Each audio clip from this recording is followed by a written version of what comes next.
Sound checkerinos. Everything checks out. Oh my goodness. All right, legends. Tonight is not a regular stream, you wonderful, wonderful peanuts. This is a special event. Tonight we're diving into that chapter, one of the most respected true crime series on YouTube, helmed by Mike, whose calm delivery, sharp research, and unmistakable Irish wit have made him a cornerstone of the true crime space. Hey, stutters! Happy, wonderful, wait, Friday? How you doing, legend? Hello! Have you seen that chapter before? Because that's what we're running into today. We're going to blast through it. How are you, stutters? Mike is the best. Hello, how are you doing? I'm so glad at least one of you lovelies knows Mike. You know, that's the thing about Mike Areno. As I was going to say before, he keeps it rare. It's a rare talent for walking the fine line, you know, telling it how it is, keeping it dark and often brutal, though, with some crazy stories. And with all due respect, he still keeps them human and grounded, you know, and completely understandable. But you speak to Mike every day, don't you? No, I don't. No, I do not. He's a great dude, though. I'm watching his content for years. Well, you speak into the mic. Oh, my God. It's so early and you've already fired one off? Are you kidding me? Oh, see, how are you doing, legend? Slim, how are you doing? Lilith, how are you, legend? Cozy, holy smoly. I know a fair few mics. Well, this mics are Irish. So maybe you do know a wonderful peanut called Mr. Mike. I don't know his last name, but I know that wonderful Mike from that chapter gave me permission to cover his content. He's a super lovely sausage of a man. And I'm lucky to get a chance to share it with you, legends. If you haven't heard of wonderful that chapter, you're about to. We've got a couple of episodes today. But I will go through what he actually does. I mean, what we're doing today is effectively listening to it, reacting to it, discussing it, unpacking some details, highlighting some red flags, you know, talk through the moments that linger long after the movie that is life kicks on. So what are we actually going to cover tonight, though? We've got two things, guys. I know you guys can't see my fingers, which is very weird. But I'm so used to my fingers being on screen. But before I even start, please do give that chapter a look into. Bellon's being a top sausage. He produces really, really good content. There's a reason why peeps go off and subscribe and watch his videos. They're often jam-packed with tidbits of awesome information. So I really recommend it. So what are episodes? We've got 1, 2, 3, 4 episodes today, plus SCPs, Secure, Contain, Protect. So this is going to be a very different kind of stream. Maybe not everyone's cup of tea, but it's definitely different and fun and quirky. I'm keen to hear what you guys and gals think. Lilith, you're good, fan-friggin-tastic. Why are you terrible, wonderful Slim? Why are you terrible, sausage? And Cozy, it is an absolute joy to have you here, mate. Likewise, Alari. Likewise, Sodas. Likewise, Lilith. And likewise, wonderful Slim. So episode 1 takes us into the Australian outback. So where an entire family vanishes after becoming entangled with an apocalyptic belief system. So no confirmed remains, no clear timeline. So just unanswered questions, really. Cryptic movements and a mystery that still refuses to sit quietly. This case is unsettling not because of what we know, but because of what we don't know. You got the flu? That's butts, Cozy. Absolute butts. Your glasses are broken? Oh my God, Dudio. That is terrible. That actually is terrible. What do you think, Gizalari? B, how are you doing? It's dungeon time. It's dungeon time. I might put dungeon on the low on volume, only because if we're going to be watching videos and stuff, then it will... Oh, you know what? It won't actually interrupt too much. I'll put it a little bit lower, but I'll keep it still listenable. There we go. And maybe I can shuffle Mr. Dungeon around. Is that going to move? No, that is not the one. Oh, there it is. Wait, that one? That one. Got it. I got him. It was locked away. Let me move Mr. Dungeon over yonder. Let me shrink him down a bit. Perfect. And I can put him right over here. Wonderful. There you go. It's like a little mini game. Blue, happy Friday. Happy Friday, everybody. Yeah, I'm just casually dying. Don't do that, dude. Don't do that. Not on my watch. Not on my watch, mate. What have you got, Cozy? Good God. You know, last time I had a chat to you, you were also ill, unfortunately, I think, or recovering. So I really hope I hope this third time the charm, man. Hopefully you fight off for good. For good. Holy guacamole. But welcome on in, legends. I'm going to go through the second episode, which is it's about deception and identity, where a man claims authority, influence, and insider knowledge, but the deeper you look, the more the story fractures. This case peels back layers of manipulation, psychological control, and the dangerous power of believing the wrong person at the wrong time. Episode 3 dives into a case that begins with personal relationships, and quickly spirals into suspicion, contradictions, and disturbing behavior. As details emerge, timeline blurs, motives shift, and you're left questioning who the heck is telling the truth, and who's hiding something far deeper, darker, disastrous. And lastly, episode 4 rounds out the night with a story that feels almost unreal, really. A case filled with strange decisions, escalating lies, and moments that make you stop and rewind just to make sure you heard it right. It's the kind of case where every new revelation reframes everything that came before it. So, are you ready to jump on in? Grab a drink, get comfy, right? And settle in. This is, again, Mike from that chapter, and a really, really big thank you, Legend, for letting me showcase your wonderful, wonderful content.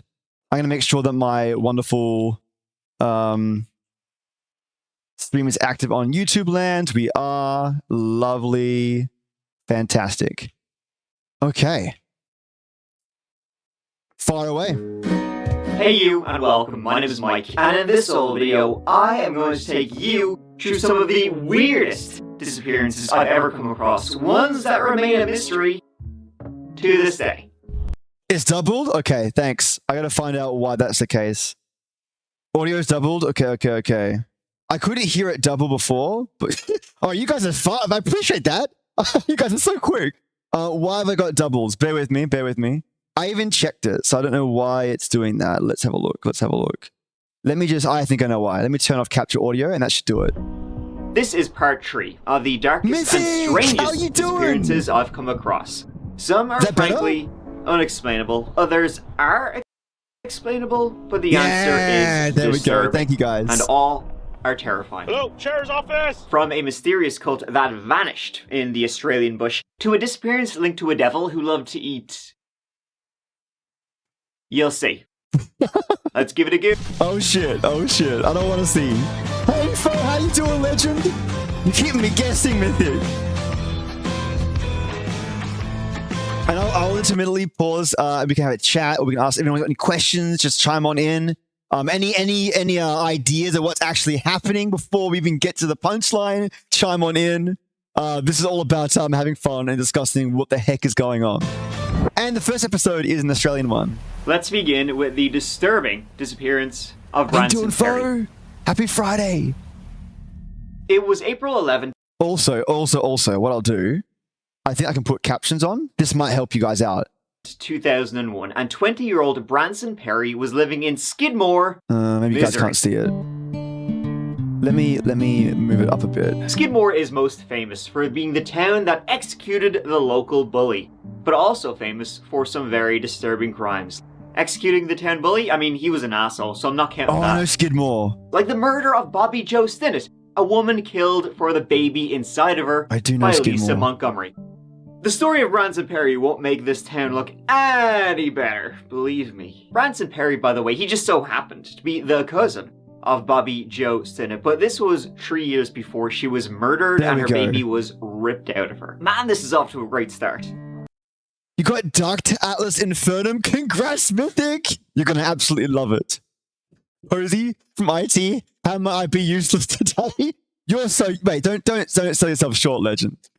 Hey, Vampiric, how you doing? 3 consecutive streams? Absolute legend. For those who just come on in, happy Friday for one in future Australia land. And we are going through that chapter narrated by Mike. He's given me permission to stream his content and showcase his awesome self to all of you legends. And we're going to watch some true crime and then do some secure, contain, protect after each episode that we go through.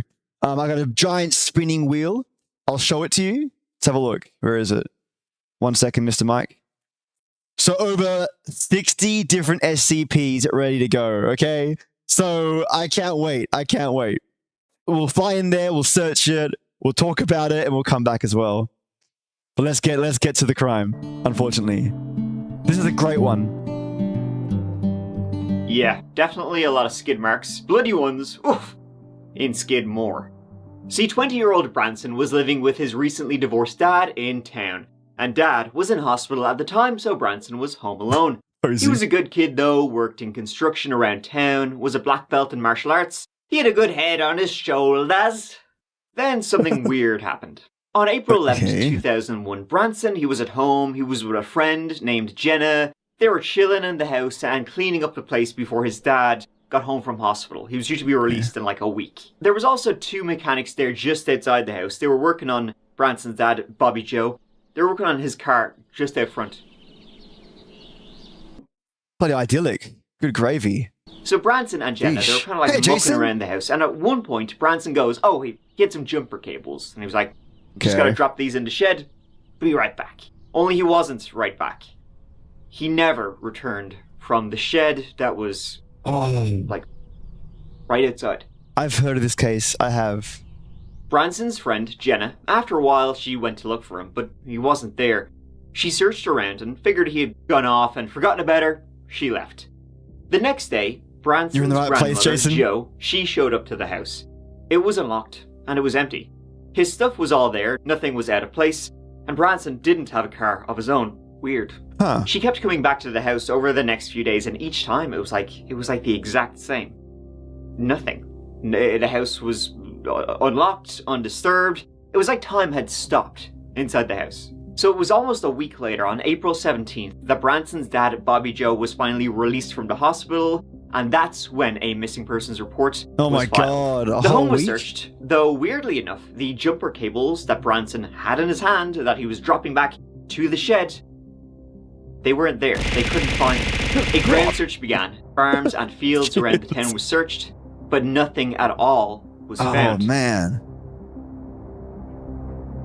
2 weeks later, the jumper cables just miraculously appeared outside the front door. Oh, shit. Hundreds of people were interviewed, yet none had an answer. And Skidmore is a small town. Only about 300 people lived there. I'll fix the mechanics out front said they didn't see anything. Some thought he just ran away, but no one really believed that. 4 days before he vanished, on April 7th, Branson was chilling with a neighbor named Jason Bierman. While hanging out, this Bierman, should have been called Drugman, he allegedly gave some kind of drug to Branson. Shit. And then the neighbor sexually assaulted Branson. Branson told his dad this, and his dad was pissed, just a tad. There's so much more, Jason. In fact, nothing at all came of Branson's disappearance, and his neighbor, Jason Bierman, was never named a suspect. And who did he piss off? Definitely labeled a sexual predator. Hey, Mythic! In fact, it wouldn't be until 2003 that a suspect would emerge in this case. Emerge from the literal depths of hell, because this is when a dark case gets darker. See, I know the Skidmore case, and I'm not going to ruin it for you guys, because he'll get to, I think. But I didn't realize there was actually information on this particular case where a man goes missing. So I didn't know there was extra information. I didn't also know that the guy was absent for a week before they issued a missing persons notice. That's bonkers. I know it's about 24 hours between when you can actually say, oh, hello.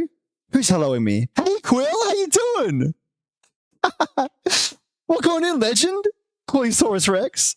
We're doing that chapter tonight, and doing SCPs in the meantime. And Jason, too much lore, not me. Okay, I got you, Jason. I got you. Jade, happy Friday. Well, I'm here, kinda. You're okay. Are you ill? Are you tired? Are you exhausted? Oh God, how are you doing, superstar? Lurkies, thank you for the Lurkies, legend. Mwah, love you, Gus. We're doing a true crime stream tonight. And also SCP lore. So think of it like X-Files. Years later, almost to the date 2 years later, on April 10th, 2003, police arrested a 59-year-old minister and Boy Scout leader. This won't end well. Named Jack Wayne Rogers in the city of Columbia, which is about a 4-hour drive away. Whoa. Jack Wayne Rogers is a bit of a character. This Jack Wayne Rogers, he got arrested after performing gender-affirming surgery on a trans woman in a hotel room. Oh my God. He was not a surgeon. Wait. What was that? Wayne Rogers, he got arrested after performing gender-affirming surgery on a trans woman in a hotel room. He was not a surgeon, nor a doctor. He just said he'd have a go at it. He was charged with first-degree assault and practicing medicine without a license. Now, I kind of feel like you should get a bit more than that after... I think so, chopping bits off in a hotel room. This person only agreed to it out of desperation. They must have been pretty damn desperate. They paid Jack $750 and only local anesthetic was used. And Jack said he'd done this hundreds of times. That's right, Bull. I might believe him after I'm about to tell you what I'm going to tell you. So during the search of Jack Wayne Rogers' house, they found lots of pornos of the, kind. They also found posts online where he talked about torturing, killing, and sexually assaulting young men. He did this under the usernames of Buggerbutt, Oh Hail Satan, and Extreme Body Mods, which are pretty accurate names. Here's something that will brighten your day. In his home, they found numerous photos, and I'm talking big numbers, of our Jackie boy posing with severed male genitals, wearing them on his head, placing them in his mouth, and apparently chewing them, placing them in a coffee cup or on a plate, and attaching severed penises together. Weird. That is insanity. And then another. How you doing, friends? Jade can't go to the doctors. My elf has to work. I can only try and stay in bed until my body screams at me. Man, all you gotta do is just drink a lot of water and rest up, Jade. I appreciate you being here, despite being like absolutely shattered. Peter, it's a Friday stream. Peter, it is, friends. How you doing, legend? I know, right, Bulgard? He was indeed a penile goblin. He really was. The fact that he's like chewing them is extremely disturbing, to say the least. Holy shit. Weirdest Lego ever. However, one online post caught the police's attention, and in it he boasted about having abducted, raped, tortured, and murdered a young blonde-haired fella from Skidmore. He then buried the body in the Ozarks. Just to reconfirm, Skidmore is like, Stephen King's It? That to me is what Skidmore is, honestly. Ever since the first incident in Skidmore, everything after that was just nightmare fuel. You'll see what I mean if he covers it. Otherwise, I'll tell you all about Skidmore. The description was very close to Branson Perry, and apparently a turtle claw necklace, Branson Perry had one, was found in Jack's home. So this story took a wild turn, but there you go. Now, Jack Wayne Rogers denied having anything to do with Branson Perry. I'll ask you to cease on this particular night for farts. I'm not going to turn them off. But I will ask you to see just as we go through the story. Otherwise, it's going to distract people and then we're going to concentrate. Oh, there it is. Of course, Pedro. But hold on for now. Otherwise, I'll put it on like the low. Peter. Oh, Kelsey! I don't mind the intros, the horse is here. Kelsey, how are you doing? Mate, how are you doing, Kelsey? We are doing that chapter's true crime tonight. And I hope you're doing fantastic. Oh, Mythic to Blue. Blue to Mythic. His disappearance, and he was sent away to jail for a long-ass time for what he had done. But did he have anything to do with Branson Perry's disappearance? Who knows? Oh, you absolute sweetheart, Kelsey. Thank you so much. 25 consecutive streams. Mwah. Love ya. Thank you. Seriously, thank you. Much better than Wednesday? Yeah, fair. Look, it's the end of the week, right? It's time to have fun. Why do I always pause on like the most crazy picture? He would do. There are links, quite similar, but nothing strong. I mean, the description kind of sort of sounded like Branson Perry. Vomit tonight. The turtle claw necklace. Very similar to one Branson Perry had. Kelsey. But why would Branson Perry have left his house to go hitchhiking in the middle of the day while he was doing shit, cleaning up the house? The mechanics who were outside said they never saw him. They were on the road outside his house. They never saw Branson leave. They never saw a car drive by. Another theory is that his disappearance is related to a gang or drugs use. Allegedly, he indulged quite a bit. He was a fierce man for the drugs. And so his murder was related to some unpaid drug debts. You reckon? If it wasn't Jack Wayne Rogers, that's the second theory people are leaning towards. But it still doesn't explain how he just vanished from his home. Yeah. So whether... Like, this doesn't seem like a case where you'd have someone go and get jumper cables, disappear without a trace, no sound, no noise. No. This seems maybe that it could be more than one person. Like it's like an orchestrated hit. But then that kind of lends credence to it being like a drug hit. in this case, right? If you speculate. It was drug-related or serial killer-related, we do not know. Yeah. We may never. It makes no sense, but I guess none of these stories really do. FYI, none of the other stories have penis eating. Great. Thanks, Mike. I'm pretty sure. No, please, Mike. Simon Cadwell. In the town of Nannup, Western Australia, there lived an odd fellow. And I mean odder than most Australians. Now, the town he lived in with his family, Nannup, it sits south of Perth, in the very southwestern corner of the country. Oh my god, it's practically the edge of the world. Closest to home. So you might imagine how someone could go a little kooky.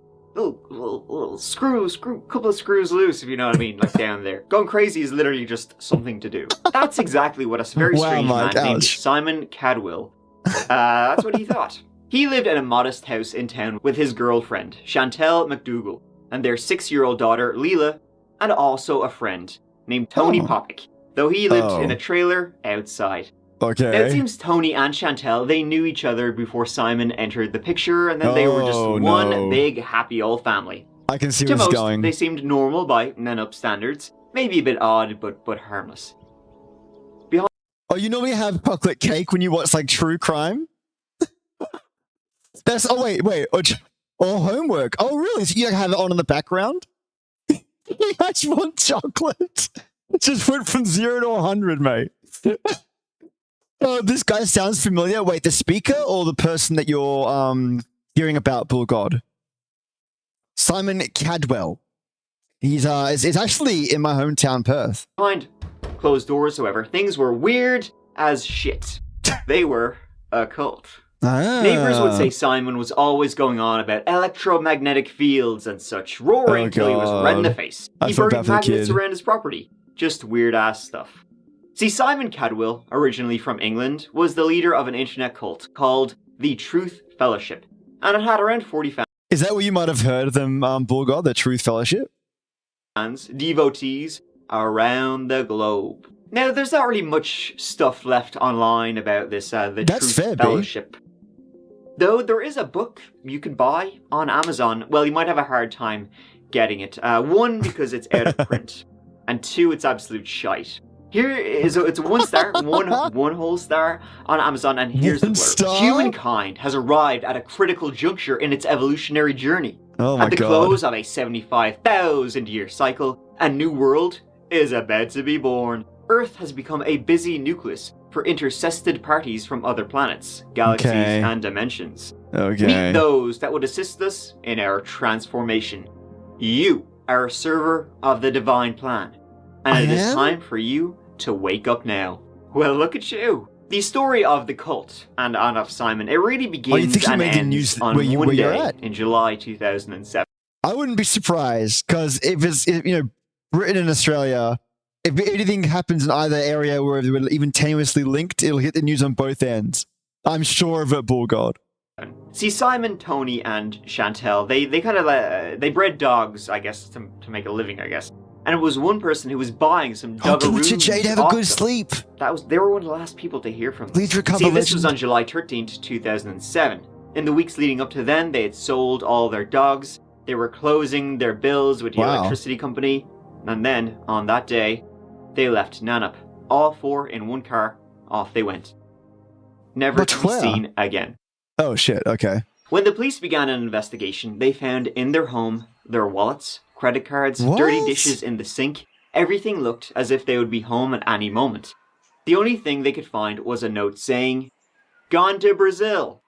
This was what the dog buyer had been told also, as they were in a rush to get rid of the dogs. And a neighbor had been told the same, off to Brazil to join a remote and reclusive spiritual community. This appears to have been the last communication from Chantel. This guy's got the most Australian accent. This beer's a beer. I love it. She's writing to Beth and Lyndon, that's the landowners. We've left suddenly due to the lack of sleep created by the electromagnetic field. Okay. We have moved overseas to Brazil. That was 16 years ago, and to this day, no one knows where they went. Their bank accounts never been touched. Yeah, I hear you barking, big dog. Right, some doomsday cult, they probably all got in a car and off a cliff. You know what I mean? Some death. Sunshine, you sweetheart. Right? They believed angels and comets were going to fly over and save their souls. The usual kind of spiel. Well, some of his fans around the globe would say Simon, he had spoken about that kind of stuff before, that him, Chantel and their daughter Leader were all going to go out into the bushmite, and then Tony would kill them all, bury them where they could not be found, and then Tony himself would disappear. But see, the investigation into Simon after all of this kind of happened, they found some interesting things about our little cult leader over here. Okay. You see, he was in complete control of Chantel and likely Tony too, all via this cult he set up. Simon, known as Cy to his little fangirls, was born Gary Felton, and he was born in the UK in 1962. He was a con man his entire life. What's going to be the guess that it's going to be about sex? It's going to always be about this. Anytime there's a cult, it'll always be about sex and power dynamic. You watch. Mark my words, guys. In the UK, he was convicted twice for fraud. Then, in 1986, while working at a software company, yeah, I agree. Gary Felton just happened to bump into, dun dun dun, Simon Cadwell, the real Simon Cadwell. He then managed to steal Simon's birth certificate. Don't ask me how he did that. Holy smokes. Then he got a passport, changed it, basically stole Simon Cadwell's identity. He then began traveling the world as a mystic. India, America, before landing in Australia. He lived off his bullshit books and the various women he managed to sway. Tony Poppick's phone was last used in Perth the day after they left Nanup.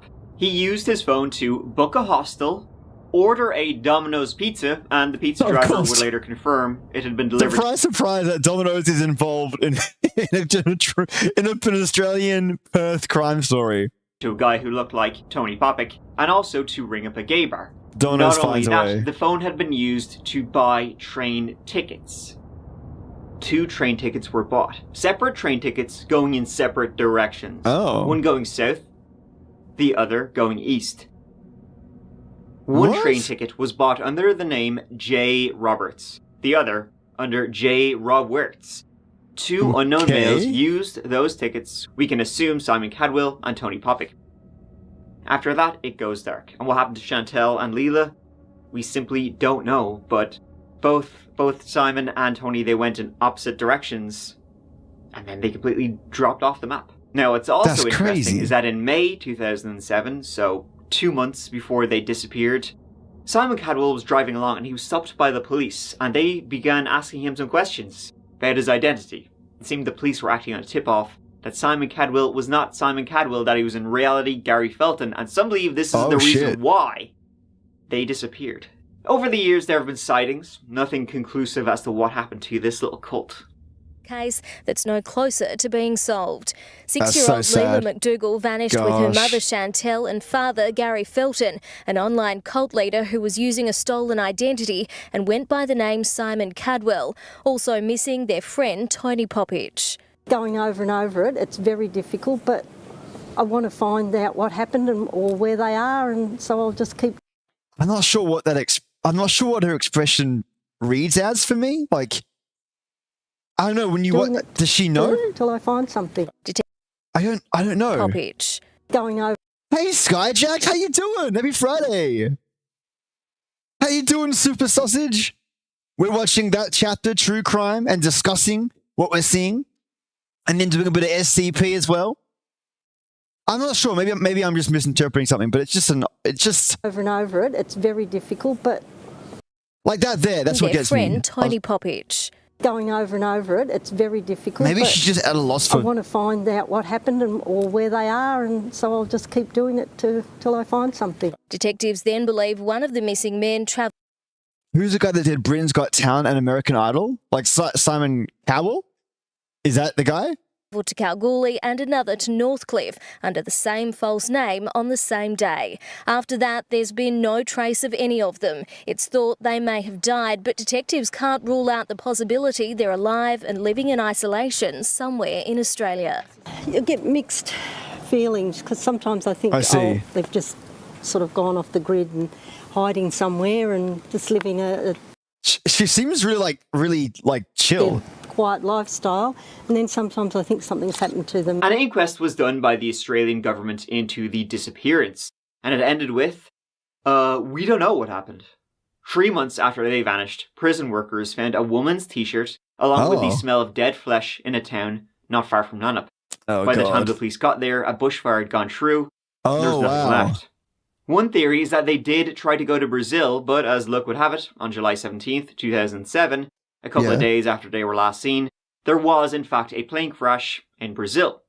No reason to believe our characters were on it though. Who knows if they are still out there living in the bush? Well, if there was though, Mike, there'd be like a ticket, right? Or an account. You would at least have their names picked up on the list. I'm sure the police would have checked, right? They went for a run. Maybe it truly was very close names, pact, and they're all dead. Australia is a really big country, if you can believe that. So there's a highly likelihood of nobody ever finding them. But also another theory is that Gary Felton, aka Simon Cadwell, aka whoever else, that he killed them, stole another identity, maybe stole Tony's identity or someone else's identity, and is living somewhere else. Yeah, I think that could be likely. I really do. Tom Messick.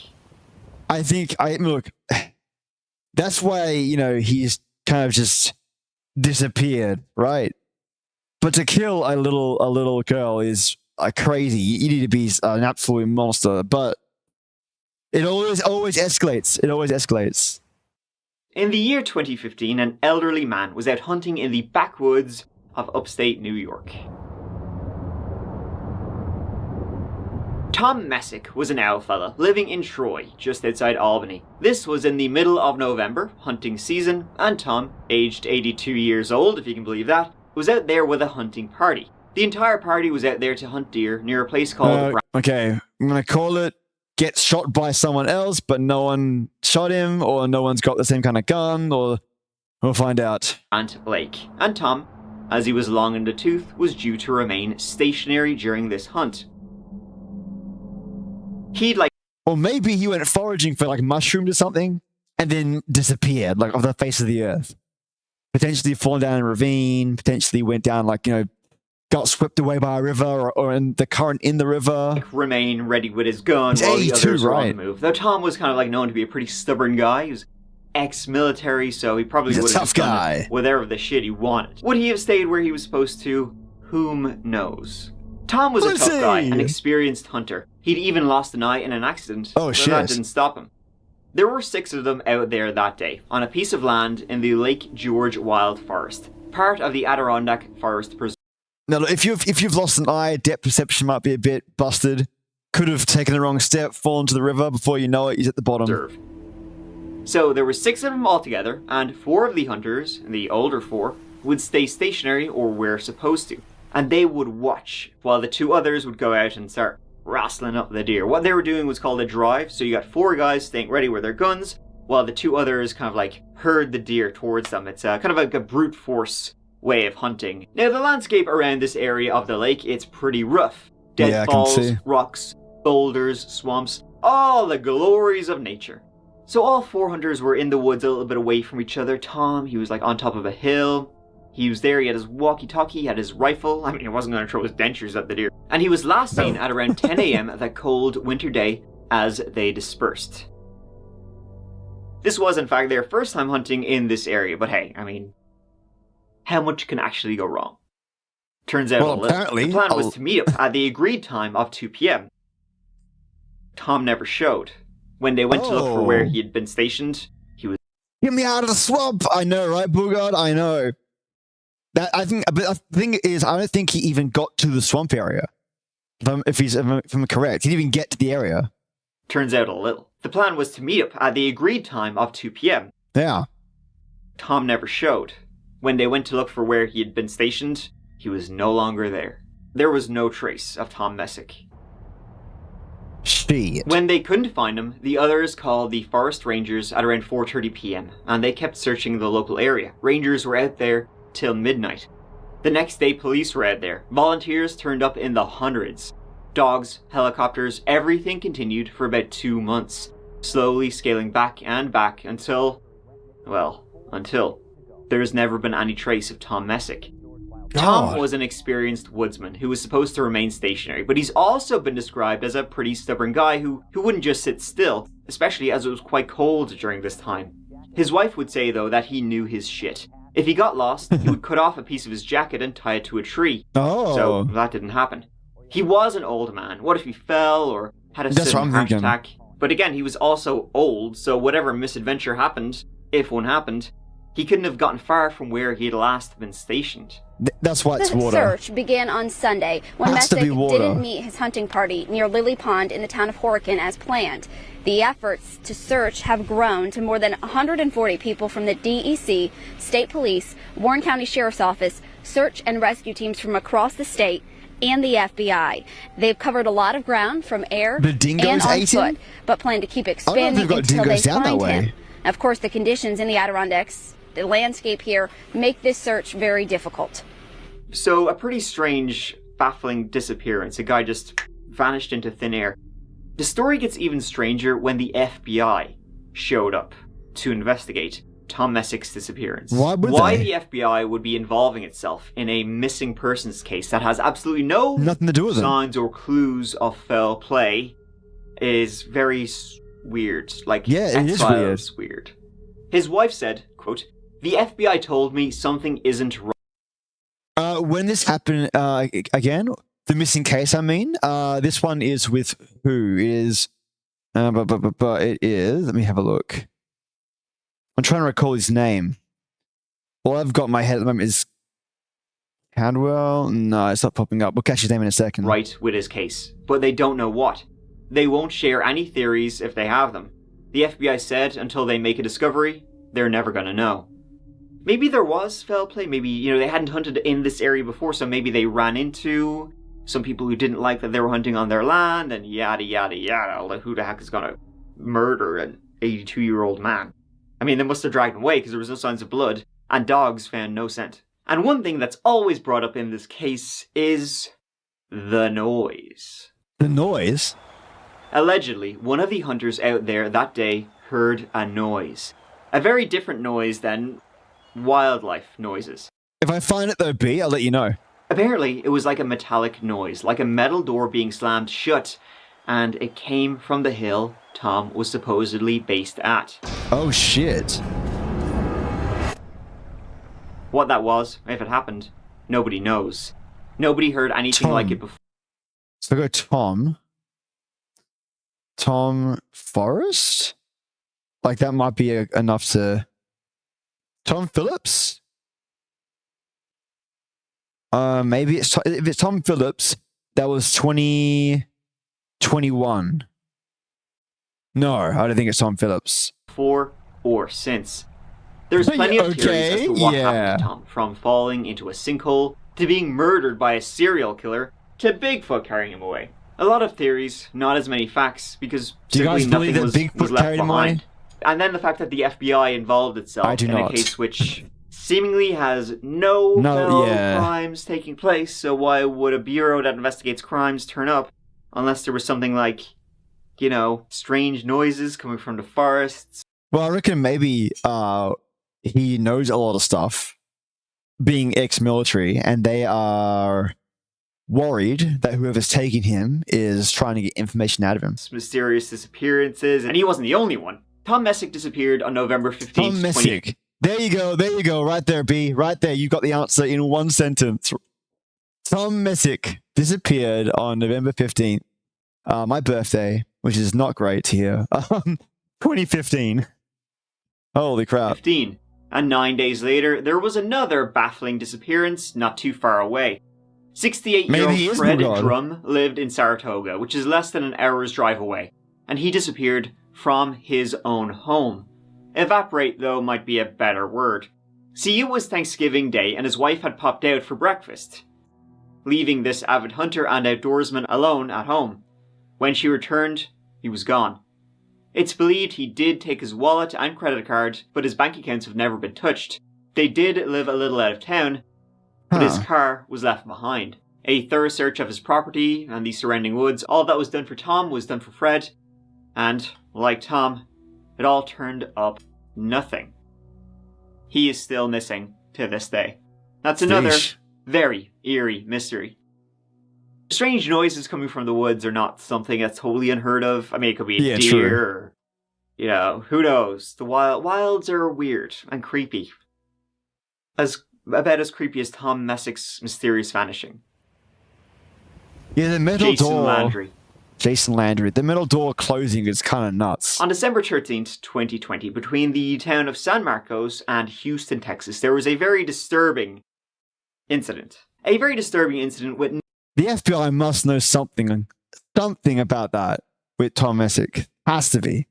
No answers whatsoever. You know, it's like you've been given like a jigsaw puzzle, right? But only half the pieces are here. He's the guy in the old Dago commercial where they put cavemen up. Wait, which guy? Oh God. And the pieces you do have are covered in blood. The city of San Marcos lies just northeast of San Antonio, or just south of Austin. Pick your poison. About 65,500 folk call it home, Jason Landry being one of them. In San Marcos, the center of town is Texas State University. Jason was 10 years ago, well, I think I had an odd dream before this happened. They said the same thing that the video stated, but in more first-person point of view of a man. Can't recall the dream, though. I thought it was just a little B imagination that you have. Who knows? 10 years ago is about right. Yeah, 10 years ago, yeah. 2015. Geico? I know the name Bull God, but I don't know what that relates to. Do you think Tom is the Geico dude? I've lost you. I've lost you. But yeah, are you saying that you had a random dream B about Tom Messick's disappearance? That is very specific. They are studying music production. Hello, my name is Jason Landry. I've heard of Jason Landry. I have. Even cavemen can do it? I've never heard of that one, poor God. Hello, my name is Jason Landry. Jason was born in 1999, growing up in the Houston area, the youngest of three. Now, it was during his studies in Texas State, studies that were reportedly going very well, that shit hit the fan, not just for him, for the entire globe, because the big P hit. The big COVID P? hit him hard. Hit all the youngsters hard. You know, it's college, you're supposed to be going out there, doing things, meeting people, partying, all the good stuff, all the hits. And then this entire generation were like, no, you actually have to stay inside this entire time. And virtual classes and all that stuff. So that kind of sucks. Kind of like man, COVID seems like an old, distant memory now. Certainly did for Jason. Jason smoked a bit of the devil's lettuce to get through. I mean, college kids, what? But he smoked more than a fair bit. But again, I understand there was literally nothing else to do. By all accounts, 21-year-old Jason was a regular ass. Mate, plenty to do. Game like crazy, my friend. College dude. And so that makes what happened on December 13th, 2020 all the stranger with his baffling disappearance. That day, Jason was puffing away. Here he is on FaceTime with a friend back in his hometown, Missouri City, just outside Houston, where his family lived. That was about 3 hours from San Marcos. There's no audio on this, by the way. The friend who did the recording said he did it simply because he thought Jason was so messed up he wouldn't remember FaceTiming him. Now, in the video, Jason is getting ready to make the trip back to... Little B has very odd dreams that usually show me the future and what we'll do and see. Sometimes there are dreams about people I never know or meet at all. So yeah, Tiny B has a what was the word? Of people's wait, like a kind of like a clairvoyancy. But is that clairvoyancy? I think it's clairvoyancy, right? That's like a seer. To Missouri City. As this is pretty much the last recording of Jason, it's a pretty important view into how he was, but without audio, it ain't sweet. Easy to Thanks, tell. Thanks, he looks a little bit stoned, all right, but doesn't seem that bad. He's talkative. He's in good form. Jason left his apartment at around 10:55 p.m. that night, and as I said, it's about a 3-hour drive back home to Missouri City, so he'd be home around 2 a.m. He was due to spend the holidays back home. Now, during the drive, he had the Waze app opened. He had only driven home a handful of times, so he wanted to make sure he didn't get lost. About half an hour into the drive, he arrived in the small town of Lulling, and there, for some reason, he took a wrong turn. Now, the turn he took was against, the directions Waze was giving him, but it's believed that at that very moment, he got a Snapchat message on his phone, so he opened his phone, went to Snapchat to look at the message, and didn't see that he was going in the wrong direction. Anyways, he was now driving on a desolate Texan road out of town, surrounded by fields. Horror movie 101. And for some strange reason, as he was driving, his car spun out. Spun across the road and it hit a tree on the other side of the road. Did he hit an object? It was a single car incident down a dirt road. Maybe Jason on the wrong road was driving too fast. Hit a bump? Yeah, spun around. The back of that car hit a tree. So he crashed the car. God. But it wasn't believed to be a terribly big crash. But a rear end hit to a tree hopefully doesn't do some permanent damage. But yeah, like a seer, though it was random and I usually chalked up to childhood imagination until some actually happened in real life, like where I go for high school and diploma and uni. It's kind of like a future deja vu, B. That's actually awesome. At all. Other than getting like a good fright, Jason was probably fine. But he wasn't. Oh shit. He wasn't fine? About an hour later, another car was driving that road and saw Jason's crashed car. The driver didn't see anyone there, and he dialed 911. Hello, Trooper Flores. How's it going? 10-4-14. 6 diesels en route. Hey, Songbird, how you doing, superstar? Happy wonderful Friday. And Chatarinos, Sunshine, please give wonderful Songbird a massive hug.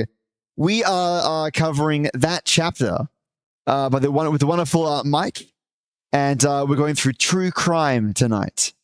Lots of episodes. We're also going to be covering SCPs. We're going to spin the SCP wheel. It's going to be an absolute blast. Come from this way, headed home. We've been on standby with fires and all that. Yeah, I know. I might make it a bit bigger as well. Mike, I might move my chat. Actually, I might disable chat for now. Boop. There we go. That way you can kind of see it a bit clearer. And then we'll have that chapter a bit larger, like so. Like a so. There we go. This is the first time working in this space, so I'm teasing it out. No. There we go. That works. Around down there, and there's a backpack. Oh, what good news! Where's the backpack at? B, I don't know if it's awesome when I also see others' death. Oh, that's not awesome. And feel it. It kind of traumatized a little me for a bit. That is rough. That is rough as guts. Won't who see Songbird? Just a little ways right up here, a little bit further. There's a backpack and a cup that looked like it had some kind of, I don't know if it's alcohol or what. Good. And there's his clothing's all over the place, like he's got no dress, his underwear. Legion Route 218 East Travis is going to be the high school. This is when things get freaky. What, so someone like robbed him while he was like unconscious? Is it abandoned? It's abandoned. Nobody lives there, but I don't know if he saw all his clothes and stuff, but he's completely naked wherever he's at. What the hell? Underwear. So we got 27. White male. Go. Oh, nice, Songbird. Wouldn't let him have that. Cool.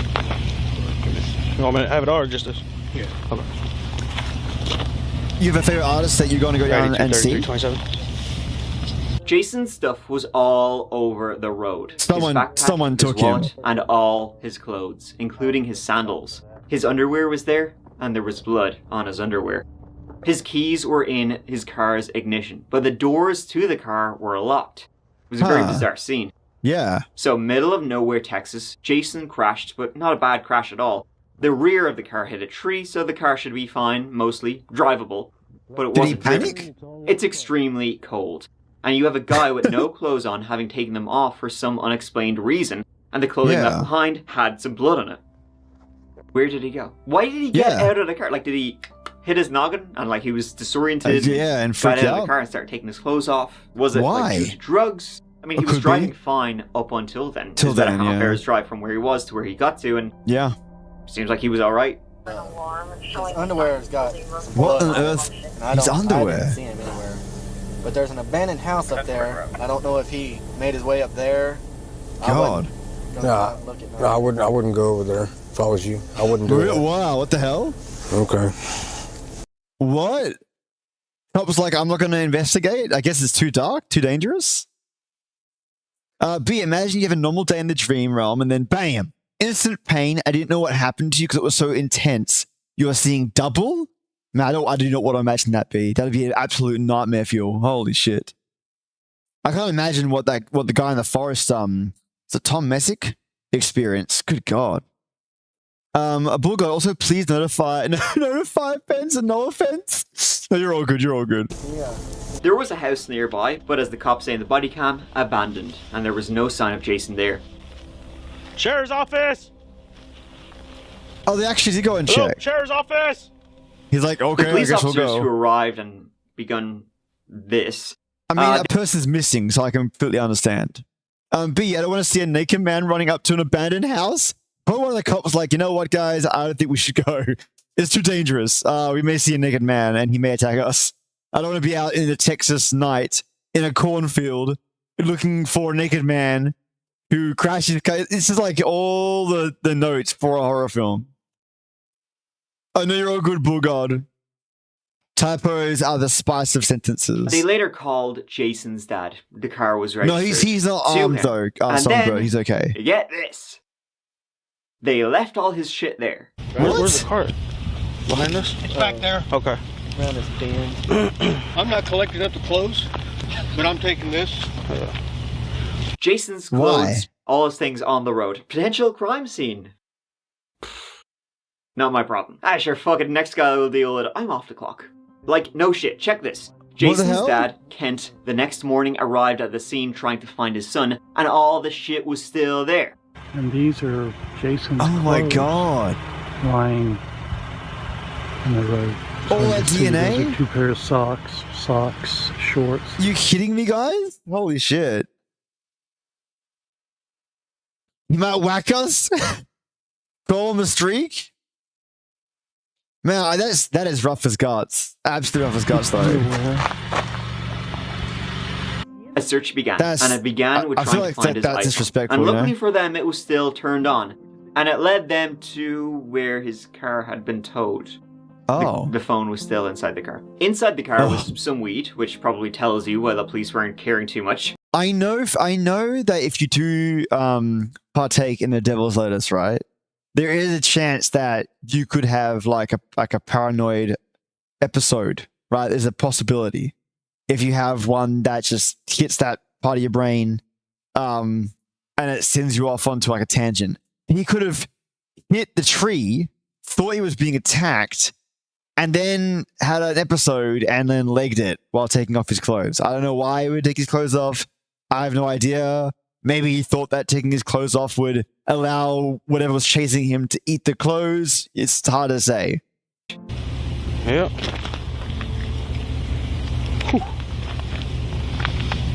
That's why I didn't want to leave it back. Dad, or he's a delivery boy. A dead fish in a tumbler, which maybe was alive when Jason last had it. A laptop and, a few other bits and bobs. Nothing strange or weird or that interesting. Oh, the quack ball god. No more blood was found in the car, so the smear, as it's been described, of blood on the underwear, it was on the hip, so maybe he hit his hip or something. Oh, on the hip. Pretty soon, though, a proper search began of the area to try and find him. 150 volunteers. Texas Search and Rescue, Texas Equisearch, dogs, drones, and nothing. They did not find Jason Landry. The search was intense, and they found 0 clues whatsoever. Where the hell did he go? One dog did lead to that abandoned house nearby, but there was no sign of him there. I know, right? A dead fish. A dead fish. He must have been taking him back home? He must have bought it to take it home. For the next few months, there would be more searches, all fruitless. Frankly, it's, in my opinion, one of the strangest disappearances in recent times. I like recent times, like the last couple of years, because it's really weird. Why did he take all his clothes off? Like, a common cause for this, and you'll hear this when people talk about this case, is hypothermia. And it was extremely cold that night, middle of December. Middle of nowhere, Texas. But Jason was in his car. The car was on. He would have been warm, or he could have warmed himself up because the crash of the car was not that bad. He had his phone with him. Hypothermia, as dangerous as it is, it takes a little bit of time to kick in. He had time. Unless he was seriously disoriented after the crash, and that caused him to get out of the car, and then he had hypothermia set in. But the crash, again, was not that bad.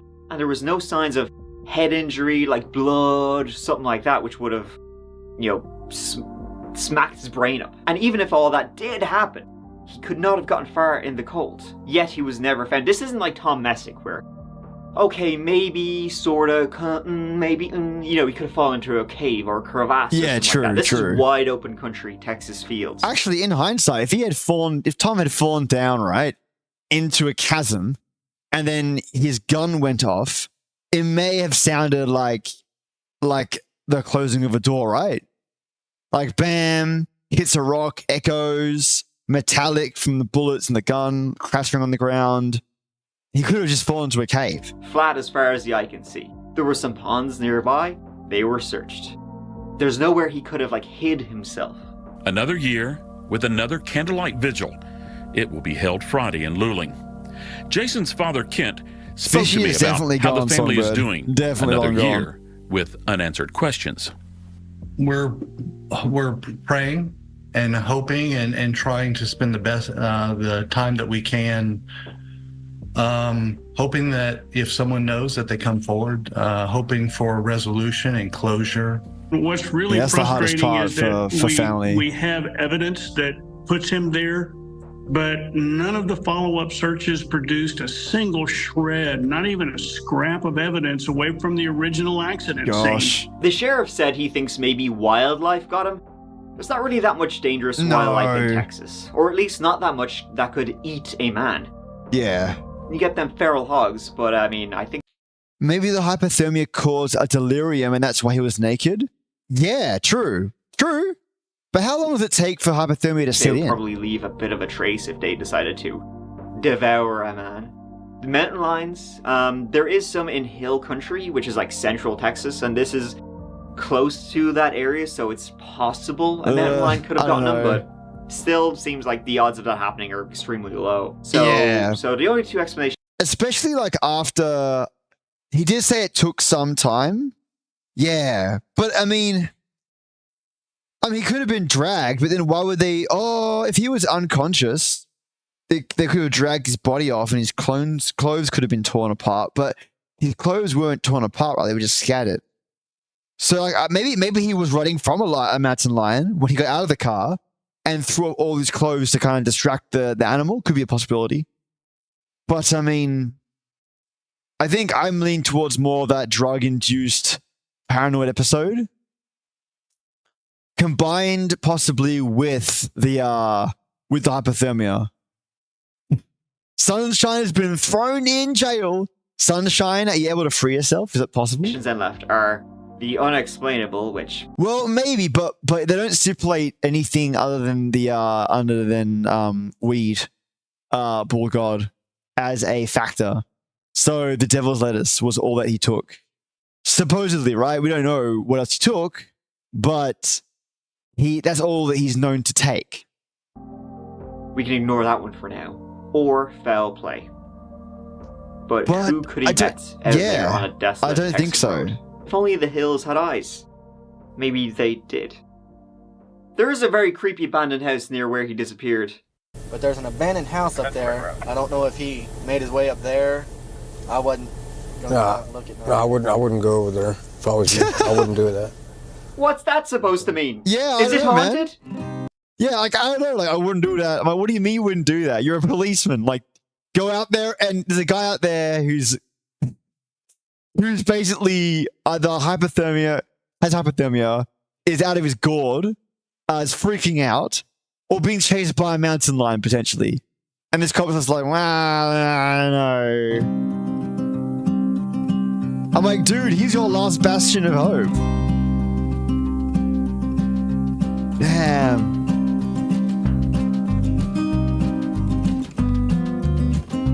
Thank you so much for watching. It really absolutely means the world to me. I hope you enjoyed the Darkest Disappearances Part 3. I've got so many more, by the way, so maybe in a couple of weeks I'll make another one if you'd like to see it. But yeah, until the next solo video, please take care of each other. Please take care of yourselves, because guess what? I love you. Okay. Dun, dun, dun, dun. That's our first episode of that chapter. We're now going to flip on over to having a look at giant hands. we're going to have a look at, not giant hands. We're going to have a look at some SCPs, and we're going to roll the dice when it comes to SCPs. So let me swap over to a different screen. Kazam. Kazam. Wheel of SCPs. There we go. All right. Now's the part where it comes to be that it's SCP time. Are you ready? Are you ready? We're going to spin that wheel. Dun, dun, dun, dun, dun, dun, dun.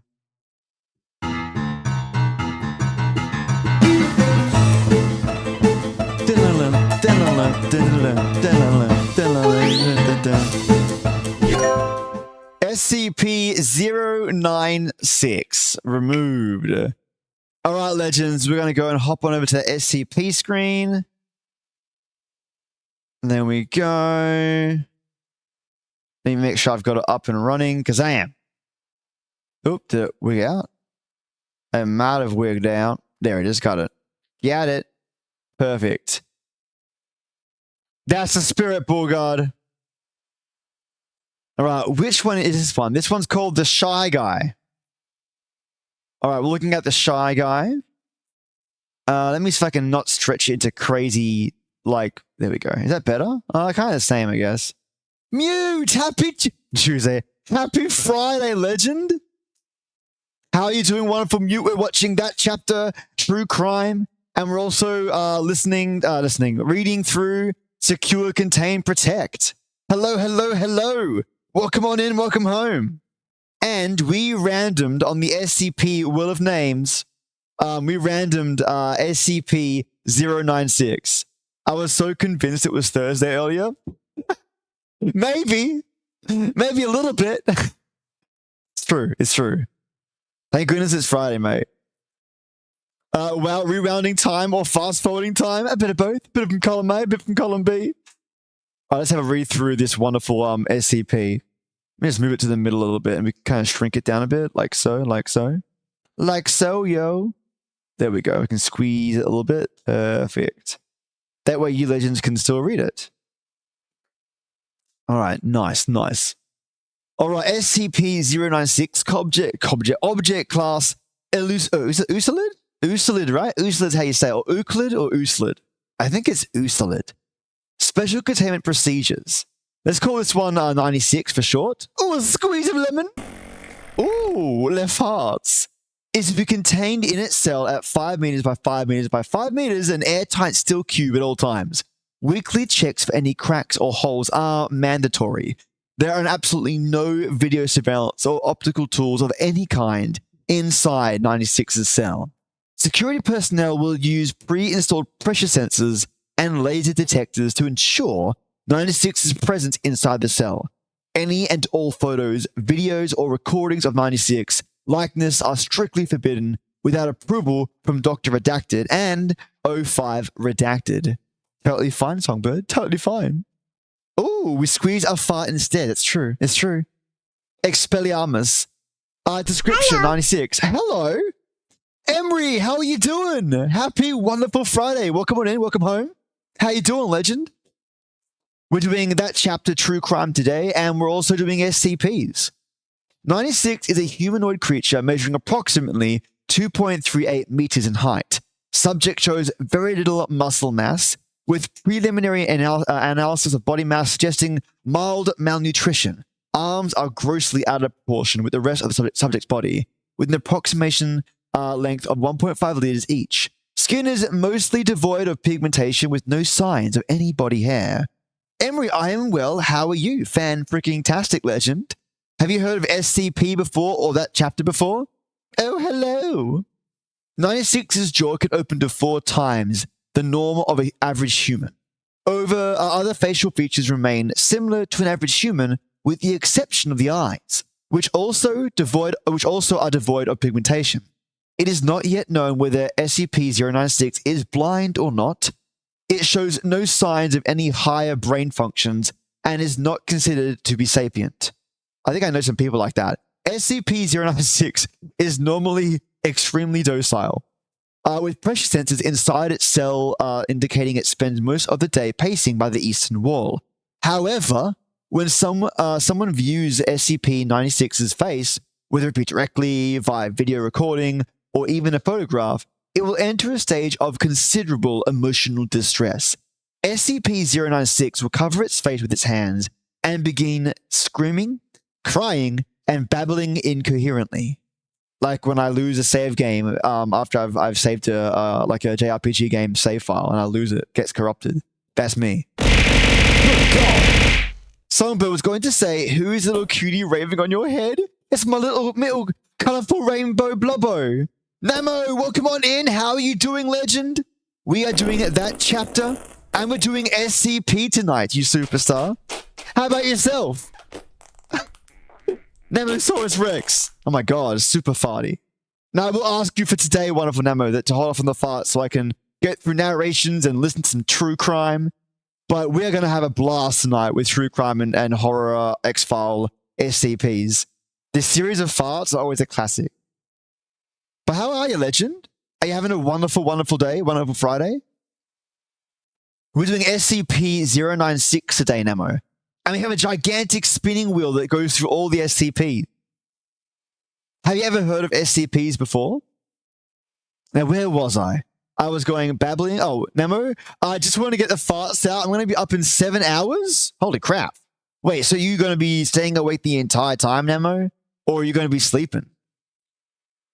No, what is it? SCP stands for Secure, Contain, Protect. Treat them as like cryptid X-Files. And we've got a big wheel, right? A massive wheel that goes through all of them. See? And we spin the wheel and off we go. So they're all ready to go. Over like 60 different ones.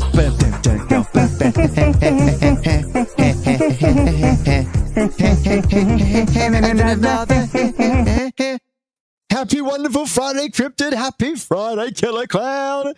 Well, hello, legend. Welcome on in, legends. Welcome on in, you superstars, and welcome home. We are watching that chapter, True Crime, and we are reading out SCPs tonight. So every time we are doing a true crime chapter from that chapter, we hop on over and do a couple, like 1 or 2, depending on how long they are, of SCPs. Let me give you a recommendation. It'll probably be in the wheel, but I'm happy to do a recommendation. I got no issue with that, legend. Shoot your shot, wonderful cryptids. Shoot your shot.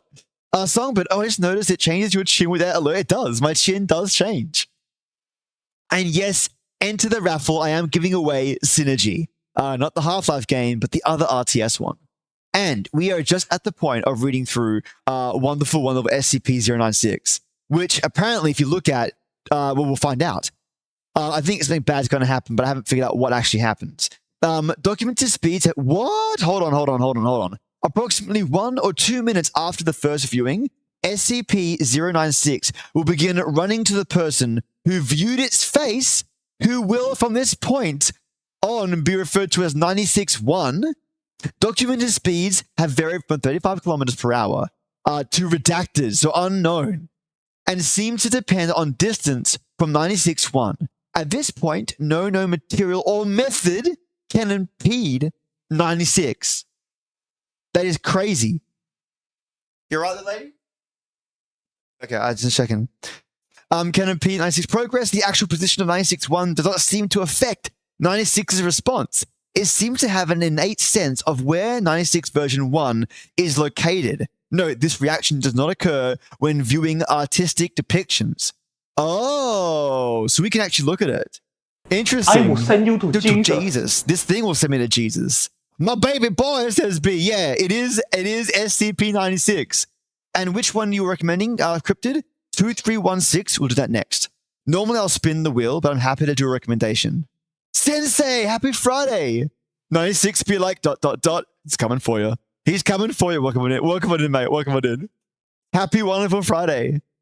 Upon arriving at SCP-96's location, SCP-96 will proceed to kill and data expunged. The target. I'll call it the target. 100% of cases have left no trace of the target. 96 will then sit down for several minutes before regaining its composure and become docile once again. It will then attempt to make its way back to its natural habitat. Due to the possibility of mass chain reaction, including breach of Foundation secrecy and large civilian loss of life, retrieval of subjects should be considered alpha priority. Dr. Unknown or Redacted has also petitioned for immediate termination of 96. Or see the 96-1, the target interview. Order is awaiting approval. Termination has been approved and is to be carried out by Dr. Redacted. How the hell do you actually, like, take out 96, the target? I mean, 96, the actual creature. SCP-69. There has to be one. There has to be one, Songbird. Crypt is me, Cryptid, and SCP Connoisseur. Monocle in one eye. Namo, it'll be back. I'll be back. I need to have a cry. Oh no, Namo. How come, Legend? Talk to me about it, Legend. If you're able to share. If you want to just chillax and take your time, go for it. But I'm all ears, Legend. All right, I'm gonna read this one in a radio voice. Okay, you guys. Okay. Lefty, I forgot. Have you ever played Final Fantasy 14? No, I haven't played in pretty much any of the Final Fantasy games. Sensei, how come? How come, Superstar? Is it a good one? Is it a good game? Let me turn on my robot voice, not my Space Marine voice. Let's have a listen. There's a pilot voice. Let's have a look. How do I sound? Do I sound okay? Let me check. Voice mod testing. Hello. Perfect. Lovely. All right, there we go. Begin lob. Time research area. Captain, it always sucks ass to get initial retrieval duty. You have no idea what the damn thing is capable of besides what jacked up information the field takers can scrape up. And you're lucky if they even tell you the whole story. They told us to bag and tag. Didn't tell us jack shit about not looking at the damn thing. Could you describe the mission, please? Yeah, sorry. We had 2 choppers, one with my team, and one backup with Zulu 9B and Dr. Redacted. We spotted the target about 2 clicks north of our patrol path. I'm guessing he wasn't facing our direction, else he would have taken us out then and there. The report says SCP-96 didn't react to the cold. It was negative redacted. Captain, actually it was, and yes. It was butt naked and didn't so much as shiver. Anyway, we landed, approached the target, and Corporal got ready to bag it. That's when Dr. Redacted called. I turned to answer it, and that's what saved me. The target must have turned, and my whole squad saw it. That's when 96 entered an agitated emotional state. Captain, yep. Sorry, got the willies for a second. Captain, yeah, well, I saw its face. My squad did. I never saw its face. My squad did, and they paid for it up the arse. Ooh. B says short version of SCP-96 is like an unstoppable force that is violent and can sense anyone that sees its face, even if there's only 1 or 2 pics of the thing that has SCP-96 on it. Unknown, though, how it can sense when and where it is. Face being view, but whatever it does, it will hunt the person down and kill anyone on its way due to them looking at its face. That's true. And we're uncovering a real account here. Sensei, so there's a new character in the new patch, and I swear his accent reminded me of you. Oh, thank you, Sensei. Thank you so much. Hey, GameClads, how you doing? Hey, Aussie buddy. Right back at you, Legend. Trust you good? I'm doing fantastic, mate. We are doing SCP, Secure, Contain, Protect, and we're doing that chapter, True Crime. Nemo says, I'm going to go back to my normal voice. Nemo says, I'm stressed out because it was a long night at work with drunk customers. We're getting up early to go out of town for my husband to get his car now. Our car work. He's meant to be back at 9 p.m. and it's now 11 p.m. He had way more than he promised, and it's not the first time it's happened. I'm getting so frustrated every time it's happened. It's when we have to get up early the next day. I wonder why. Maybe have a chat to him about it, Nemo. Have a chat to him and just see what he says. I'm sure it's something innocuous and worth chatting to, you know what I mean? Always worth talking it out. Hello? Who said hello? Starlight Lefto, Starlight Lefto. Welcome in, Legend. How are you, Superstar? Happy Friday. We're doing SCPs at the minute.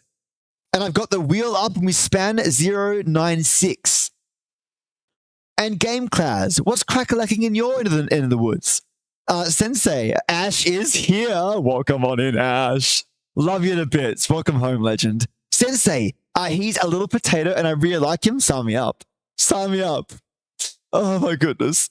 Namo, it's happened before. We went on a honeymoon before our wedding and the night and our wedding when you go on holiday, so I needed to cry. Mate, as long as there's nothing serious, then that's okay, Namo. Sometimes friendos forget, you know what I mean? People forget. Just have a good chat to about it, and he loves you to bits, Namo. So I'm sure he'll understand. Game Clouds, lol, you're back in your voice? Yeah, I am, yeah. I don't want to talk about my friendo's problems in my my harlot voice, so to speak. Are you stream only this, man? No, Game Clouds, I stream pretty much everything. Mainly variety horror games. So today is a special event. So I don't normally do this stream. I've gotten permission to go through that chapter. And that chapter is like a true crime podcast, and they give me permission to look at their true crime episodes and go from there. And also doing SCP in the meantime. I have every time it's happened, but every time he doesn't get back till 2 a.m. That is concerning. But again, like, as long as you can try and have a chat to him when the emotions perhaps have subsided, I think if you're tired and exhausted, that's going to be a massive factor. And I don't think it's going to help you to think straight. You know what I mean? I know when I'm tired and exhausted, I think of the weirdest and most incoherent stuff. Game Clouds, I love your content. Would you mind if we catch up later on Discord? Go for it. Go for it, mate. You can hop over to Twitch. You can say good day. I'm all good, Game Clouds. But yeah, I do pretty much, I play games, and this is, like I said, a special event for my special friendos. They wanted to do a sort of like a horror night with true crime, but particularly with secure, contain, protects. But really good to meet you, Game Clouds. Starla, I'm really good. It's a Friday. I've got no complaints. No complaints. Yeah, go for it, Game Clouds. And you're welcome to ask questions, Game Clouds, and chat and do as you wish. I've only just started out on Kick. So all my friendos in Twitch, I've got a wonderful friendo called Game Clouds in Kick right now. So that's who I'm talking to at the minute. And yes, enter that raffle, legend. So where was I? Back to my pilot voice. But Namo, if you want to keep chatting to us, you're more than welcome to it. I'm here for SCP questions, that's true. We've got Starlight Morph, who's an actual, like, demigod lore master. Same as Cryptid, also a lore master. Yes, I can. What I'll do is I'll probably pop it into it should be my profile settings, but if not, I'll pop it at the end of the stream, legend, because I've got everything set up in a way that doesn't let me get to Kick quickly, unfortunately, Game Clouds. But I'll pop it in there, and if you're around, Superstar, feel free to hop on in, or you can check out my LeftClicktoHit on Twitch there as well, and hop into my Discord that way. So that's all good. That's another way you can do it. Thank you, Bulgov, for giving Namo a wonderful hug. I'm going back to my normal voice for 1 second. He says they won't stay, so when they buy him drinks and he can't say no, I'm just emotionally drained. In that case, I can understand why he hangs out. He must be like, I can't say no to my friends. I think the more you talk to him, and the more you talk to him from a more sort of calm perspective, Namo, and explain probably in a bit detail, like, why it bugs you. I think if you keep telling him and keep letting him know, and really explain how it makes you feel, I think he'll understand. You just have to find a way that he communicates and will understand what you're communicating. I know it sounds like a lot more work, but I feel that that's the best way to approach these kind of situations. When you've got like someone you love, of course, or a friend, and they're doing something that irks you, you just talk to them the best way you can, as calm as you can, and also see it from their perspective. Maybe even point out that you understand why that he hangs out later than he should. But also, like, ask him how he thinks it makes you feel. Do you know what I mean? I think, not that you haven't done that already, but I don't know what you've done, so I'm just kind of spitballing what I would do if I was in your situation. Cornflakes, how you doing, Superstar? Happy Friday, welcome on in, welcome home. They got cars as big as bars. They got rivers of gold, but the wind goes right through you. It's no place for the old. Oh, man, I love it. I love it, Cornflakes. You're freaking hitting the stream up with a freaking song bar. I love it. I love it. How you doing, legend? We are doing that chapter, and we're doing SCPs tonight. Nemo to Bulgot and Starlight Morph, thank you so much. I think sometimes as well, Nemo, it's nice to vent on here, and you should vent on here, okay? And my apologies, by the way, Nemo. I was with you last week. This week, and I didn't get a chance to hear what happened to you when you got your hair tugged on at work, because the chat went by a little bit quickly. But just want to let you know I wasn't ignoring you. So just so you know. I just didn't get a chance to read it in time. So if you want to DM me what happened there as well, it sounds like you've had a pretty hectic week, to be honest. So even though I don't read it quickly enough, I saw a snippet of it, and I just want to say, like, I am paying attention, but it just went by fast. So please hit me up. Don't feel like I've ignored you. It's definitely not intentional. And I do care. I do care. Almighty, howdy meowdy, Almighty. Thank you for saying good days in YouTube land, you superstar. I really do appreciate it. How are you, Almighty? Almighty good, I hope. Nemo, I don't care if he goes out and has drinks, but not when you need to get up early and needs to try. That's what annoys me. I think if you can explain that to him again and again, I think it just takes time. The alternative is, well, I don't condone it, but you sleep well. Have a good rest. If he doesn't wake up, then go without him. But that's a bad move. I wouldn't advise it. But it's sort of like, you know, the world has consequences. Do you know what I mean? You could let him know that that's the consequence later on. That could be a possibility. There's a lot of ways you can handle this situation, from like escalation to escalation. I would keep talking to him.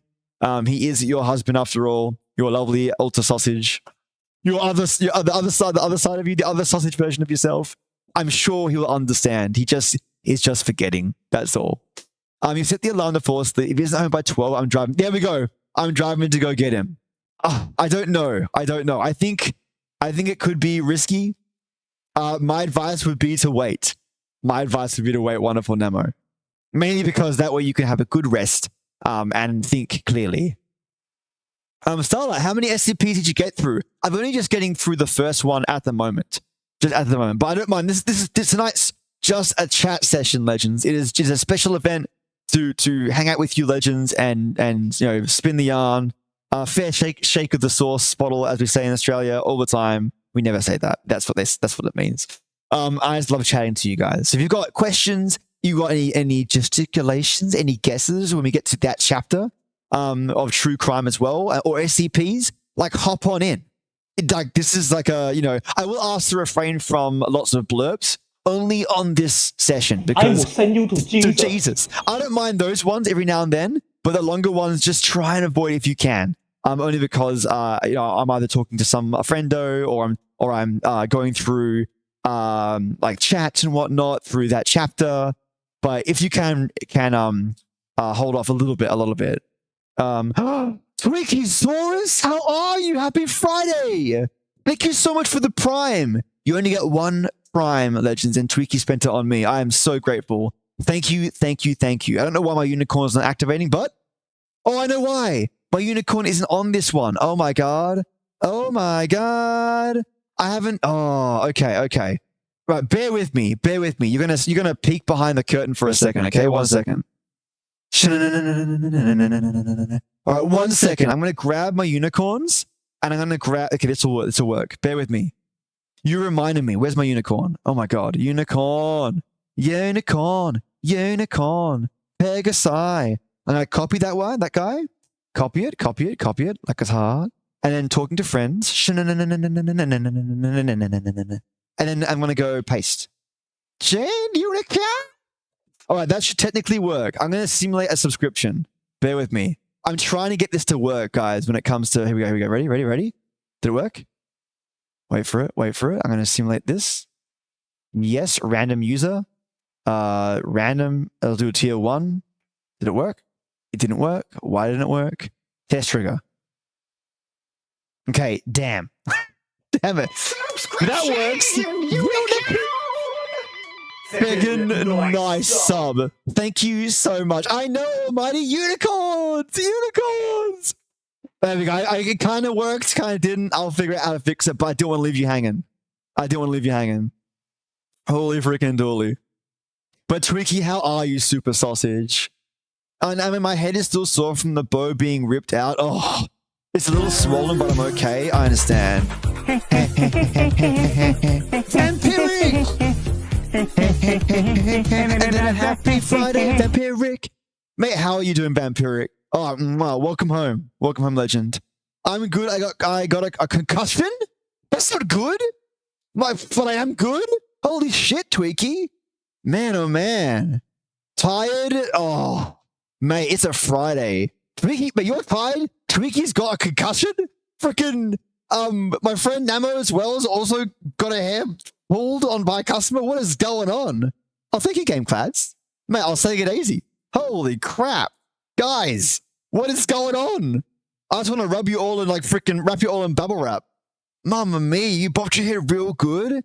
I'm in good law. I went to nap for a bit. Please, mate, a concussion is not good. I'm really hoping you're okay. I opened the stream and fell asleep after the stream streak, you sweetheart. Oh, we were just getting through SCPs. Almighty has given me giant eyeballs. Also, Almighty, thank you for helping me out with my metrics on my my YouTubles. Hopefully this weekend I'm going to be doing a Silk Song. Guess what? A Silk Song breakdown of lore. So if you like Silk Song lore, expect to see it being in the works from tomorrow onwards. I can't wait. Tweaky, I'm just have to be careful.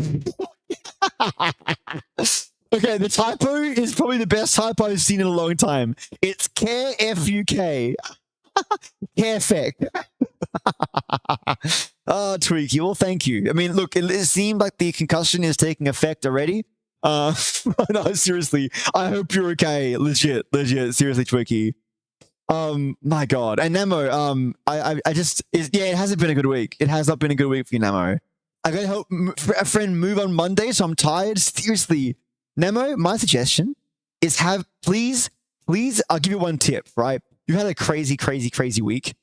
Do me and you a favor.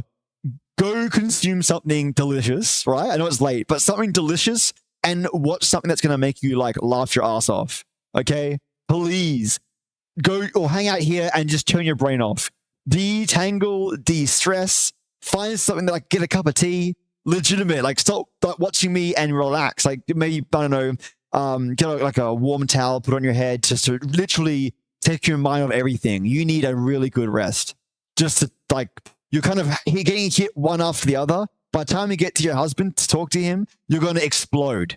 And he's going to not know what the heck happened. He's going to be completely blindsided. I swear to you, my friend. I swear to you. Oh, hello, VTuber. How you doing? Thanks for the follow. Ooh la la, I was around YouTube and saw left, so I clicked. Thank you so much. Oh, mwah. Almighty, you peanut. You are helping me out immensely, and I love the emojis. Vampiric, I go back to sleep after I grab a snack. You're so sweet. What snack are you grabbing, Vampiric? I went to the fridge for a snack, but you weren't there. It's a great meme. I love it. Oh, I'm going to go back to my wonderful pilot voice. Bear with me. Oh, Mari! Oh, the Yord! My Straub's friend! My Straub-loving friend! We are doing SCPs and true crime from that chapter. How are you? Morning to you, wonderful. Any new horses lately? Chicken sticks. Why, Vampiric, did you crack me up with those single sentences? Chicken sticks. I'm good. Life is great. Chicken sticks. Oh, you're a sleepy demon? A sleepy, inky demon? That's lovely, though. You'll have a wonderful, wonderful morning ahead of yourself, wonderful Mari. What are your plans, legend? Nemo, why do you think I lurk here? Oh, that's so sweet. I have fun in this chat. I don't want to wake my parents up, and they're in the room across from my room, and they're getting up early too. Oh my God. Oh my God. Mate, then hopefully, Nemo, I can put your mind at ease. You can switch the brain off for a bit. But if you can find out, if I can help you detangle, my job's done. I'm a happy sausage. Honestly, you deserve all the hugs. Seriously, Nemo, all the hugs. You've really had a hard time. I think it's understandable that you want to have a cry. But before you go to your husband, you got to find a way to detangle. Yes. Grab some chocolate, Nemo. Food is like a brain stress reliever. Hey, brother. Oh, man, that's a fun word. That's a fun word to say. Brother. First message as well. What might this SCP, good sir? SCP-696. It is brother. It is the one that it's like a creature. If you see it, even a picture of it, it'll make a beeline to you, and it'll just destroy you and anyone else that looks at it. That's SCP-096. Are you an SCP fan? An SCP stands for Secure, Contain, Protect. For those that don't know what SCP stands for, think of it like Cryptids meets X-Files. It is. You guys know it. It is a classic. I used to read SCPs when I was like a lot younger, maybe like 7 years ago, 8 years ago, even before I did streaming. And SCP-096 is like an old-time classic for me. So I agree, brother. It really is a classic. Creme de la creme, my friend. You can't see my hands. Normally my hand cam is on. You want my hand cam on? Is it going to be a bit weird? I can put the hand cam on. Let me have a look. It is weird not having my hand cam. I saw act as if my hand cam is actually there. Let me fly over to the hand cam and make sure it's capturing the right one. Hand cam, I just wanted you to know. Oh wait, it's covered. That's why. There we go. And then I'll see if my hand cam is there. Where's Mr. Hand Cam? But can I pick him? I can select him. Then it highlights it. There it is. Keyboard camera. Lovely. Good job, Left. All right, talk to friendos. I actually have a scene called Talking with My Friends. I actually have legitimately a scene. There we go. You want to, like, is it kind of weird to have it, like, there? I don't know. I can put it, like, next to me. Kind of feels like, is that kind of weird? I might make him, like, smaller. This, of course, is a special event, so it's a work in progress, okay? Okay, give me a chance. Give me a chance. There we go. It kind of feels weird not having it there. No. I think I'll have it like that. It kind of almost looks like my hands like, good gods, are coming out of my head. out of my shoulders. There we go. There we go. Okay, if it's weird, let me know if it's weird, please, okay? You're an SCP fanatic? Mate, you're in great company, brother. Nemo, thank you, Lefty, honestly, letting me... Oh, I think I missed that. I'm not going to miss that. Where am I? I read the chocolate one. I'm watching anime today. Says Mari, I'm planning on watching more MHA and get into Demon Slayer. I know Demon Slayer. What's MHA? Thank you, Left, honestly, letting me vent about it has helped. Oh, that's so lovely. That really is lovely. Mate, thanks for letting me know. I can never tell I overstep my bounds, you know what I mean? But I, like, legitimately am, I'm your pal. So it just seemed right. Chocolate will help. Venting and chatting will help. Like I said, I do apologize about not going through your whole story or your account during the week. It did move quite quickly with the joint chat, so my apologies. My best bet is to DM me for that as well, or wait for streams like this where we can chat properly. Do you know what I mean? I do spend the time. Like, I genuinely do spend the time. Murray, so yes, that's what I'm doing today. I think I'll find out what MHA is as well. What's your favorite SCP, brother? Do you have one? Raya, happy, wonderful Friday. Welcome on in. Welcome home. Oh, mate, it is wonderful to have you here. We're doing true crime and SCPs.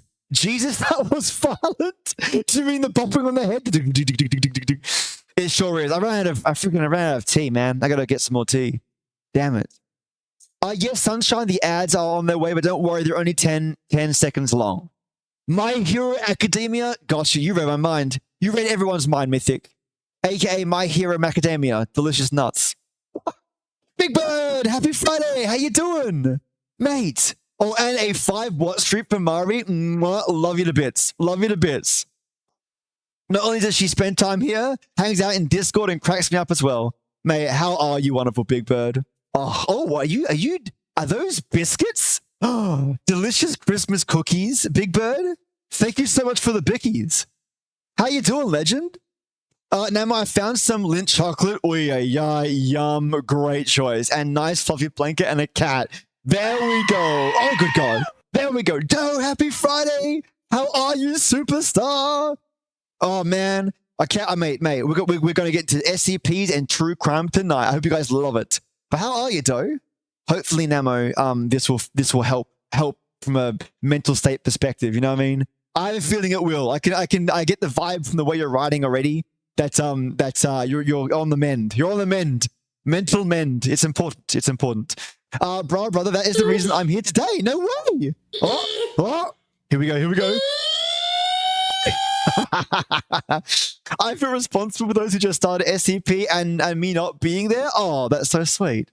That's so sweet, brother. We are in great company. A lot of my friends here know a lot about they're basically lore masters when it comes to cryptids. I think Starlight Morph is actually an active member in the SCP community. So you're like 100% in great company. 100%. Oh my goodness. Oh my damn. What if I move my little dudes? My little dudes there. I will eventually get the layout of this stream proper. There we go. And I move my little bunny man across. Ugh. There we go. Hello, Myth. The bunny, by the way, is called Glitch, as coined by the wonderful Mythic. There we go. Is that okay for sizing? Then it doesn't look so weird. And the heart rate can be like, I don't know, my face. I'm kidding. Maybe like over there, like above my head. We'll see how it goes. That kind of looks okay. I will get there eventually. If you got any feedback as to like where things are positioned, please let me know. Also, I don't know why I've got this band in my hand, but it feels nice. Don't know why. Don't know why. I'm still sleepy. I might go back to sleep. Good night, mate. Sunshine, can you please tuck in Wonderful Mari? Bulgard, Macadami. Oh, it's me, Macadami. Oh, I'm good. Just chilling before I do stuff and things today. What are your stuff and things today? Astra! Baby Daddy sounds cheerful today. It's every day, mate. Every day. There is no reason, thank goodness, not to be cheerful. How are you, Astra? You astronomical peanut. Mythic, ooh, left. Yeah, I saw you got Arc Raiders. Let's jam-a-lam. Are you ready? Are you ready to jam-a-lam? Are you excited? I am. Mate, I've got tomorrow off, I think, mostly. I'm going to get my editing stuff done, do some Silk Song stuff. If I see you on Arc, I'm going to Steam message you or I'll DM you in Discord. And I can open the doors to anyone that wants to hop in as well, okay? Top left heart rate, you think it's better over here? Like, you think it like over here? The only issue is when I do that chapter, you're going to see a heart rate at the top. But if I put it over here, right, it kind of still works. Do you know what I mean? So I think I'm maybe like over here. That's actually not so bad. Yeah, I can do that one. That one's actually not bad. Cool. There we go. There we go. But look, well, God, that gave me some ideas on the way to put it. Good thinking, man. Oh, thank you, Mythic. Thank you. It's so sweet. Wait, that emoji, Lexit Eep, looks a lot like me with the golden tuft. Holy shit. That's actually really cool. Man, you've inspired me. You've inspired me, Mari. I'm going to take notes on Lexit Eeps or Lexdun VT's style. That's so cool. Maybe we're twins. Sunshine, if LC's heart rate gets any higher, we'll unlock secret boss mode. Pro tip, in some games, your character actually breathes fast if you sprint too long. Just like during jump scares. That's kind of realistic, fair. Oh, I got hiccups, no. Dame, like a Dame, no, I know, my hero, Macadamia. God, why is it not showing the objects hitting my face? Why, like, okay, I'm hitting myself in the face, right, but it's not working. We will get to the bottom of this. Allow transparency, maybe?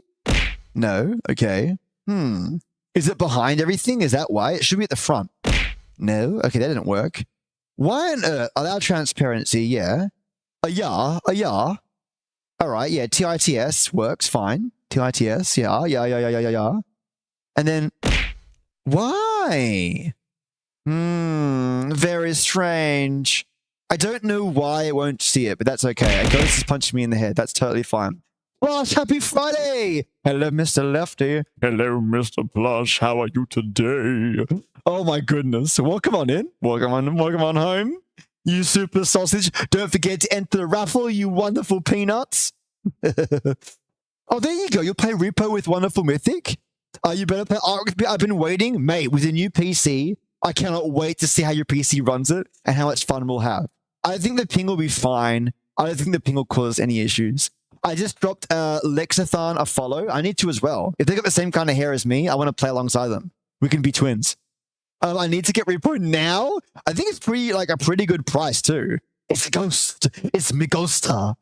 The happiest ghost around. And by the way, brother, by any means, if you've got any recommendations for SCPs, let me know. I think everyone should at least have like one SCP they can recommend. And I'll go through 2 SCPs and we'll jump over onto that chapter as well.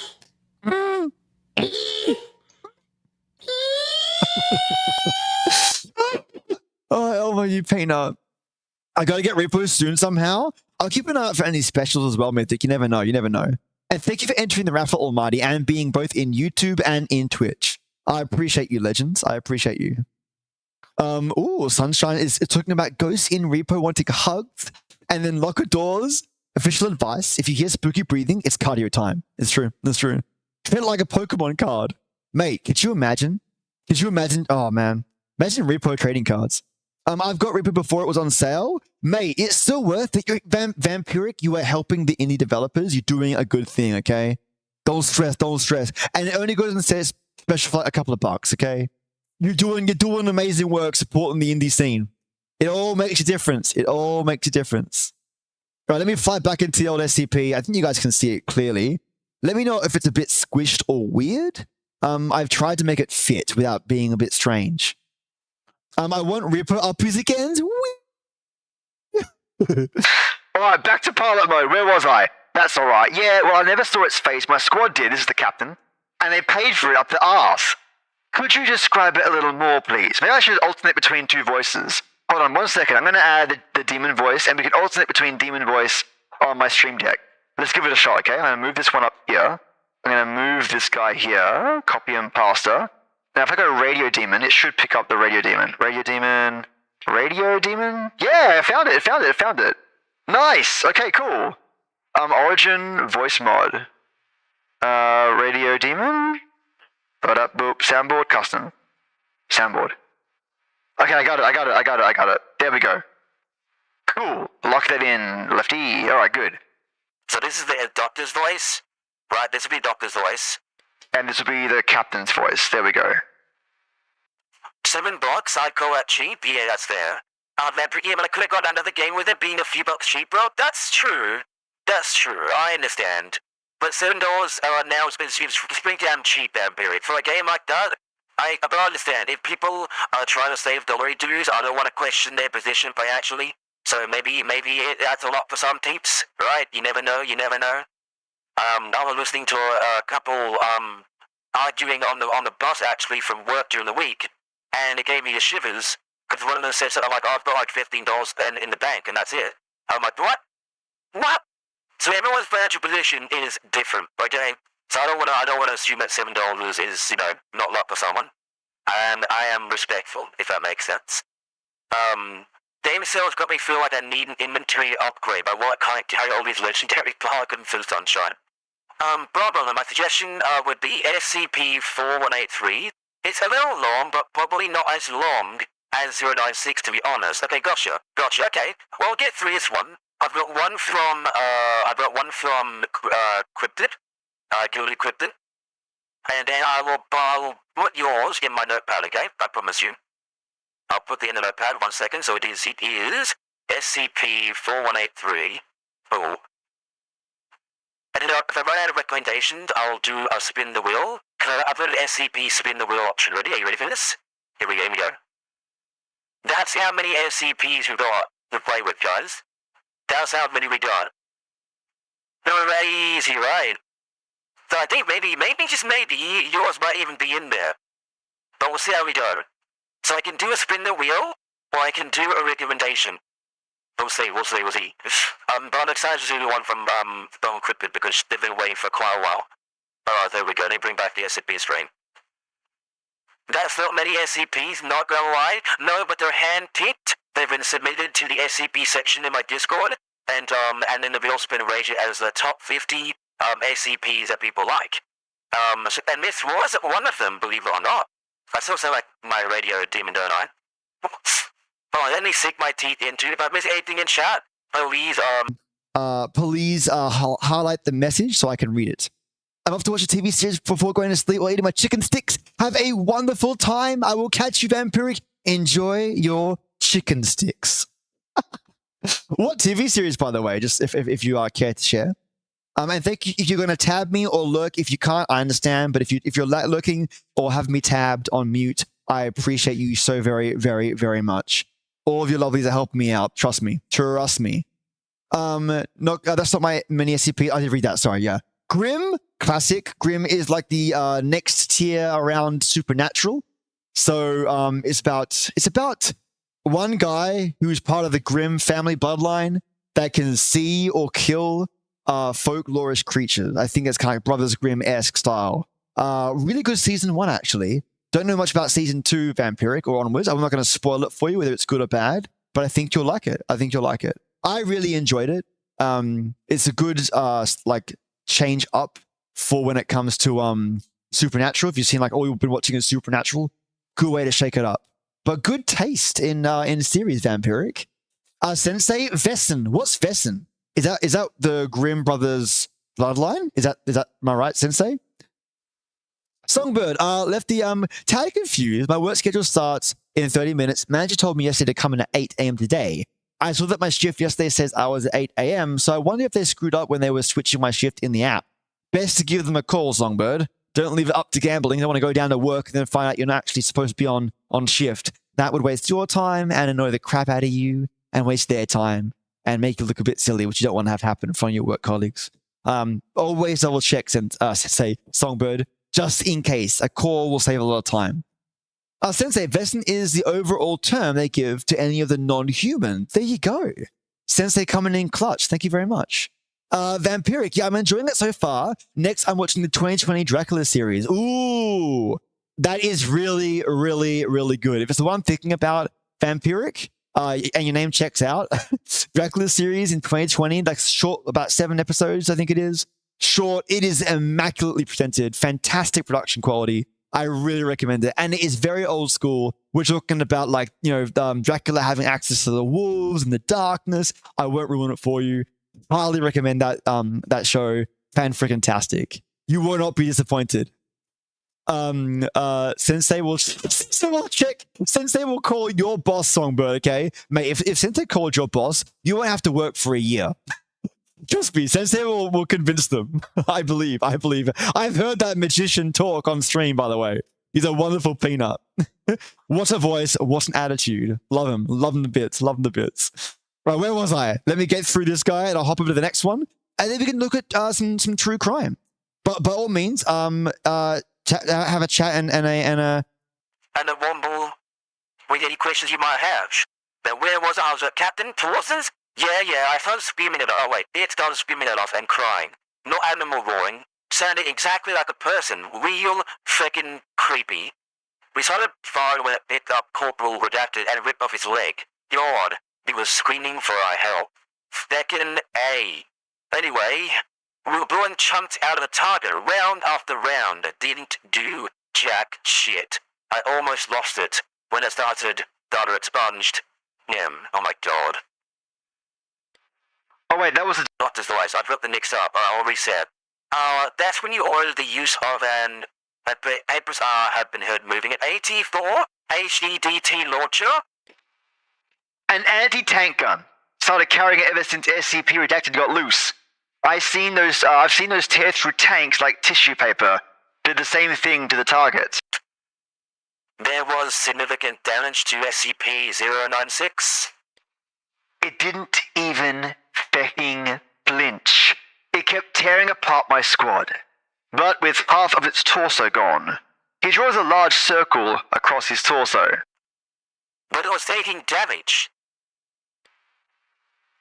If it wasn't showing it. It must have lost all of its organs, all its blood. But it didn't acknowledge any of it. Its bone structure wasn't hurt at all, though. It kept tearing my squad apart. So no actual structural damage.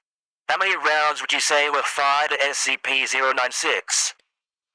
At least 1,000. Our door gunner kept his GAU-19 on it for at least 20 seconds.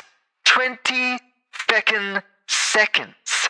That's 600 0.5 or 50 caliber rounds pumped into that thing. Might as well have been spitting at it. This is when 09B arrived, right? Yeah, and my squad was gone.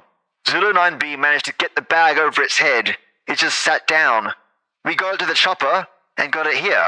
I don't know how it never saw its face, or how I never saw its face. Maybe God or Buddha or whoever thought I should live. Ugh, the jackass. We had obtained an honest depiction of SCP-096's face.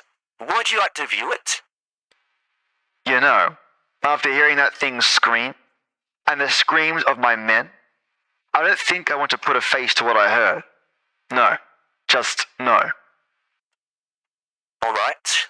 I believe we are done here. Thank you, Captain. Chairs are heard moving and footsteps leave the room. Captain Rhett, what's Rhett stand for? Redacted, is confirmed to have left interview room 22. Let this be on record that I am formally requesting SCP-096 be terminated as soon as possible. Holy shit, that thing is an absolute monster. An absolute monster.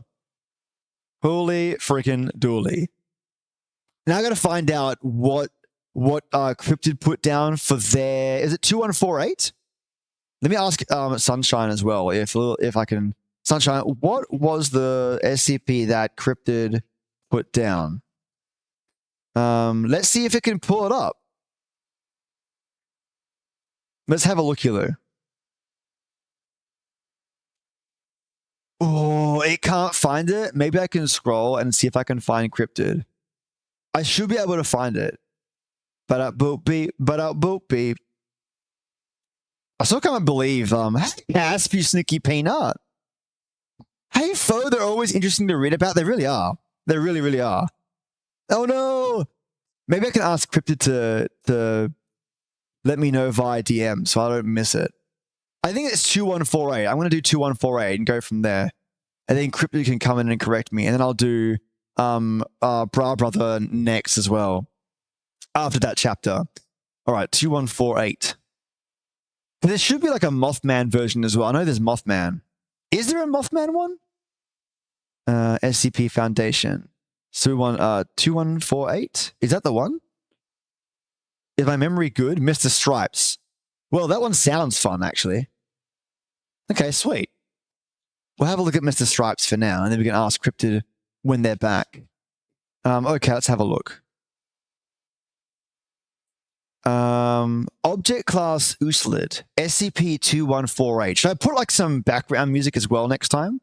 What do you reckon? Let's see if I can do some background music with the soundboard. Let's do background music. And then we'll do a soundboard and we can go like horror? Jingly Christmas tunes? I do not want to do that. Nope. Horror, here we go. No, there are horror sounds. There's EDM, which is quite cool, but I can't hear that one. Maybe I'll come back to it and I can pick some like actual spoopy sounds. Or I could do Suno music as well. Cool. Oh, I've got some ideas. Let's have a read. I'll do in the radio voice too. Special containment procedures. SCP-2148. It should be held within a standard humanoid containment chamber with hull redacted of side redacted. SCP-2148-1 is to remain in place at all times. Class C, amnestic. Amnesthetics, is that correct? Amnestics? I'm a doctor, I promise.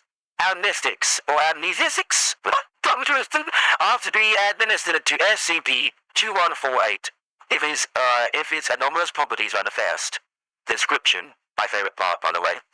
It is a male humanoid of Indian descent. The word Mr. Strikes from Little Misters by Dr. Wondertainment are tattooed upon SCP-2148 right bicep. SCP-2148-1 is a white blindfold immune to the is a white blindfold? Wow, immune to the effects of SCP-2148 with a brand name Doctor's Orders sewn into it, worn by SCP-2148 since discovery. The anomalous properties of SCP-2148 do not manifest unless it is able to visually commit something other than 2148-1 or itself to memory. When it is able to dedicate a person or object to memory via visual stimuli, all current, physical, and digital information concerning said person or object is immediately obscured via black bars. No alterations occur to media created after this event unless 2148 observes the person or object in question a second time. Bar C, amnestics are proven capable of reversing this process if applied within 3 hours of exposure.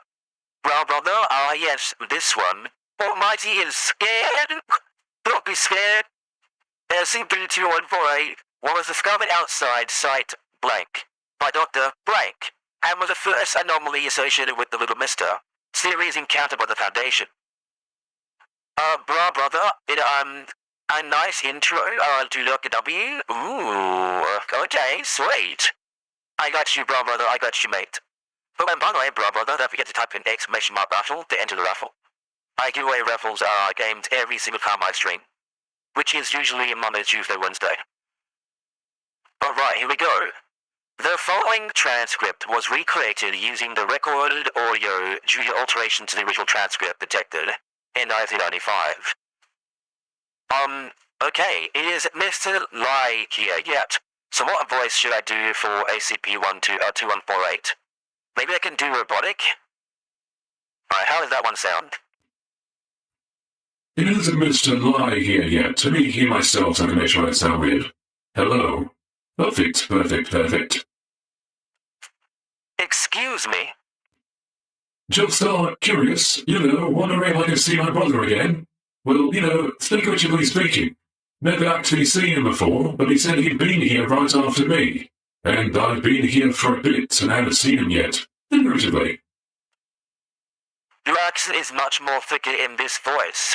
As long as it isn't, hard to hear, that's the main thing. No, he's not here yet. So there are more little misters? Oh, they're little misters, okay. Oh, 20 in total, counting myself. The numbers don't mean anything, but I was the first little mister that Dr. Containment made. Mr. Lai told me that, and he told me we were collected items, which made enough sense. Did you see them often? Like, literally? I saw them each once, well, except for Red. Had to see him twice. Kinda makes me wish I didn't have photographic memory, to be perfectly honest. You said you haven't seen Mr. Lai. Nope, well, yes, I said that. I have not seen him. He told me he was supposed to be last for some reason, I guess. Never really figured out why. But that wasn't really my place, I was just supposed to follow him around and look at stuff. And where did the two of you go? What did you look at? Oh, stuff. To go on trips in the government buildings, or at least that's what everyone else was saying. I guess I wouldn't right know, always had Mr. Lai to show me the way, though. He had a lot of friends, Mr. Lai, and he always knew right what to say to get us where we needed to be. Never had a shot to see him, though. The doctor gave me this note saying I shouldn't tell you a little bit light yet, but, the note had his blood cloud on it, that was kind of weird. And do you have any idea where Mr. Lai is currently? Should be here soon, though. Can't wait to see him. The robot almost sounds like the robot in Fallout. I think it's mapped after that. I think it is actually mapped after that. Addendum. Within 2 weeks of the initial containment of SCP-2148, both SCP-905 and SCP-920 arrived at site redacted. Through unknown means, a conference was held between the current Site Director and 05-4 to discuss the repeated information breach.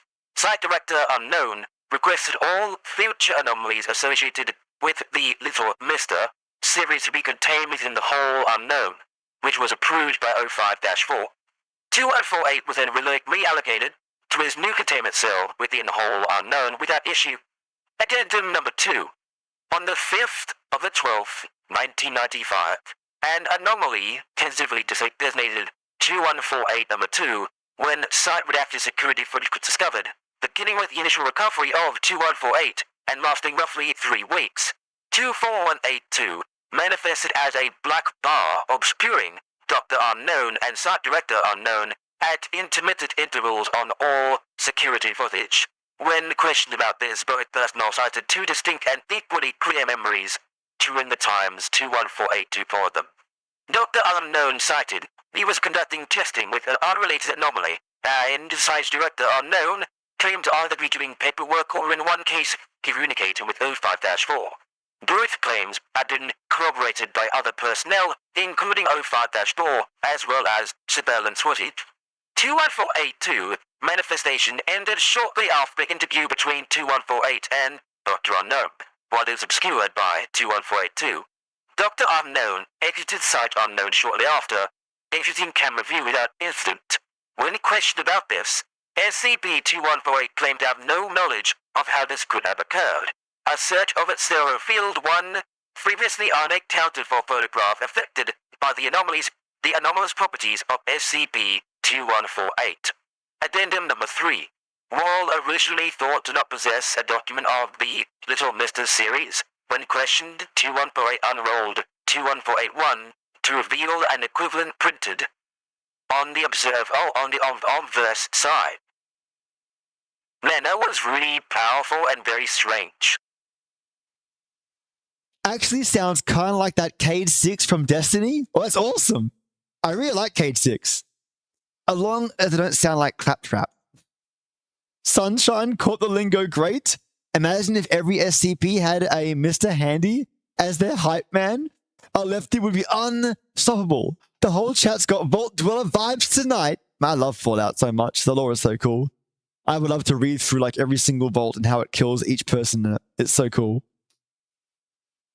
And Legends, now is the time to go back to that chapter. Let's swing on back to wonderful Mike at that chapter. This one is again on the darkest disappearances. Let's close out SCPs for now and bring up wonderful that chapter. For those who don't know about that chapter or who Mike is from that chapter, he's a YouTuber that's given me permission to showcase his wonderful true crime episodes. So big thank you to you, Mike, for giving me the permissions to do so. I cannot wait to go through these. The first one was 3 disappearances, unknown disappearances, and now we're going through some more darkest disappearances. But yeah, please check him a follow, please subscribe, and give his video a thumbs up like I am right now. Boop. All right, here we go. Let me know if you can or cannot hear it. Logan Scheinelman?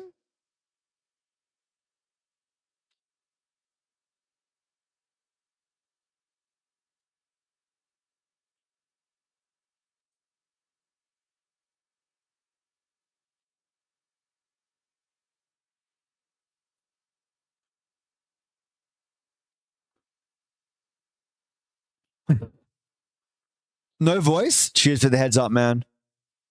Why would there be no voice? You hear nothing? Let me restart that. Oh, that's so weird. Why would there be no voice there?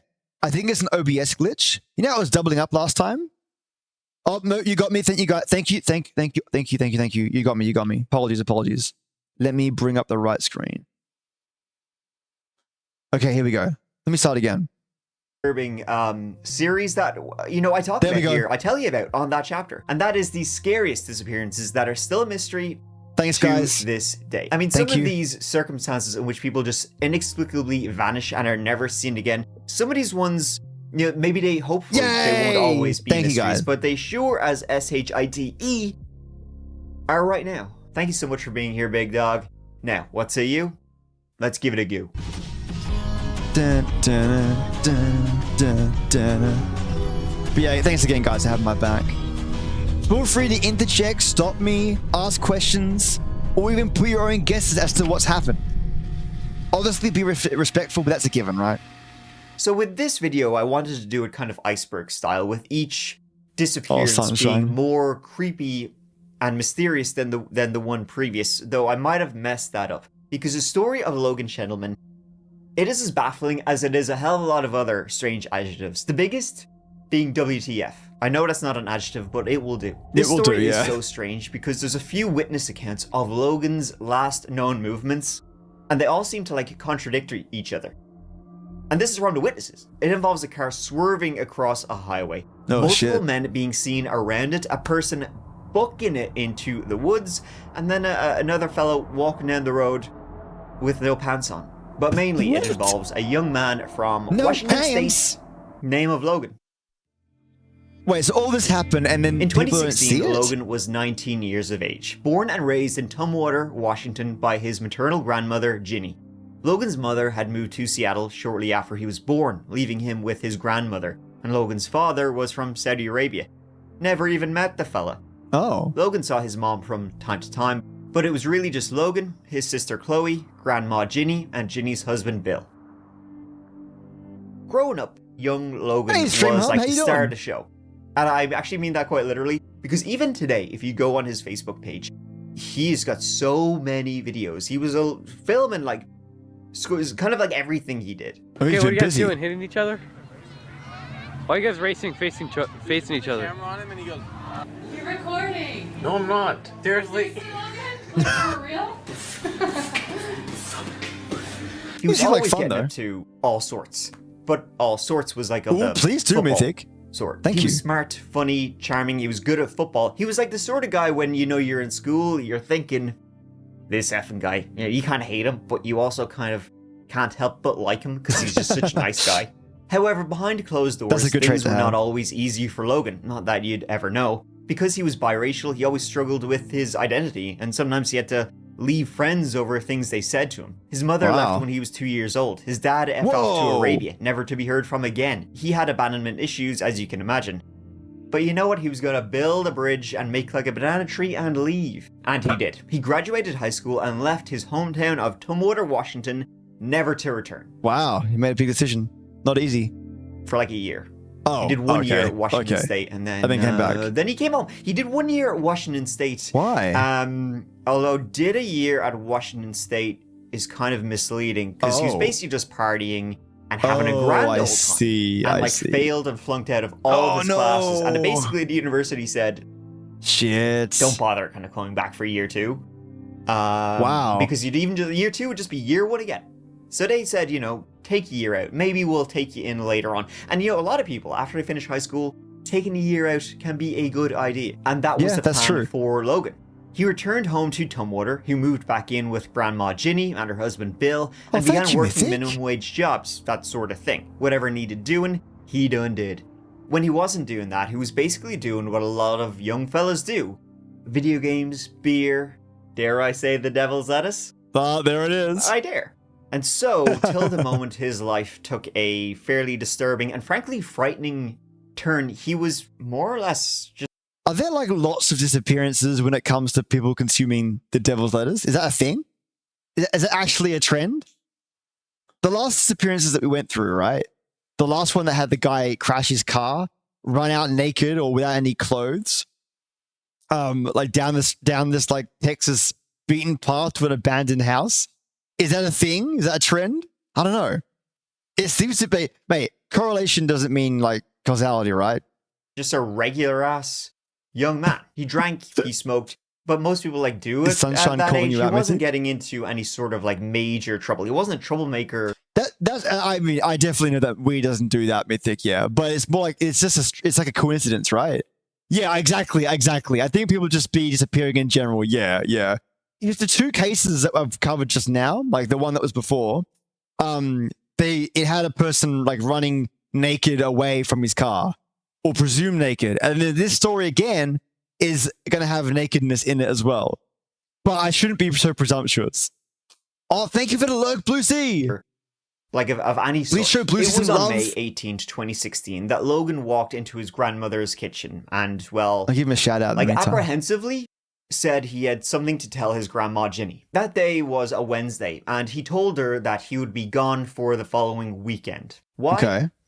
He had an epiphany. He had one of them. It's only when the weed is laced, other than that it makes you either tired, wide awake, or very hungry. Because does laced mean like it's got other stuff in it that isn't supposed to be there, Mythic? So Ginny said, okay, you're going to be gone for the weekend. What, please share us this beloved epiphany. Ah, okay. And he said, it's kind of like one of those epiphanies. I can't really explain it. I guess it was one of them when you know type of epiphanies. I mean, he had identity issues due to being like from actually many different kind of backgrounds. Look at this dude. His dad was Arabic. His mother was half black, half white. He's raised by his white grandmother. But even recently, after leaving high school, he had actually cut off a lot of his friends because they'd said some mean, racist things to him. So he was having sort of issues. Will you give me wings? Lovely, thank you. So laced with the no stuffs. Okay, that makes sense. I mean, that could have been what happened to the other poor soul that crashed their car, like in the last one. Mate, wings are good. Don't worry, friends. The wings go away. It's all good. But that could be the case in this one as well. I hope. Oh, we'll find out. About where did he really belong? Abandonment issues, then again, same sort of dealio. So maybe he thought he had a bright spark about who he is as a person. Ooh. Perhaps it was something like that. I mean, he came into Ginny like in the very wee... Good Lord! Fritz, hold off from the fast this time around. This one's about disappearances again, about a college student who went missing. And we're just finding out basically what their story is. So that his father wasn't in the picture. His mother left him when he was 2 years old, and he's gone. He's graduated college, but now we thought that he was gonna like keep punching up and doing well, but unfortunately, he spent a year in college just partying, and as a result, he basically got kicked out of college, and that's where we're at. Oh my goodness! Oh my damn! Crabs, you sweet sausage! Oh man, how are you, legend? How you doing? Were you playing Ark Survival? How is it? Is it Ascended? Is that Ark 2? Ark 2, you legend? Ark Tour? How are you, superstar? So cunning, you could put a tail on it and call it a weasel. You do, legend. I'm great, man. That's fantastic. How's your week been? I've been working my butt off, having fun, playing games, playing Ark Ascended. So what's it like? Is it the second version? An expansion? What's it like, legend? I know, right? Ark's actually a really good game, but it plays havoc with my computer. But welcome in, Raiders. I'm missing my boy. It is actually, it is. Crabs, we are going through and watching that chapter. And that chapter is a true crime podcast, essentially. And I've been allowed to actually showcase Mike. This is the narrator. I feel good. Yeah, true crime, Crabs. Yeah. And he's letting me go through his episode and just basically showcase the story, talk about it with friends, and the old Shinwag. It's supposed to be a remake with better graphics and whatnot. Okay. So but there is a number 2, right? I think. Brother, I just checked. Around 600,000 people are reported missing annually, according to law enforcement in the US. That's insane. It's actually insane. Holy shit. I had no idea, brother. What the hell, man? Mythic, I actually do not condone driving while being under the influence of weed, because when you're under the influence, it makes your head light and airy. Bloody hell. I heard you can get paranoid paranoid episodes from weed at times if you get a bad reaction. Is that true? Crabs, Narsender is the closest to a number 2. Oh, I got you. Hope stream is going great though, my dog. Well, not only is it going lots of well and fun, even more so with your lovely self and your friendos. Holy crap, Lord. Thank you so much for, as always, looking after me, legend, and sending your community to meet my community. May my friends be your friends. Please show Wonderful Crabs all the love. If you haven't done so already, please. He's a great friend of mine. Rest assured, I'm always looking for stuff to send your way in more ways than one as a special thank you. And I'm on the hunt, again, Wonderful Crabs. Seriously, man, I know you don't do it for the thank yous, but it goes a long way for me. And just whenever you get a chance to hang out. Hopefully, I'm always waffling on about the Minecraft server, but if you do get one, I would love to. I'm happy to bridge the gap and play Minecraft with you. I haven't got it. I'm going to wait till you get the server up and running, if you do. And I'll book time to jam with you. There's not many friendos I'd play Minecraft with, but you, my friend, I would make the exception. But thank you so much. But yeah, have you heard of that chapter before? That's the wonderful peanut on the screen right now that's doing this. Wonderful Mike from that chapter. My Irish pal. But yeah, check him out. I'll pop the link for his. Can I get the copy of the link for his subscription? I can't, can I? I can share it though. I can share a link. There we go. Share Patron. I'll pop that in the chat. If you ever want to check out more of his content, please do. He really is fantastic. Oh. Hey, Alice in Wonderland. Hello. Welcome on in. If you're by the way, if you're already a friend of mine or already following, type in !raffle, and that'll allow you to enter the raffle. I give away games every time I stream. And today is Synergy, an RTS game. Allison says, I've been smoking weed recreationally for about 15 years. I'm 31 now, and yes, it's a subtle THC overdose that can make somebody paranoid, have visible symptoms or of a panic attack, even nausea, throwing up. Wow. It's called green sickness. Some people just always have bad reactions to weed, whereas people like me do just fine for many years. And that's the thing, Allison, right? In the last true crime episode of that chapter, one guy crashed his car, and then he was having weed, oh good God, concussion, on weed, right? And what happened was he crashed, and they found like a stream of his clothes going out to, like in midnight, out to an abandoned building. And they didn't find anything about him, like nothing. So in that case, I thought maybe he could have also had a psychotic break or an episode as a result of the weed being too much, or weed overdose. Thank you for the lurk, friends. Love you to bits, legend. But yeah, that's one thing could be an issue. I'm wondering if this story is exactly the same. And Crab, if you've got to raid and relax, or raid have a rest, by all means, love you to bits, legend. You are awesome. Thank you so much. Nick, I owe you a song as well, wonderful Peanut. And if you can hang, by all means, we're going through that chapter, true crime, and doing SCPs as well. Secure, contain, protect. Treat it as X-Files meets cryptids. Allison, my friend took some weed gummies and they were too strong, and she had a bit of a freak out herself. So I'm not surprised if that guy had a break. It is totally possible. They thought it could be mountain lions as well, Allison. But I thought maybe both, like a mountain lion, or they said it could have been hypothermia too. But I mean, hypothermia, no freaking way. Allison, someone can have a bad reaction to many things.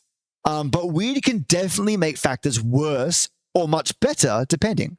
Mythic, I'll watch the VODs back later and listen to that case. Yeah, it's crazy. It's crazy. I'll send you the link if need be as well. Allison's, dude, mate, I love the yap. Don't apologize, Allison. I love the yap. That's what this event's for. It's a unique event. My chance to actually spend time with my friendos, you know? And educating people who might not be as stern like myself. I'm all for it. I'm all for knowing more and also just talking about what could have been. These cases are like more about what ifs, you know what I mean? What if moments. I'm thinking for the follow, legend. If you type in ! Raffle, Allison's, then that way you can enter the raffle. I'll add you in personally myself. Mythic, please do. I had the link, Bubs, making no worries. Let me bear with me. I'll bounce back to one step and I'll send you the link of this one. And that'll be the one that you're looking for. There you go. But I am. Thank you, Mythic, for showing interest in this as well. This is the very first time I've done anything like this, so I'm over the moon. And getting the chance to learn more about this from other friendos is so important. Hours of the morning before she herself was heading off to work. So Ginny was already thinking, this is kind of weird. Whatever this epiphany was, it must be important to him. I'm stoked. Because he always slept in. And as a former young man myself, it is absolutely exhausting doing former young man. Nothing. So Ginny said, okie dokie, let's talk about this later on. Out the door. She went off to work. She returned home then that evening at around 5:30 p.m. And Logan was nowhere to be found. Me too, Mythic. Like nowhere at all. She was like, nothing to worry about though. He's probably off with friends doing something. Yeah, he could be like partying. Do you know what I mean? Like with someone that's that active in the party scene, being missing for a couple hours, it could be anything. However, it was the next day, Thursday. Oh, catch you, Astra. Let me out. Let me out. Oh, where is it? Where is it? I want to, you know what I'll do? Instead of letting you out, Astra, there you go.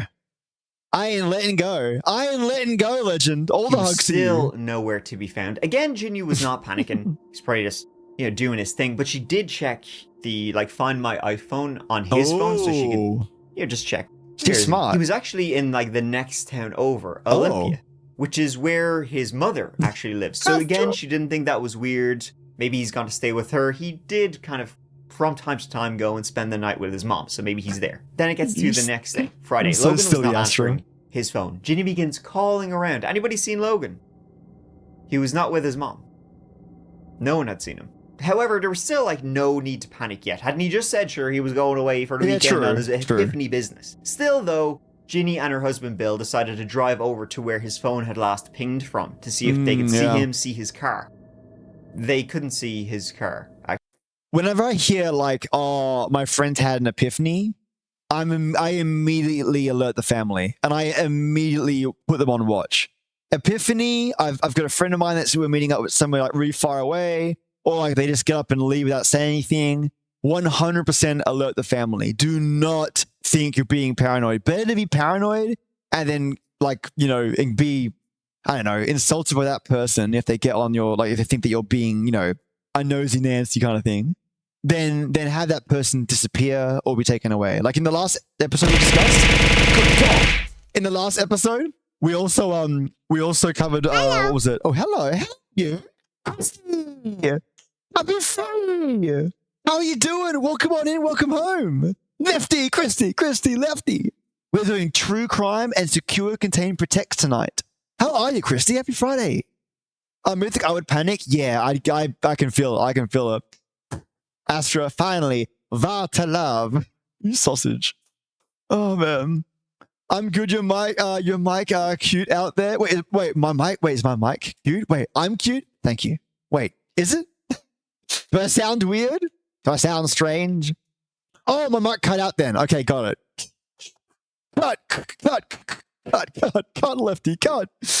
Corn Flakes, thank you so much for the consecutive streams. Mwah. Love you to bits. Thank you very much. Oof. Oof, the love. That good God was so aggressive.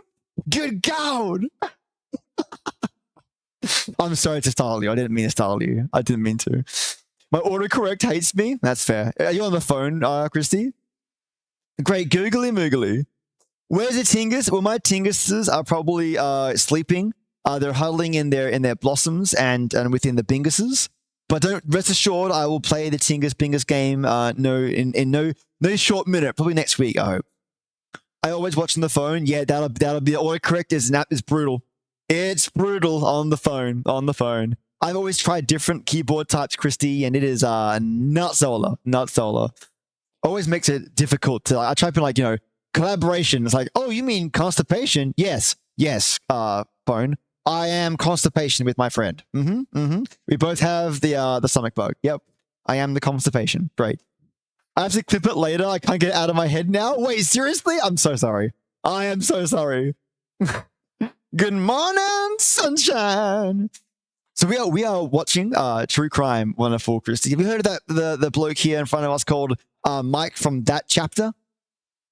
We're actually covering a case at the moment of disappearances.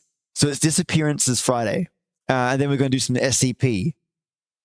I feel like an Eminem rap in that SCP line there for a second. I was about to say like a little rap, but I couldn't do it. It was so perfect.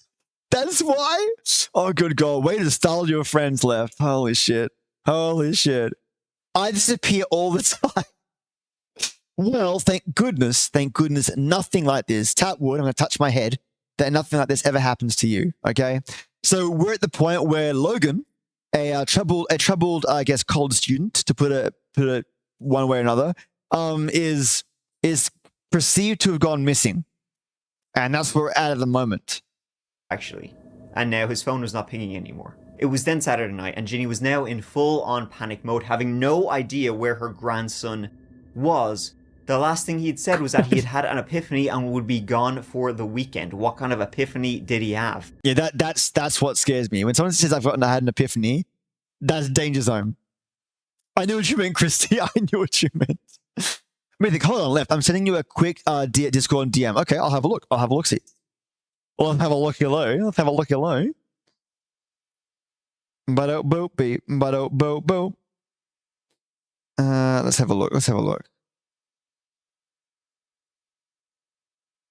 Oh, that's so sweet. Quina was reaching out to me. That's so sweet. I have to say hellozies. Oh, super sus. I'll check that out. Oh, of course. Mythic, of course. Mate, you're fine. Thank you for asking, though, but you're totally fine. Go for it, legend. Because epiphanies can probably be like bat. However, even though she had driven to Olympia trying to find his car, she hadn't found it. Others had found his car. And this is when the story of Logan Schendelman takes a disturbing it's yours, turn. Mate. It's yours. This whole video is about people who have never been found, all from different places, who all vanished under very creepy and unnerving circumstances. But what if you wanted to vanish? Okay, well, there's an advert running for that chapter. I can't play his advert on my channel. that'll be the agreement. There's no agreement for that, so I'll skip that part. I don't like them. Thanks, Nora. There we go. So, become safer with a... There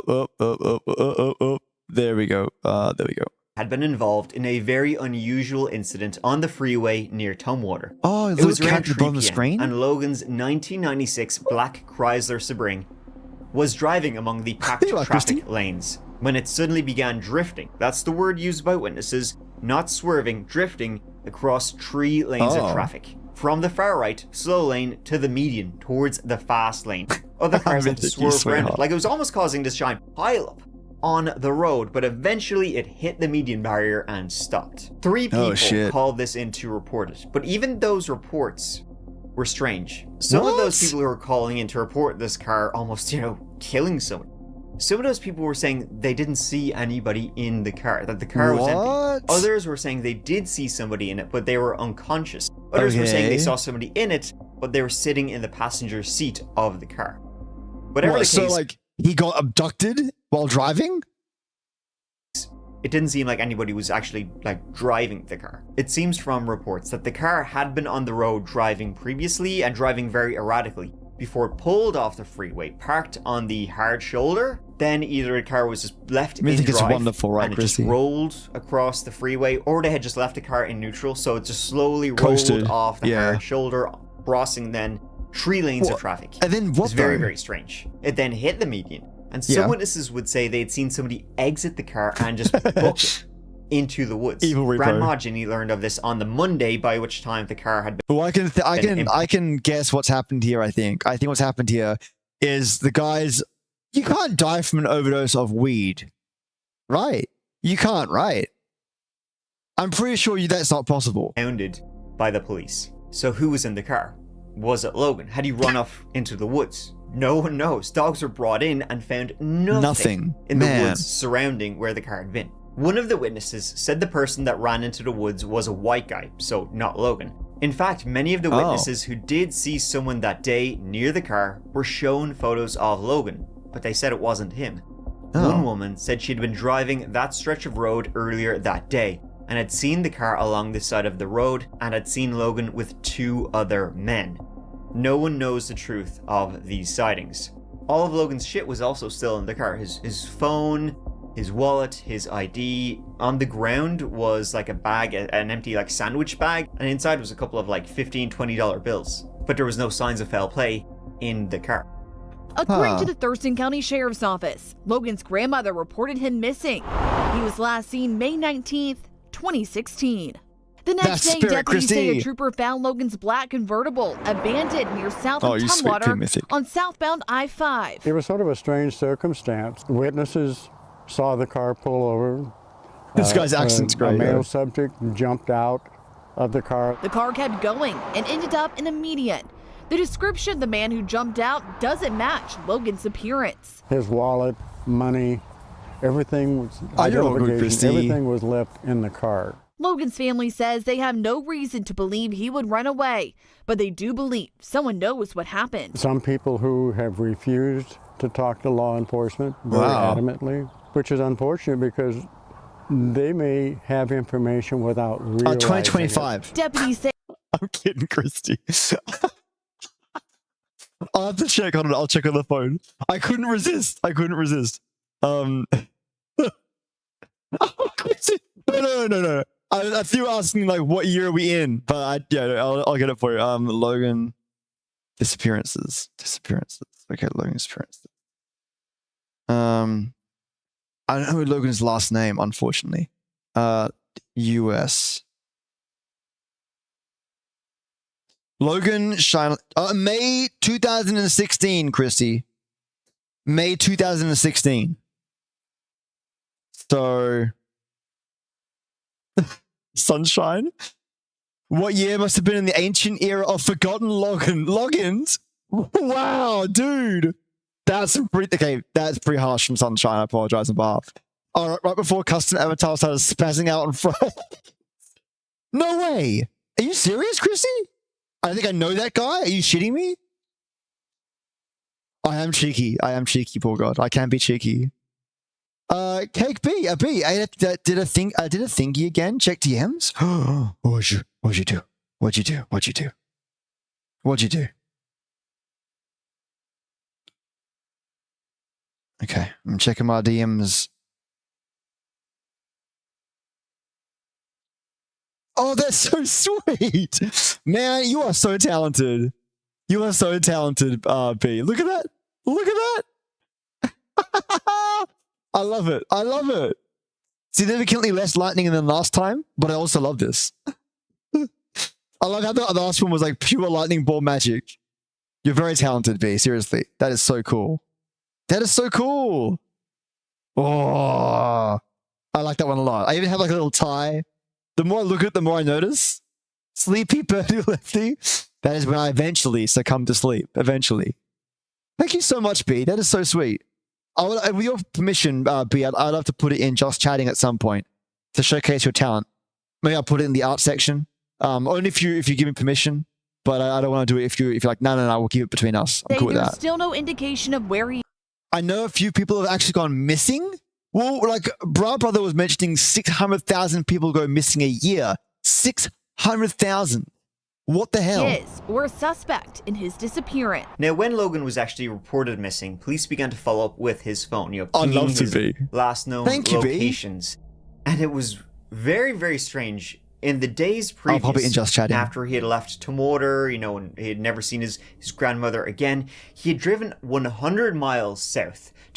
Least you're balanced with it, says Bull God. Too much cheeky, and I would have just compared to the whole bum. You don't want to go full bum. Don't go full bum. No full bottom. To Vancouver, Washington. Went down there, but for some reason just about-faced, and then drove the 100 miles back to Tumwater, and then his car was involved in this altercation. What I find interesting as well is, like, in all these cases, like particularly the ones where people are driving, they always drive off in some rando direction and then disappear. It's never like I'm going to a person's house or whatnot, right? Or I'm going to like a place I always visit. You're going to find me there. It's a completely like different direction to when they would normally go. And what's interesting as well, people can ping it. So Ginny, in this case, pinged Logan after he went for his epiphany drive and never came back.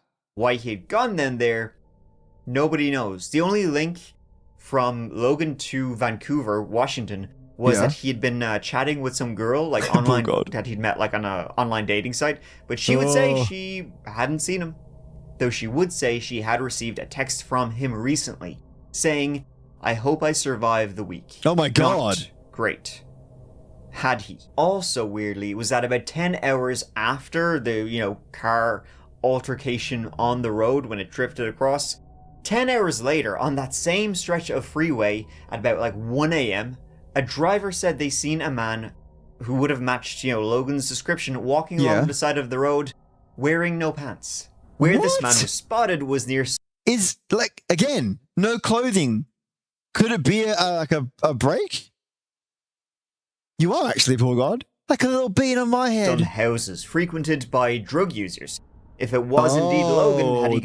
Again, with the possibility that the weed he bought could have been laced. Got involved in some heavy shit and was just out of his mind. 1 week after he vanished, his Facebook checked into Olympia Regional Airport. Following up on that, though, it doesn't seem like he was there. Maybe his, account was hacked. Who knows? Technically, it's possible he left the country, maybe to someplace like Saudi Arabia or something to see his dad, but by all accounts, he was never interested in meeting with him, and police following up on this, doesn't seem like he was there. And after all that, no one knows what became of Logan. He's never been found to this day. After the car crashed across the highway, the entire area was searched after witnesses said they'd seen a guy run off into the woods. So, like, is the car being left by the side of the road with some random person in it, with all of his gear in it, purely like a decoy for the police? Nothing of him was ever found. We don't know if that was Logan or not, but a lot of witness descriptions would say it wasn't Logan. So who was driving Logan's car and what became of him? Did it have to do with this epiphany he had had before he went missing? We don't even know if he was in the car, period, that day. B, I posted the two birds on Discord. Thank you so much, B. I love this little guy. The difference between them are huge, but lore-wise, Birdie uses lightning, so it makes sense Birdie is a bit burnt now. That's fair. So it basically zapped itself. Got it. Oh, what a cutie patootie. Football star has been missing for more than a year. Detectives are continuing to search for him. Yeah, 19-year-old Logan Schindelman disappeared on May 19th of 2016. His car was found shortly afterwards, drifting across the lanes down I-5 near milepost 92. Witnesses say they saw someone get out and run into the woods. Well, after getting a new tip from another possible witness, today deputies reignited the search in that same area, using canines to check the woods around the Farm Boy restaurant to see if there's any sign of Logan. So what did happen to Logan? Most probably foul play, and someone ditched his car and ran off into the woods. The car was fingerprinted, but no usable prints were found. The car was pretty dirty. Had he been involved with drugs more than people knew and had met some shady folk? It's possible. Others have theories about his sister, Chloe, her boyfriend, Jacob. Allegedly, Jacob and Logan did not get on at all. And Jacob had a bit of a history, a violent history. So they, maybe he did something to Logan, but the police have interviewed him. They polygraphed him. They said he is clear. More than likely, Logan had some kind of mental break and just absolutely vanished. Maybe as part of this mental break. But do you know how hard it is to vanish? It isn't that easy. He encountered some unscrupulous characters who did something to him, stole his car, and then in some kind of incident, the car crashed, and then they just ran away. It's an absolutely bizarre disappearance with no clues about what happened to Logan when his car ended up being involved in such a strange incident. The interesting thing is that his epiphany would lead you to believe he knew something was going to happen. Though tragically, no one ever thought it would be this. Searches have been done for Logan over the years, but nothing has ever been found. The Lost Boys of Pickering. I'm going to quickly get a cup of water, but I can see and chat. The word I would use to describe the Lost Boys of Pickering, is haunting. Really? Okay. Prepare to be haunted. Okay. Let's go back to the year 1995. March 17th of that year. Wasn't it only Paddy's Day? That was when Chad Smith, 18 years of age, and Jay Boyle, Jamie Lefebvre, Michael Cummings, Robbie Rumbold, and Danny Higgins, all 17 years of age, vanished. All were from the region just north of Toronto, Canada. All from those little towns and cities along Lake Ontario. Not really like a whole lot is known about this case, but what we do know is that all 6 of those pretty close friends were out drinking, partying at a neighborhood party on, of course, it was St. Patrick's Day. They were drinking, they were smoking. B, fun fact, the birdie took me 15 minutes to draw a gun. Damn, that's fast. Longer than usual, but it is better than drawing it too fast. I appreciate that. Thank you very much. What do you, how do you start your drawings, B? Like, do you just draw like the framework and then you start building around it? And late that night, at around 12:40 a.m., the 6 of them all decided to just go for a wander, get some of that good old, cold ass lake air into your lungs. It'll make you feel better, it'll wash away all that booze. Maybe they just had a few too many Molsons. No moose heads allowed. Not again. I don't know why I keep drinking this. That wouldn't be the thing that would get washed away, though. Go for a casual stroll, however, they did not do. Now, all 6 of the boys were well experienced on the water. All had been out there many times, even stolen boats before. This wasn't their first rodeo doing something like this. What we do know, what is theorized, is that they attempted, and they successfully attempted, to break into nearby Frenchman's Bay, a marina there, and they were caught on CCTV doing so. They had done this before. A little trick they liked to play was to steal beer from boats parked up there. That was the last time they were ever seen. Residents nearby would say they heard a motorboat that night. Oh, shit. Then, we really don't know. A few of the boys' girlfriends actually reported them missing that night, as they were supposed to meet up and continue partying. The first call to police... Man, they stole from the wrong person, I think. Holy shit. Holy shit, that's terrifying. B, finding the inspo pic to draw over and then add personal touches? I need something to do the lines on because I can't do without those lines. That's fair. So you have like a preset up structure And then with that structure, you build and build and build and build. Smart, B, smart. Release was made at 3:30 a.m.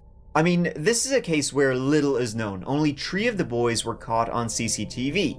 Where were the other 3?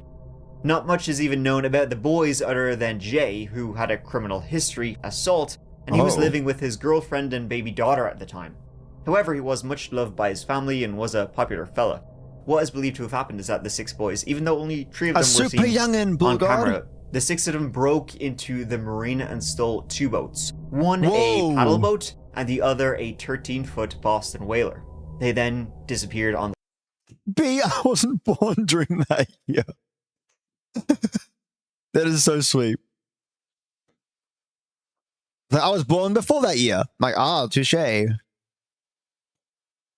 wasn't even think of before. Man, time has sure has gone by. 1995. Man, oh man. And these kids, I thought were just kids, but they're actually not just kids. They're like actual thieves. Bulgot is an old chap. Bother to begin the search for 36 Lefty is an hours. old chap. The reason they were so slow to take a look into this was that some of the... And I miss you all. And now I wonder if I could fly into the sky, onto the chopper, I'd fly so high. Tony, you legend, how you doing, superstar? Oh my god. Thank you for cracking me up. We are watching that chapter, True Crime. Boys were well known to the police, so even though they were reported missing 2 hours after they were last seen, the police kind of just, brushed it. Wait, is that from JoJo? The Declaration of the Rumbling. Which was that one from, Tony? They'll show up, you know yourself. Even when the parents called, the police were quick to still downplay anything, bad happening. Which, of course, makes all this the more tragic. But no sign of the boats or boys was ever found. So basically, they snuck in to steal beer. Wow, perfect timing. Beer. The Rumbling. Welcome to the Rumble Dome. Oh, Tony Sausage.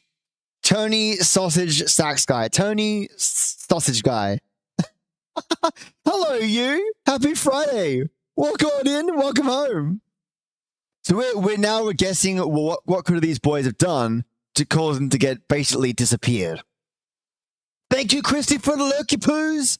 Love you to bits. And I think they were going there for just scavenging. And one of them stole something too much, and they had enough. I think because it's not their first rodeo. Not their first time they've messed up. And someone just had enough of them. But these kids were young.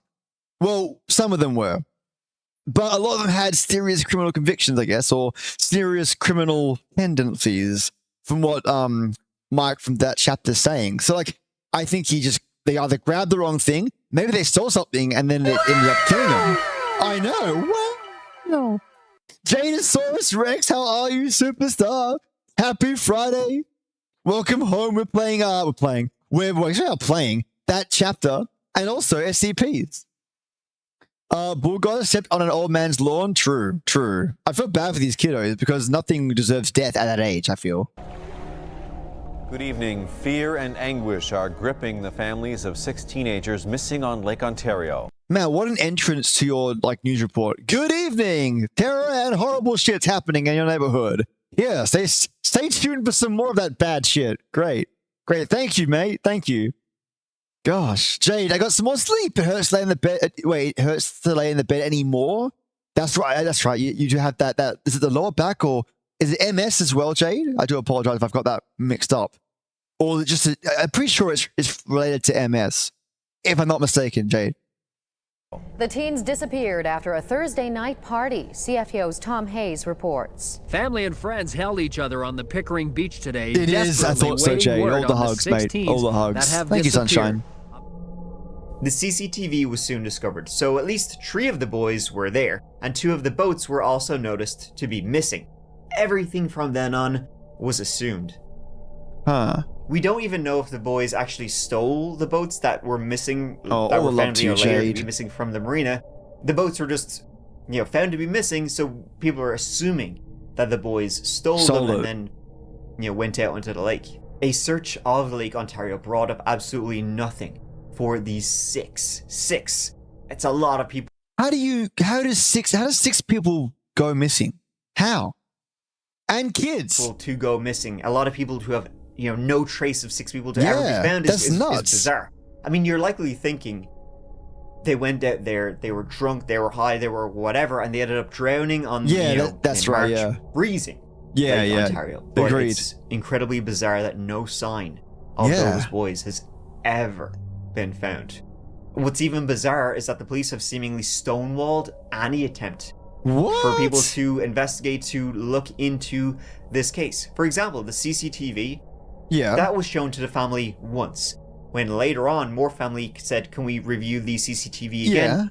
The police denied ever having any footage of the Marina Bay that night. Other cameras seemingly were not working that night, also located at Frenchman's Bay, the marina there. I think so, Ontario, Canada. Yeah, I think so.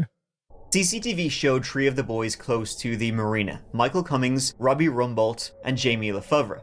The other 3 are never seen. Perhaps they went to another marina? We don't know. They're quite a lot younger. Who is seen is 3 other mysterious people at the marina that night. People who have never been identified. The mystery in fairness, you can't see anything. It's like, please, sir, can I have some more pixels, sir, please? 20 minutes on camera after the boys did. Why even ask nighttime? It appeared to be a man and 2 women. Now, they've never been found, and it seems like the police never made any attempt to find them, at least publicly, even though they could be the last people to ever see the boys. If they were involved with the breaking in, the stealing, were they at the party too, were they friends with the boys, they have never come forward about, what they could have seen that night. The only thing ever found was that a couple of months later, a red gas can believed to belong to that missing Boston whaler, was found east of where they had been. It was found in New York State, across the entire lake. How it got there, we don't know. Why it was detached from the Boston whaler, we don't know. Thing was, there was only a quarter tank left in the Boston whaler, which wouldn't have taken them very far if they did indeed take it. But it would have been enough to head south, towards somewhere like Toronto. What, so are they trafficking these kids? Could they have been trafficked? Is that a possibility? I agree, Sunshine. Jade is tougher than storm clouds. It's true. Your courage shines through. Anyone else got a secret Sunshine power that helps them push on? Well, if there is one, Jade has it. They also found a pair of red pants, much like Jay had been wearing. Jay Boyle had been wearing a pair of red pants. That's a bit of a stretch. The night he disappeared. But it is. However, DNA tests would reveal those red pants were not his. Okay, there were sightings of the boys over the years in Toronto, New York, but that's all they were. Unconfirmed sightings. It's a weird case, made all the weirder by the authorities' lack of desire to investigate what happened. Yeah, it is weird. In a case like this, most likely, the 6 boys went out on the lake and had an accident. Boats sank, exactly. Boys drowned in the freezing water. Yeah. But the interesting thing about that theory, and again, I mean, it's the most obvious theory, makes the most sense.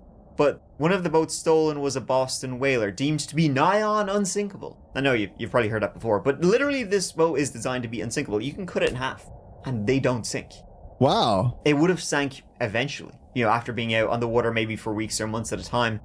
But how was it not found, when the search was still ongoing? It was never found, never sighted. That's why a lot of people believe that there was foul play. Yeah, absolutely. Involved, possibly in this case. But either way, it's a haunting disappearance out on the endless Lake Ontario. The water was also reportedly very calm, and still that night too. It would have been difficult for the Boston whaler, an unsinkable ship, to sink in those conditions. Even though it can get extremely rough on that lake, that night and those days after, it wasn't at all. Where the gas can was found, well, the currents at that time should have taken it in the opposite direction, and the gas can would have only become separated from the boat intentionally. It's not like it would just fall off or something like that. True. So what if there was some kind of accident, a boat crash, a larger boat crashed into it in the middle of the night, didn't see it? Well, if that was the case, the boat somehow was ripped apart by some force, you'd expect there to be little bits floating across Lake Ontario. Literally nothing has ever been found. It's a weird story. That is weird, but it leaves you with just enough questions to be haunted about the Lost Boys of Pickering. What are the possibles for that one? So trafficking is one option.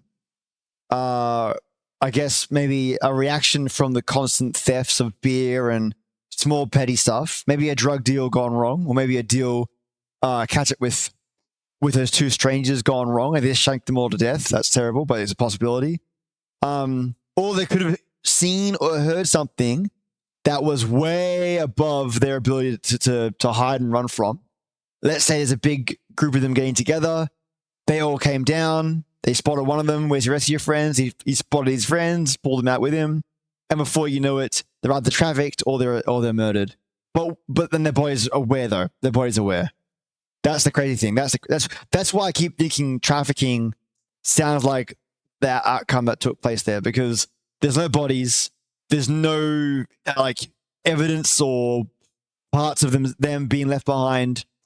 So that's what my sort of final verdict would be for that one, as awful as it sounds, particularly because they also went the opposite direction and then they found the can there. So they're going away from their hometown, not towards anywhere else or pulling him in deeper. Super freaky. The night of August 1st, 1989 was a very strange and mysterious time, if you can believe that. And it was a very strange and mysterious time in Prince George, British Columbia. A family of 4, the Jack family. They all got into a strange man's car on the promise of work and were never seen again. Oh, God. The Jack family was made up of parents Ronald and Doreen, both 26 years of age, and their 2 kids, 9-year-old Russell and 4-year-old Ryan. They were all First Nations people. Little is known about the parents' upbringing, but from reports, Doreen's was pretty rough, full of mistreatment and abuse. Bullgod, I had the trafficking vibe on that one as well, Left. Yeah. It just oozes that. It's just the way that it's the way that it's presented, with the evidence that you've given and the stonewalling as well. It feels like all information was scrubbed. But why? It could be a combination of multiple scenarios. Spotted, major event, could be trafficking dealings being taking place there, and they're sweet an additional 6 people to traffic. That's crazy. The couple, Ronald and Doreen, met at 17 years of age, fell in love. They broke up, got back together. Russell wasn't Ronald's kid, but he treated him, just like he was. They had another, and they moved around a bit following the work. In the late 80s, they were in Prince George, BC. Yeah, it's sad, Ronald right? had actually, unfortunately, just lost his job at the sawmill. And so they were in Prince George. They were on welfare, desperately trying to find income, to find somewhere new to work. And as you can imagine, those kind of pressures, trying to provide for your family, it can put it is a lot of pressure to put on this young family. Doreen, she started drink a lot. She resorted to stealing medicine for her 2 young boys. Ronald was having no luck getting work, to the point where he started hitting Doreen, and allegedly he owed a lot of money to someone. Shocks. And so this case becomes very, very... Actually, this is by far, I think, one of the creepiest cases, because it was on the evening of August 1st, 1989, that Ronald Jack, he headed to a nearby pub, a nearby bar. Few scoops. We all need them, right? And he was in that bar, he was drinking some beers, and as he sat at the bar, he ended up just striking conversation with one of the guys nearby. Okay. Who seemed like salvation, pure salvation. Oh, shit. For Ronald and his family. Yeah, Doreen stole medicine for the boys, yeah. She spent some of the money on drinking, unfortunately. But then she was being abused by her husband, apparently, allegedly, being beaten by Ronald. Because you wouldn't know it from the pictures, right? You wouldn't know it from the happy family pictures. It's terrifying what happened behind closed doors. It was at that bar he allegedly met a man who offered Ronald and his wife, Doreen, work. The thing they needed work. They needed money. He said he'd give Ronald and Doreen both jobs, and you know what? He'd even have daycare for their kids. If it's too good to be true, it generally is, guys. Sheesh. He said he could take them to a logging camp near Kluklutz Lake, about a 45-minute drive due west of Prince George.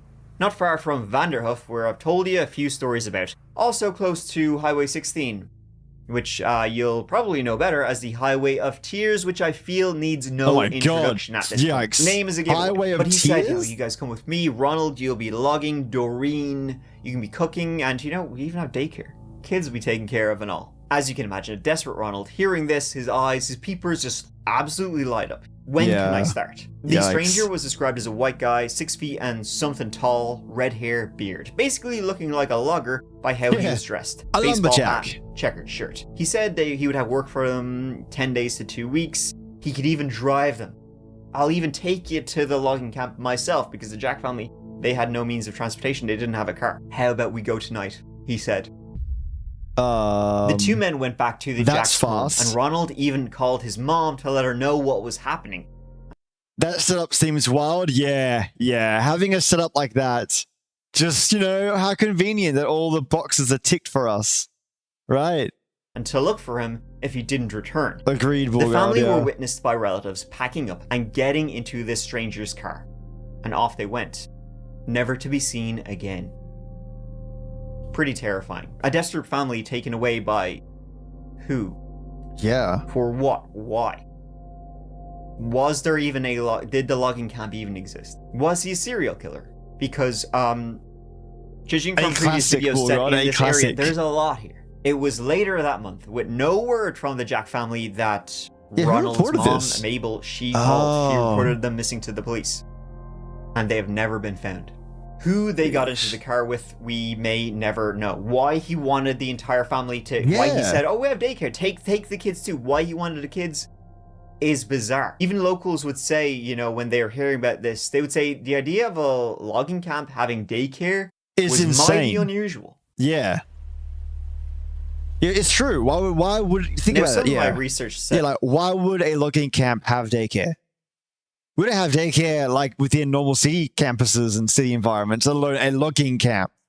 So I'm whoop, whoop, whoop, alarm bells. Is that when he met Ronald at the bar, he But, desperation.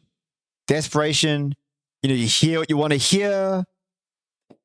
She only said for Ronald and Doreen to come with him to the logging camp, that he just had work for the parents and to leave the kids at home. Then when Ronald and the stranger went back to Jack's house, Ronald actually called his brother asking, hey, could you look, take care of my kids for me for 2 weeks while I go with this guy on this job?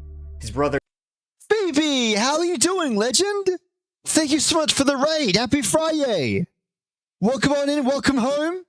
What's crack-a-lackin'? What were you playing, wonderful? And thank you so much for bringing your lovelies my way. Phoebesaurus Rex.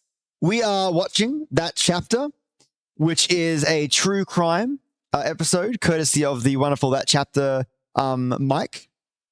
We're streaming something very different. Very different. It's an event. It's a special Friday. I don't normally stream Fridays, so I'm lucky to have you here as well.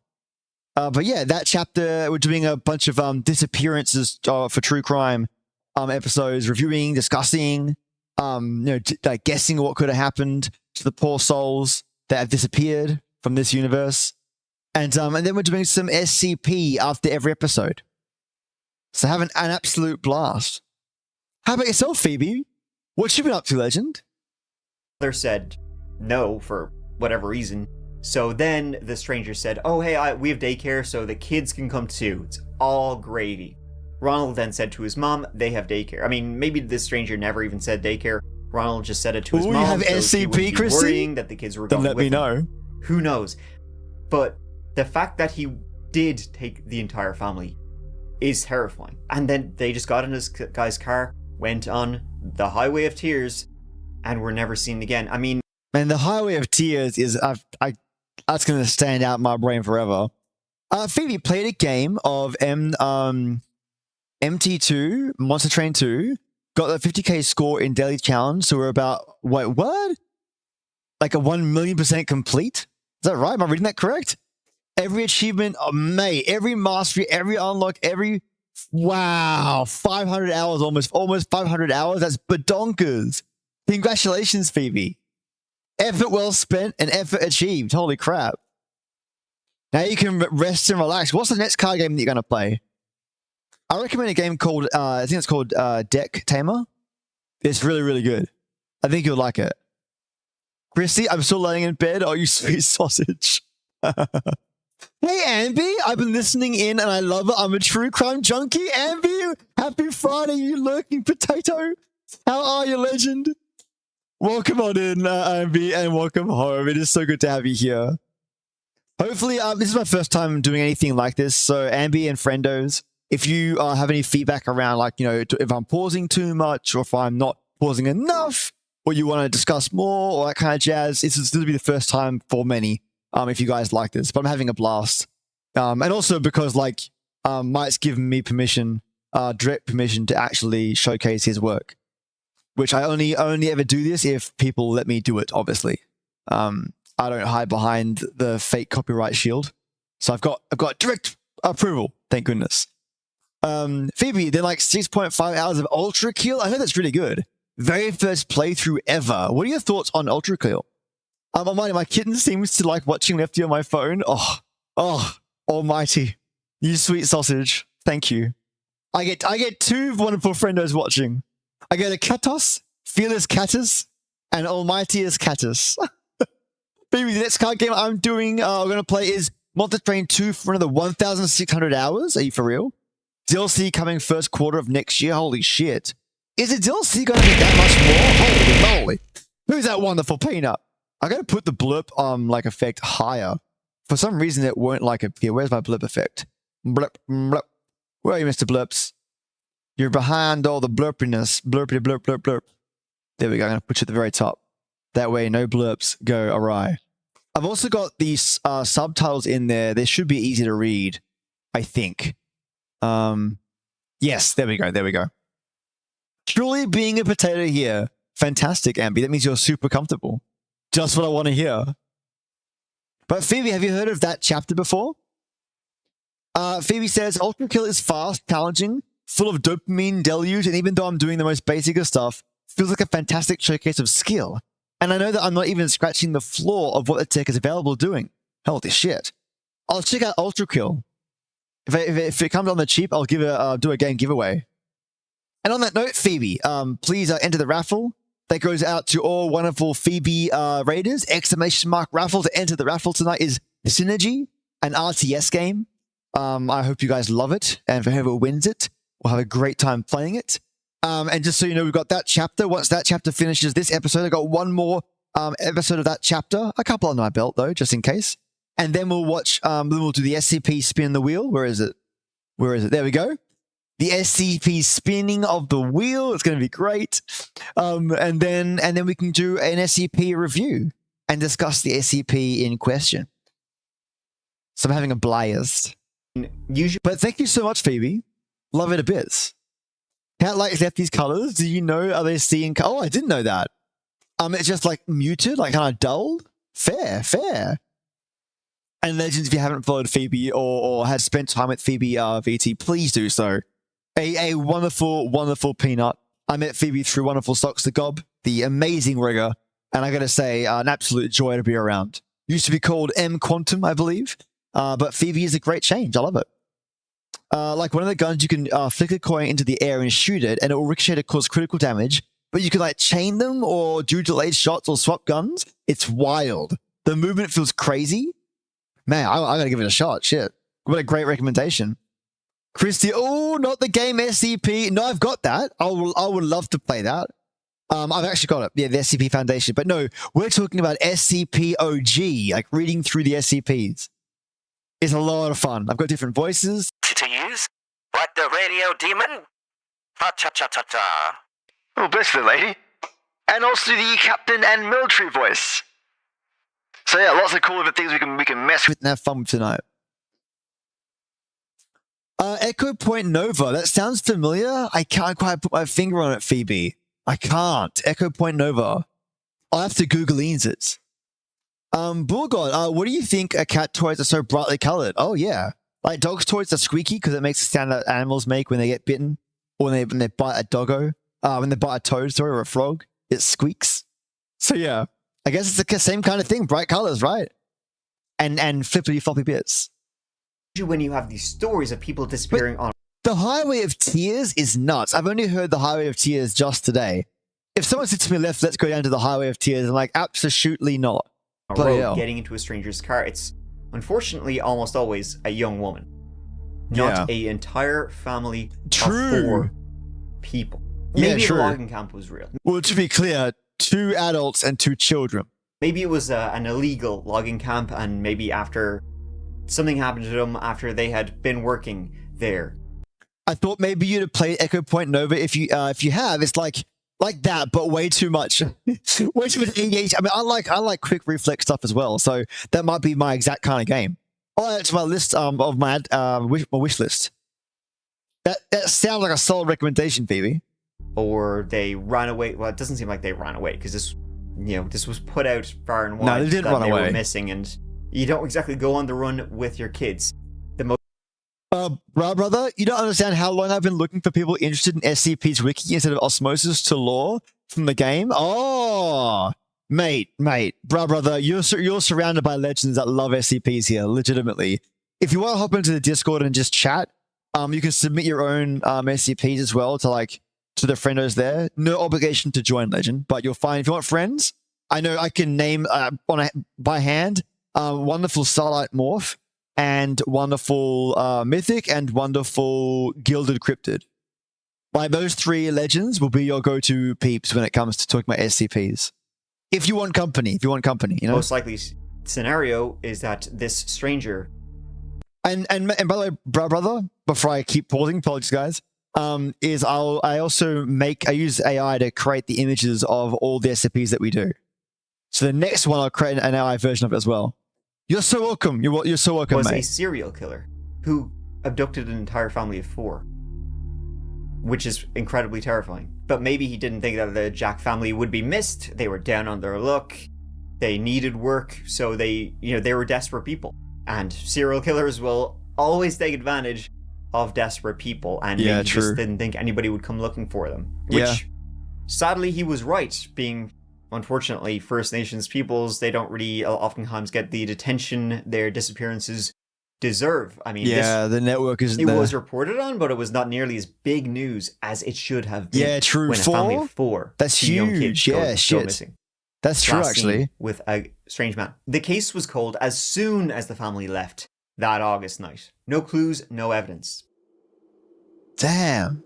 It would be 6.5 years before something actually happened. And that was in January of 1996, when an anonymous call was made to the RCMP located in Vanderhoef, near the lake the family were supposed to be going to, where the logging camp was. Yeah. A caller told the police the Jack family are buried at the south end of some ranch by accounts. Who that caller was, how do they know that? No one knows. What the hell? The call was traced to a house in particular, and at the time of the call, there had been, in fact, a house party going on at this house. Oh, what the hell? But who made the call, the police couldn't determine. Since then, however, there have been no updates on this sadly under-investigated case of a missing family. There have been searches done over the years, most recently in 2019, but they haven't announced any findings, as there were none to announce. If it was a serial killer, the entire case is highly unusual. Taking advantage of a desperate person, sure, but 2 people, an entire family? Yeah. Usually serial killers will go for, people they know they can overpower. Usually it's women, but this was just someone he randomly met at a bar. How could he have known anything about his potential victims, Ronald's wife and his kids? And also, who overheard the chat between Ronald and the mysterious man? Was it the barkeeper? Like, I don't understand where that information came from. The logging job sounds very, very fake, but it's not surprising someone eager like Ronald believed it or wanted it to be true. Hey, Starlight, I'll be on in a bit. Go do some stuff real quick. No worries, Starlight. You're all good. Who knows what happened to the family when they got into his car that dark night. This is what the family would look like today. Wow. That's crazy. The technology. That's so harrowing. So damn harrowing. Oh, man. That's so sad. I mean, like, just looking at that, that's just so... It's like... Yeah, what could have been? You just think It's a really disturbing story of a likely serial killer, taking advantage of a desperate family, a family that vanished, and there's a lot of room out there in British Columbia for a lot of things to go horribly wrong, and unfortunately, much like all the other victims of the Highway of Tears, we will never know what happened to the Jack family. Thank you so much for watching, folks. You know what? Sure you know it. But like, someone knows, right? Someone, I mean, like, on their deathbed, they'll probably confess. It means a lot to me that you're here watching this old video. I hope you found it as disturbing as I did. Researching these tales. The next old video will be up, when it's up. So please check it out. And as always, check out the That Chapter podcast, which has a brand new shampoo episode, podcast exclusive stories, every Monday morning, available for free on all podcast platforms. Nice. What a legend. And now it's time to do the wheel spinning. All right, legend, let's do it. We got how many? 84 SCPs to spin with. Let's see which one we get. Are you ready? Are you ready?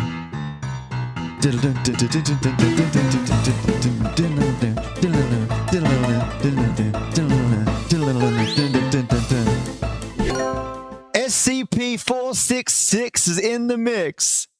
Unsolved cases make me sad. Yeah, me and you both, Ambi.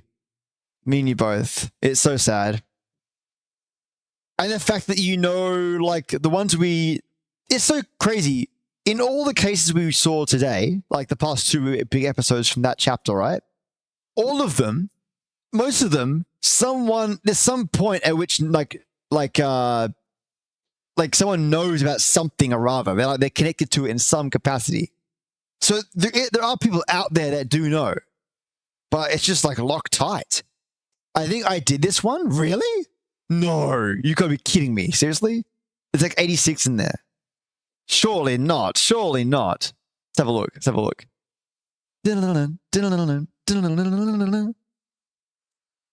Hey, Emma. Happy wonderful Friday. Welcome on in. Welcome home. Let me search this one here. 466. Let me check it out. Mobile veins. We have not done mobile veins. Oh, you're saying it was yours that you submitted? Ooh. Hold on. No way. What the hell? Oh, the original cover page revision. Wow. Okay, we can work our way through it. I reckon we could do the incident and the original. It's the one that I submitted. Awesome. Let's go. Oh, Bra Brother knows this one. By the way, Starlight, I meet Bra Brother, and Bra Brother meet Starlight. Starlight is actually part of the Foundation. I hope you guys have a fantastic time with each other and here. All right, let me get my doctor's voice on. You guys can see it clearly. Fantastic. If you can't, please let me know. Or if it looks weird or you got some odd angles, again, please let me know. All right, let me get my vocals on. There we go. Another SCP geek, so like, absolutely. A wonderful Bra Brother is in fact. Greetings, Starlight. It is wonderful to have you meet each other. And you get to meet an actual... Well, what's your rank, Starlight? I'm one of the doctors, by the way, Starlight. Talking to you, the doctor here. Object class, suicide. Also, correct me, Starlight and friendos, if I say anything wrong. I can pronounce it wrong. I'll admit saying the 4 SCP digits, but I will say like 466. MTF, okay. Could you elaborate on the acronym?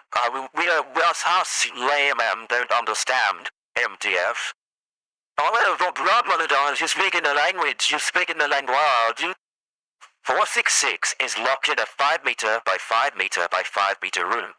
Oh, mobile task force, that makes sense. That's right. It's all coming back to me.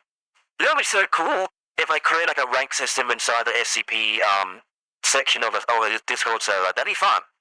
Thank you for your service. Oh my god, I'm loving it. Link it to me, Starlight. I might move into something big here.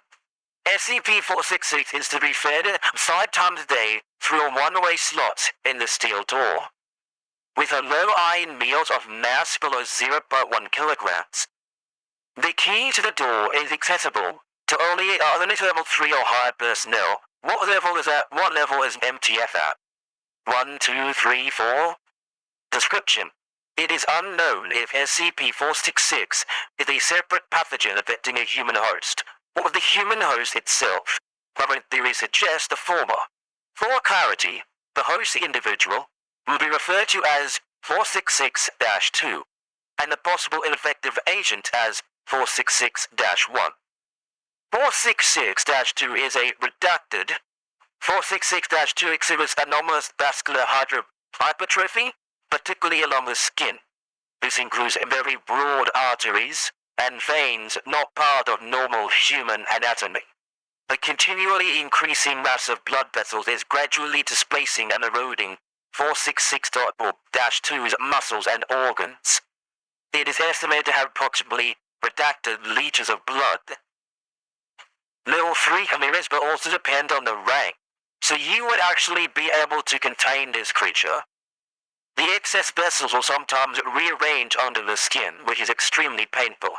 If the host or hypothesized pathogen is threatened, the excess vessels will physically tear the skin and extend up to unknown meters outward. These defense vessels will constrict threats until neutralized. If cut, they hemorrhage as expected and will be replaced by more vessels from deeper inside 4662's body. As demonstrated by the rearrangements, 466-1 displays some degree of control over the mobile vessels within Insider's body. This control is utilized when 466-2 consumes food. If 466-2 farts, does that consume the entire meal, 466-1 will use the collected strength of the mobile vessels and force speed. Wow. 4662. God dang. This is advantageous for 4661. It appears that nutrients go primarily to expansion of the mobile vessels. How really dark. Bulgard, thank all the friends in the uniform as long as you are not a stick in the mud or a fart or a criminal yourself. True, MTF level depends on which task force it is as well. Wait, Sala, are you able to... Oh, but Sala's being intentionally mysterious. Hey, Shade, what's up? Holy LC? Am I holy? Why am I holy? Wait, what? Is it me? Is it me you're looking for? Oh my goodness, wow, it's a racist, friends, not me. I now want to go into the incident report. I told you not to eat that many beans. The missile knows where it is at all times. It knows this because it knows where it isn't. True. It's true. Once a missile, always a missile. Let's drink some water. Ah, delicious, delicious. Alright, time for an incident report. Ooh, that is the incident report. Now, I can read through the top parts, but I'm going to jump right into the details, because I think that's probably the most important part, right?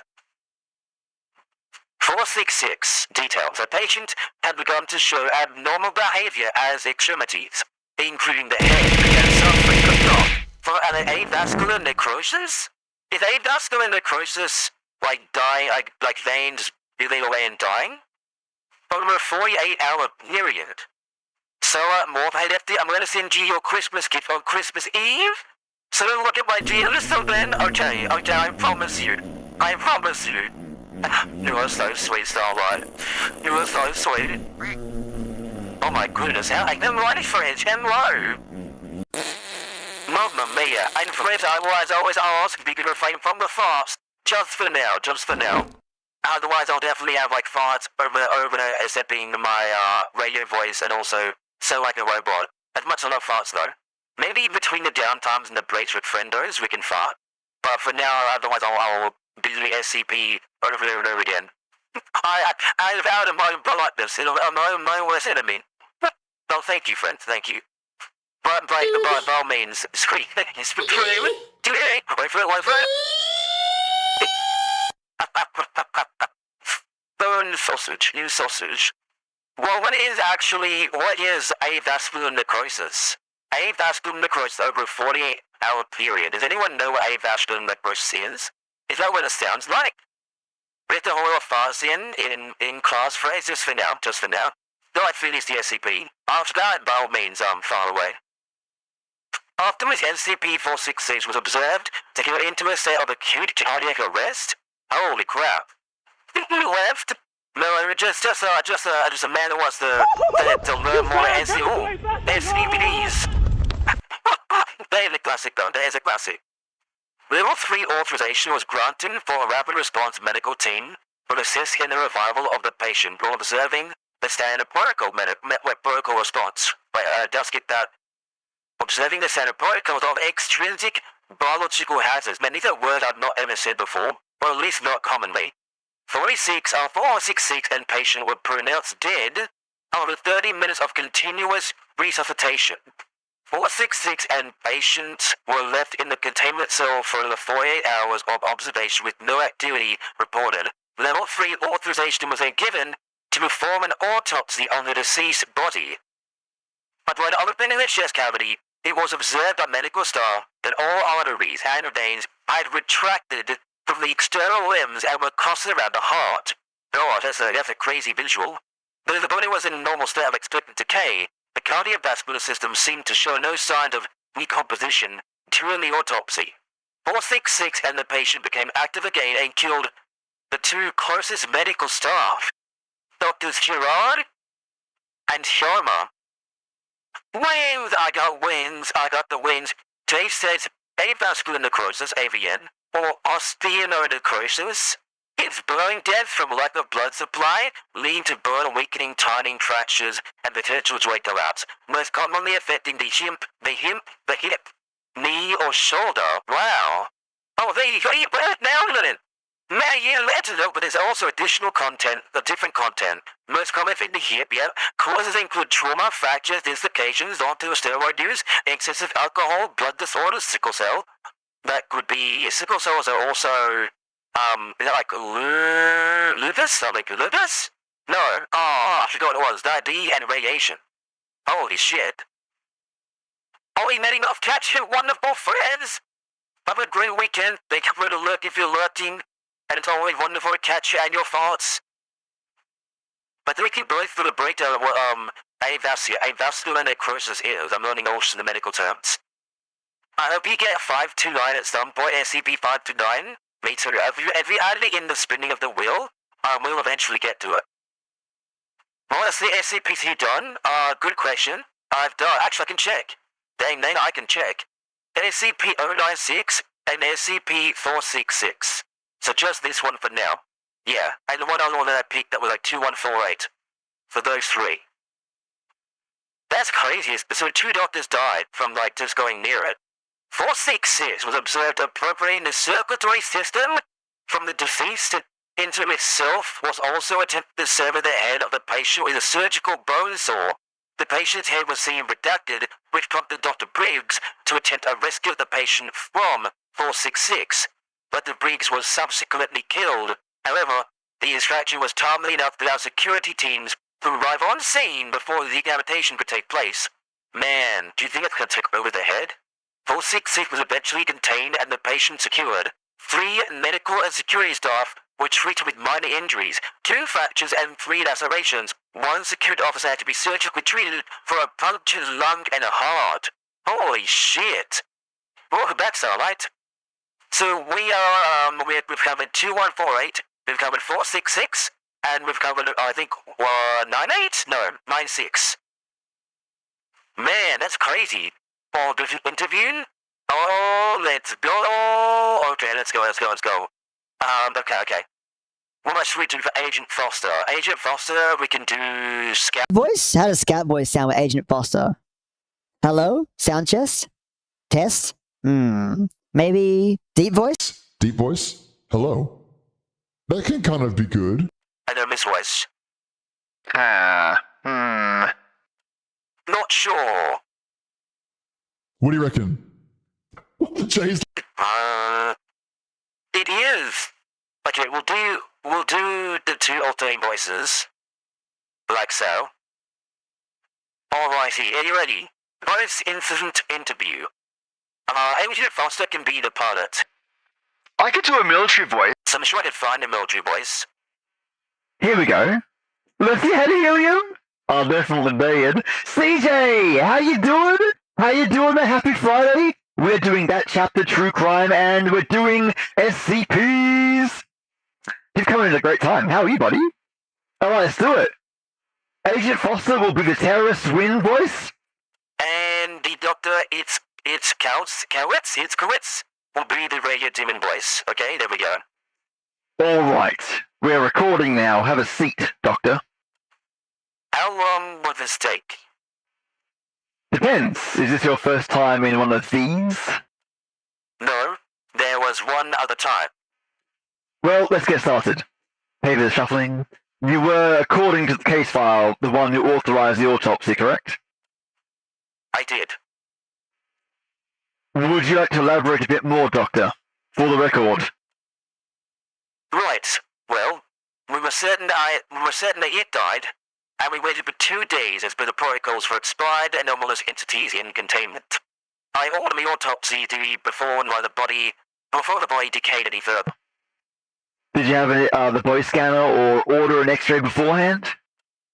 We did. I said we were doing it by the book. You felt that was enough? Doctor, can you please answer? I didn't see a need for further countermeasure. We were dealing with time constraints to perform the autopsy before the incineration deadline, so no. Scribbling? Then what happened? He came back to life. You were present? I was in the observation booth. I was the one that called security. Was there a reason why security wasn't on standby? I told Dr. Sharma to take care of that. Apparently he did. Yes. Now Sharma is dead. Yes. Tell me about Dr. Briggs during this incident. He was the only person present in the room while security was being assembled, correct? Yes. Continue. So I think he was trying to save the patient. The body was in a fairly poor condition. I was falling apart while the thing was fighting back. The patient was also alive. Yes, though it's just a head now.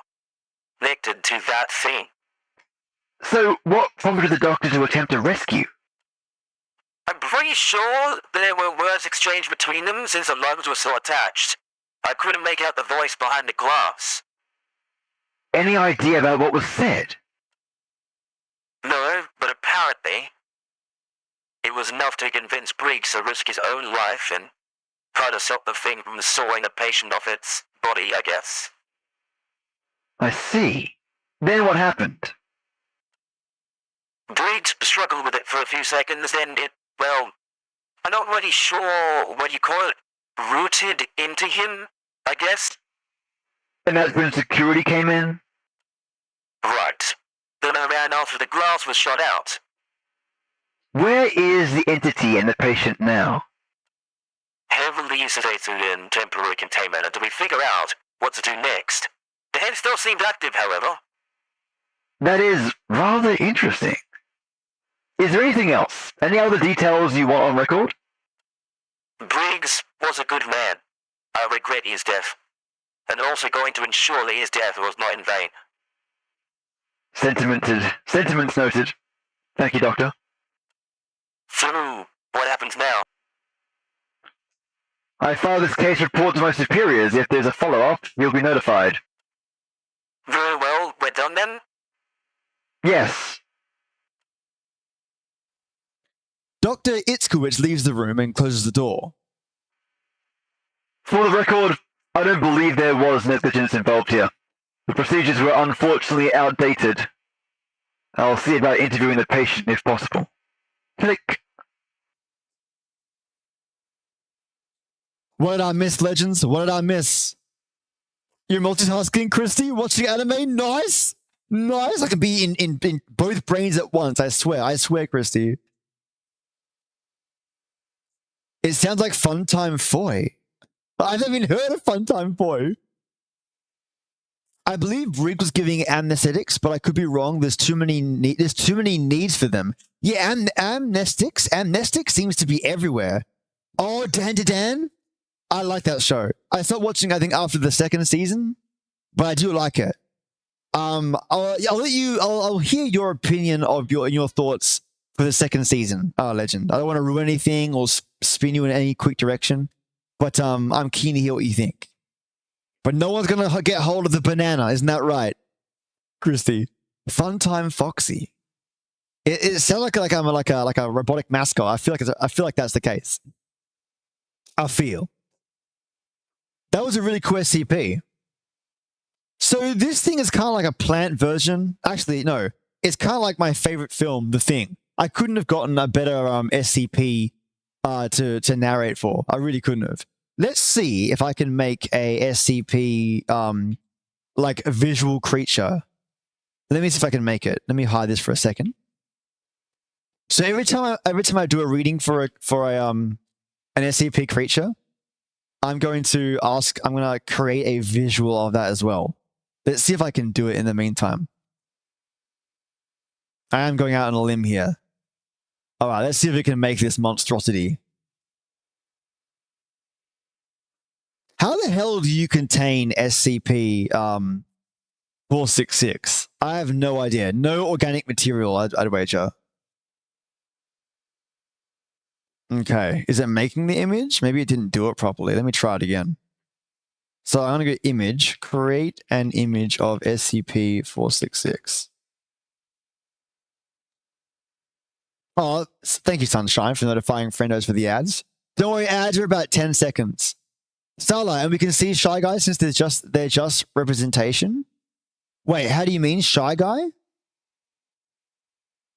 Ad jail, it's all good. It won't be long. It won't be long. Developing the concept. Okay. Hopefully it makes it. Let's see if it runs into any bumps. Oh, no, here we go. It's thinking.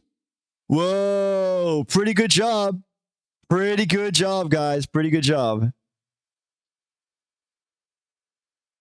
Pretty freaking good one. I like that one. So it kind of, that thing it's down to a T. It got the description down to a T. Holy shit. That looks really cool. I'll wait for my friend to come back from the ad jail. But that's what SCP-466 looks like.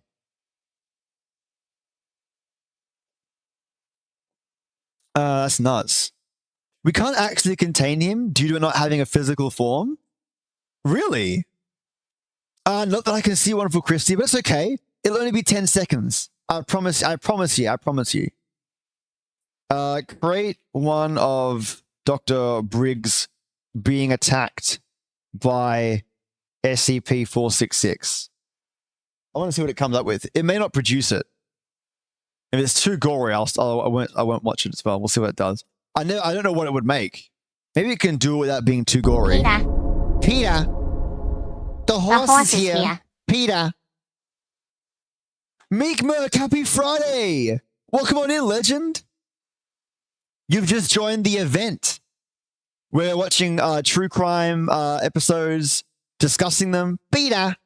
And we're also going through SCPs. I need a way to spend 11k. Whoa. 11k points? Oh, there'll be one way coming up soon. That's really cool. That's pretty funky. I like the way you've done this one. Not too graphic, and it gets the message across. Very cool. God dang. God dang. I like it. I like it. Good job. Good job. Creepy crawly living in your body. Yeah. And the patient doesn't seem to like, it's like a parasite. it just consumes flesh, and it moves flesh around your body and shit. And it's just agony after agony after agony. Like, life is hell having that thing in your body. I think the only cure is getting that thing out of your body into someone else's body. Llama, it doesn't show you a sub. If you're using a Prime, you need to resub each month. Thank you, Llama. You wonderful peanut. Very, very, very, very cool. I like that one. I like that one. Alrighty, we can put a pause on the SCPs for now, just for now. Oh, you know what? Maybe we'll do one more SCP. What do you reckon? I'm gonna do one more SCP, okay? Just for you lovelies. I know you lovelies love the SCP. I like them as well. Let's spin the wheel. Are you ready? Are you ready? I'm gonna just alternate 15 seconds. There we go. Let's go, Starlight.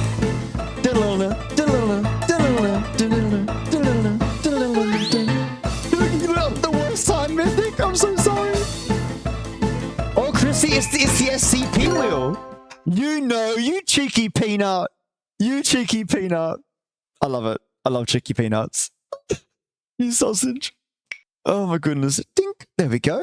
All right. SCP is gone. Let's find out which SCP this is. Good luck to them, I know, right? You know it off by heart. Holy shit. The Psycho Printer? Posted 13 years ago, this one. Okay, sweet. You guys can see this one. I'm going to make sure you cannot. I'll fix that in a moment. There we go. You love this one? I've never heard this one. Is it very similar to the freaking toaster? All right, let's look. All right, SCP-1146, object class safe. Should I do the radio demon voice or should I just do my normal voice? What do you reckon? Boy, Karoo, happy wonderful Friday. This is SCP, secure, contain, protect. Think of it as X-Files meets cryptids. But welcome in, Karoo. Demon voice, we've got 2 normals and 1 demon. Okay, I think normals win. All right, Meek Merc. But we did have demon voice before, which is I'll give you a taste though. There we go. Object class safe. Special containment procedures. SCP-1146 is to be stored in a standard-sized containment chamber. That's enough because I know my friends always are like normal voice. But the rest assured, Meek, there'll be another demon, radio demon voice later on for sure. The helium voice, this one. Hello. Scout voice here. How are you doing, wonderful Blue God? Oh, Bull God, rather. My words are total mint tonight. All right, here we go. This is apparently the Psycho Printer listed as safe. Now, by the way, legends, we have a couple of lore masters in here. We've got Bra Brother as a lore master. We've got Starlight Morph as a lore master and also part of the MTF, Mobile Task Force for SCP, level 3 authorization. And yes, I can recall some things and completely forget other things. But those details are not lost on me. And we've also got Gilded Cryptid, who also loves particular ones. And I always love hearing what they want to put forward.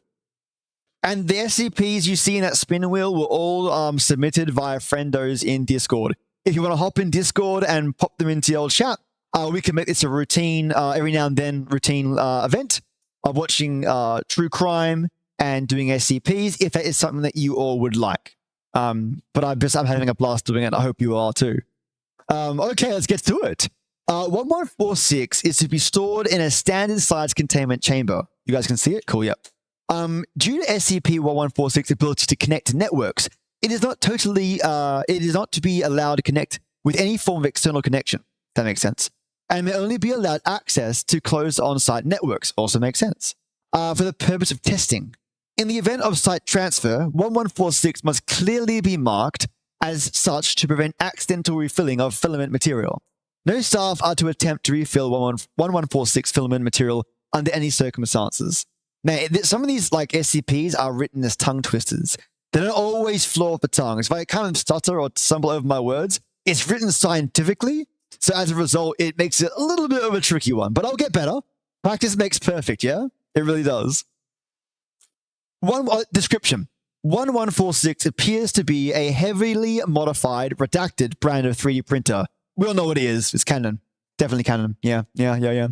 Modifications include a 40.6 centimeter LCD screen, a set of small speakers, an enlarged printing bay, and a number of wires exposed along various points of the subject's case. Through means currently unknown, 1146 seems to lack any requirement for an exterior power source, and can continue operating after being unplugged after a short delay. Though no means of operating the object has been found, X-ray imaging has been used to reveal a lack of internal components. Perhaps it's hiding it, perhaps it's obscuring it. 1146 was recovered from an abandoned office building in redacted Russia, of course. Of course it's Russia, of course. Those Russians. After a series of reports involving living statues, oh shit.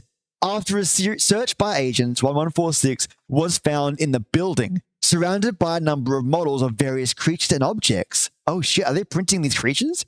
Does that printer print creatures? The device was transported to the site unknown, where it currently resides. Starlight says the classification is based on how difficult it is to contain them. Ooh, not how dangerous. I see. The SCP-3041, for example, the red knife.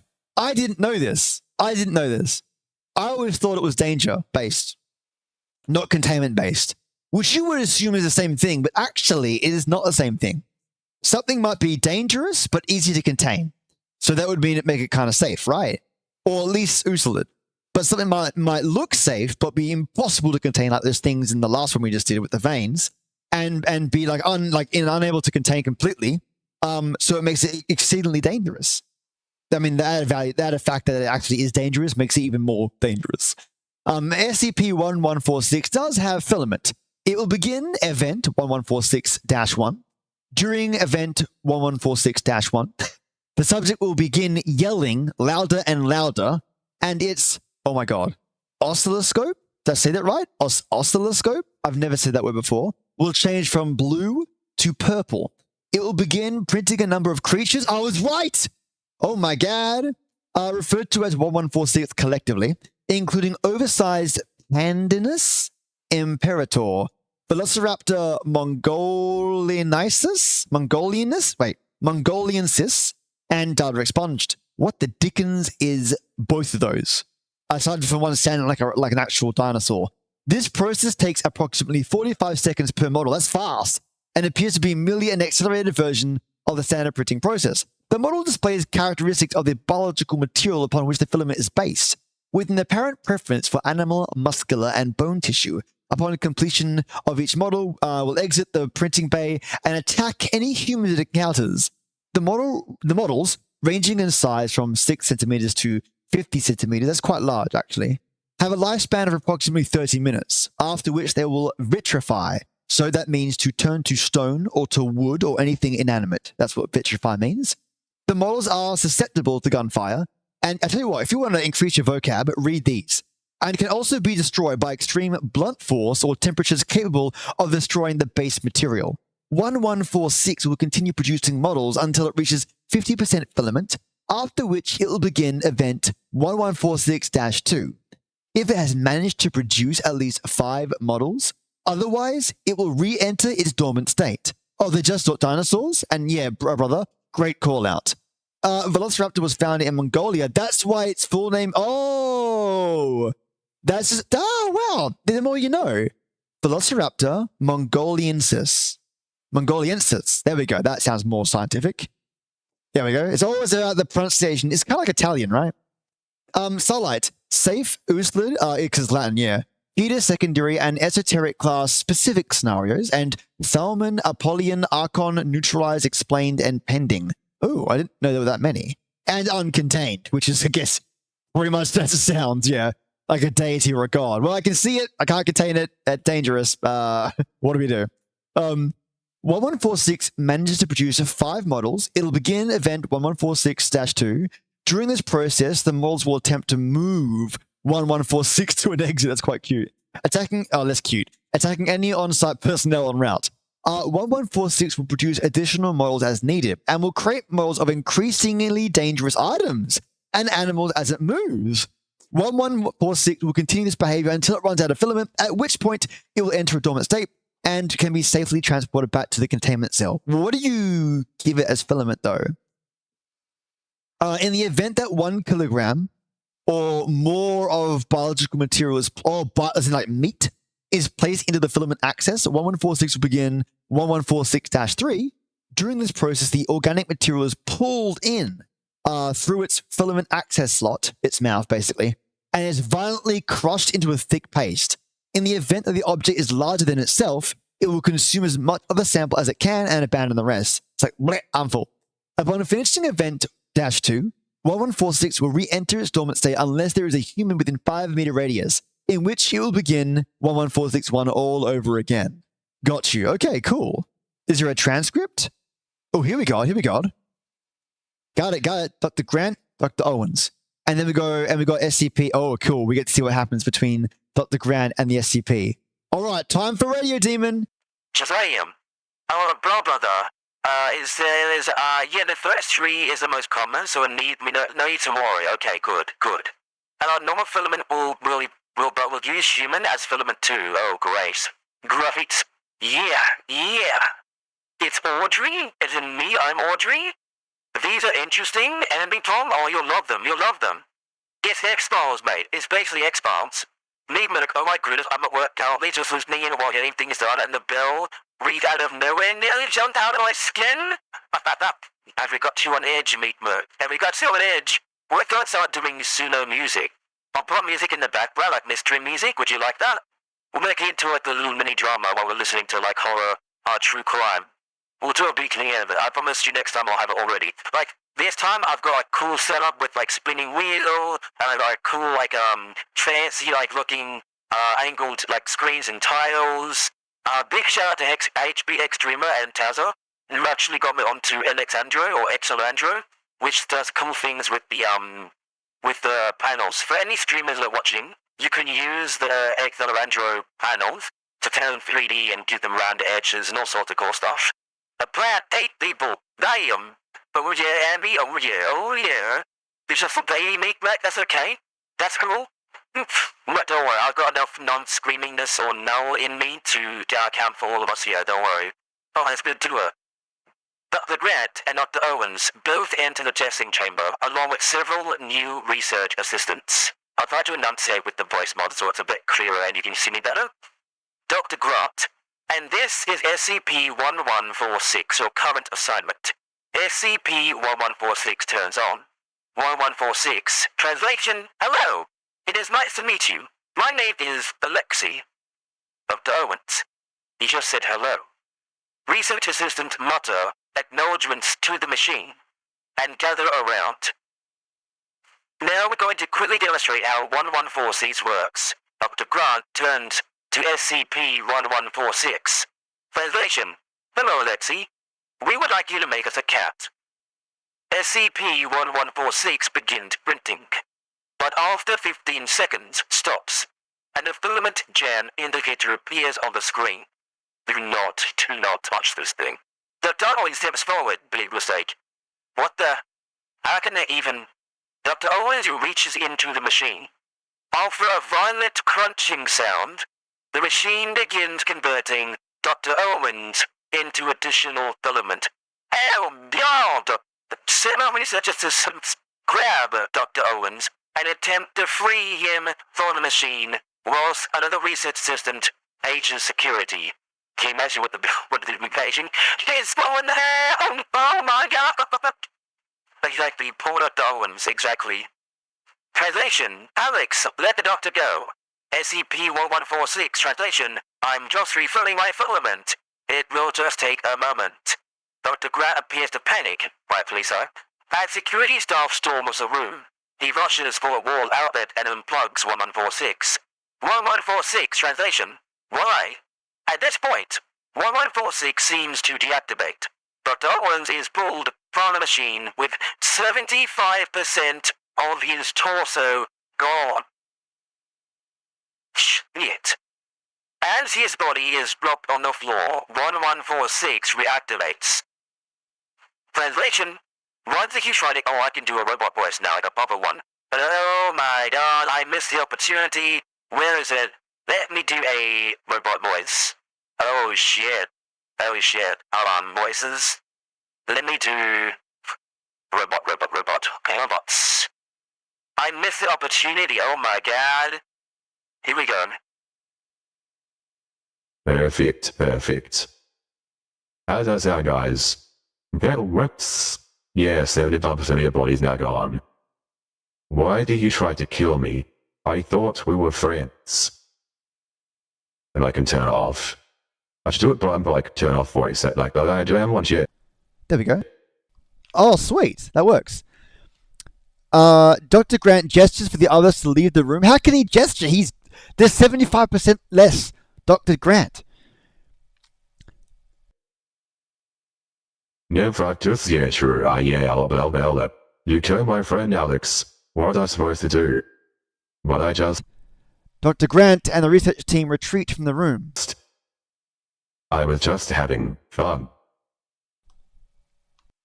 Hot diggity dog.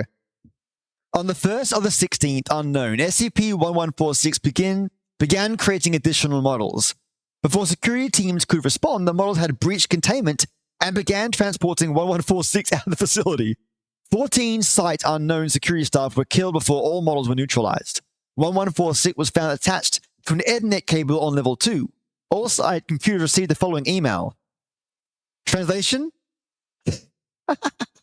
I hate you all. What a wonderfully dangerous machine. Holy shit. Why is it, man, it's not safe. That is not safe. I know it's about like keeping it locked in, but that is not safe. I can tell you right now.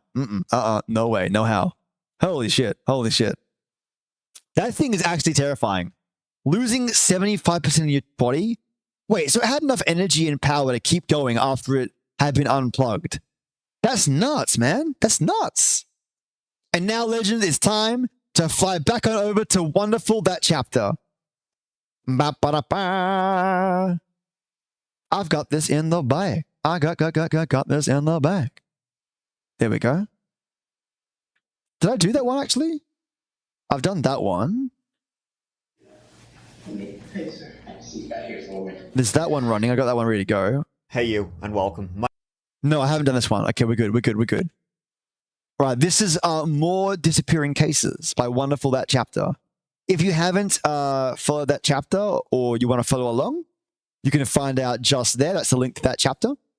Mr. Mike, my Irish buddy. Mike. And in this old video, we are going to look at a number of the darkest disappearances that have... There's a lizard in the bag. There's a lizard in my shoe. There's a lizard on his head. There's a lizard in the dew. ...occurred in recent times. And you know, when somebody sort of inexplicably vanishes, it leaves this giant hole. Sure, you know yourself, endless questions of what if, and sure, throw in another what if, why not? And in the 4 disappearances we're going to look into in this whole video, we will have those questions, along with some more disturbing indications, like did he and did she? Probably did. And unfortunately, it's probably a thumbs up to both of those questions. But before we get into it, please subscribe to see a new video every single week. Now, you and I, let's give it a go. Let's give it a go.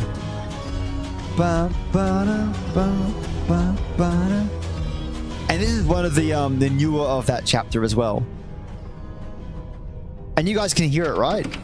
Yes, I can see the audio levels going up. Wait, Melody Buzzard is this case, okay? Where is Melody Buzzard? That is the question that is at the top of so many news articles right now. How do you mean wonderful? And a lot of folk have their suspicions about the very suspect behavior of Melody's mom, Ashley Buzzard. Melody is a 9-year-old girl from Lompoc in Southern California, who in early October 2025 took a mysterious road trip with her mom, Ashley, all the way to Nebraska. Why they did that road trip, we still have no idea. But 21 hours? Holy crap. You either get to know someone or you get to hate someone in that time. Holy shit. Days later, Ashley returned home to Southern California alone. And no one knows where Melody is. And neither Ashley nor her eyebrows were too talkative about that trip. Oh, I see what you mean, Bulgard. About what she did with Melody. Maybe. Where she is, or even if she's still alive today. Kiddo ones are always awful. Young Melody, described as a friendly, kind, and loving young girl, lived alone with her mom, Ashley, and had been homeschooled for the previous couple of years, because it would turn out that missing Melody's mom, Ashley, bit of a strange one. Very suspicious behavior throughout this entire story. You get a $250 fine just by looking at her. In fact, keeping Melody away from others was something that Ashley seemingly had been doing for a couple of years, almost since young Melody's birth. I think you're right, 2016. See, about 6 months after Melody was born, her father, Rubiel Meza, had been killed in a tragic motorcycle accident. After her father's death began a custody battle going from 2016, with Melody's father, Rubiel's, his side of the family, them trying to get custody of young Melody. It seems that Melody's parents, Ashley and Rubiel, they had been having sort of an on-again, off-again relationship. So when Rubiel was killed in that accident, his side of the family wanted custody of Melody, who, she was only 6 months old, a baby, at the time of her father's death. Her father's side of the family, they knew Ashley, and they knew she had been struggling with mental health issues for quite a long time, including self-harm, and she had to, in fact, be hospitalized for a period of time, and so Melody's uncle would have custody of her for a short amount of time while her mom was hospitalized. Her mom also had a string of failed businesses behind her, and she had debts and unpaid loans. Oh, this is not bode well. I mean, what you can see the pictures being painted here, right? I mean, but the child can't for sure cannot, like, you know, they can't give the child to the mother who's got self-harm issues, surely. Llama, this morning I have to take my backup drive down to the computer repair store that I took my laptop to last evening. Pepper stepped on it and effectively maybe mess up the screen, but maybe wipe the drive too. I have a rental laptop. Oh shit, she's only a 9-inch cat small. This is going to be a whole freaking process. My heart goes out to you, Llama. Oh my god. That is a series of unfortunate events, Legend. So what's the answer? Like, you gotta pay for the screen, obviously, and the repairs? Wonderful, Llama? Oh man. Cat means nothing by it either. Oh god. Oh god, I bet she sold the kid. It's a possibility. It actually is a possibility. Loans, like, up the wazoo. And she might not have been in a mental state to actually quantify that what she's doing is a bad thing. And she was currently on welfare living in this small house. Ashley would eventually win that custody battle and would have Melody from then on. Bloody and her hell. father's side of the family, they would almost never see Melody ever again. Ashley just completely cut them off. Cut everyone off. No? What are you? Pumpkin Scooper Duper? Yeah. Silly. Ew, gross. Let's see it. That's just a gut, silly. It's just a gut. Well, you can look at that reaction. That's just a gut. Let's just watch the reaction. It's just a Goodness. gut. That's some intensity right there. Look at it. Look at that. Oh, She's got some stuff on her mind, that lady. Whoa. Watch this, guys. Is that the mom? Let me see a picture of you. This is one of the last videos of Melody taken years ago by her grandmother. Oh my god. Gut wrenching. As of 2020. B, if she sold the kid, I'm gonna, yeah, like, body language, right? What does she mean by that look? We can only speculate. You don't, look, it might be nothing, right? We could be piling on this poor soul. It could have been completely unrelated, right? It could be completely unrelated. But that's someone that's dealing with a lot, yeah? They're dealing with a lot of stuff. It's just a gut. I actually feel like, you gotta have some sympathy. What's going on there, yeah? I mean, she's trying to enjoy it, but depression comes in all forms, you know what I mean? Look at that. Oh my god. The kid's oblivious, right? Whoa. Hey, watch this. The poor baby, look how cute she was. I know. She's so happy. Absolutely gut-wrenching. Absolutely gut-wrenching. Here, let me see a picture of you. This is one of the last videos of Melody taken years ago by her grandmother. My As god. of 2025, the last time they had physically seen Melody was like 4 or 5 years ago, around 2020. Since then, Melody had been homeschooled, and seemingly her mom kept her There's a contagious smile. away My from goodness. basically everyone. However, in August of 2025, the Lompoc Unified School District, they began to ask questions about Melody. I mean, she was now 9 years old and she needed to be somewhat registered for school and to get an education. The school asking questions about the young girl who had been kept so isolated, that was the very last thing Ashley wanted, because then the trouble started brewing. With no other choice, Melody was finally registered by the school district in August 2025. She would still be doing schoolwork, you know, from home. It's sort of like being half home. Mythic, that it does. Depression is like the golden dragon kaiju, King Ghidorah, the 3 heads. Is that right? Did I get that correct?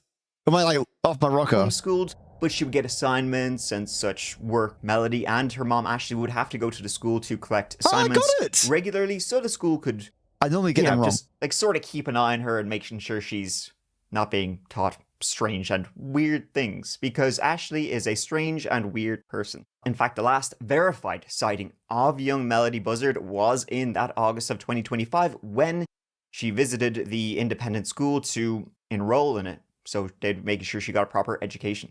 But it was then, though, that 2 months later, that people at the school, they began to notice that young Melody wasn't coming in to collect the assignments she was supposed to be collecting. And so the school began its procedures, right? Begins with like phone calls to the Buzzard home. Good stuff, then good stuff. Emails, actual physical letters, even a home visit. But all of these to Ashley's home went completely unanswered. And so the school was left with one final option to check on this young student. I mean, it's basically like truancy. She's not attending school. They have no way of keeping track on her.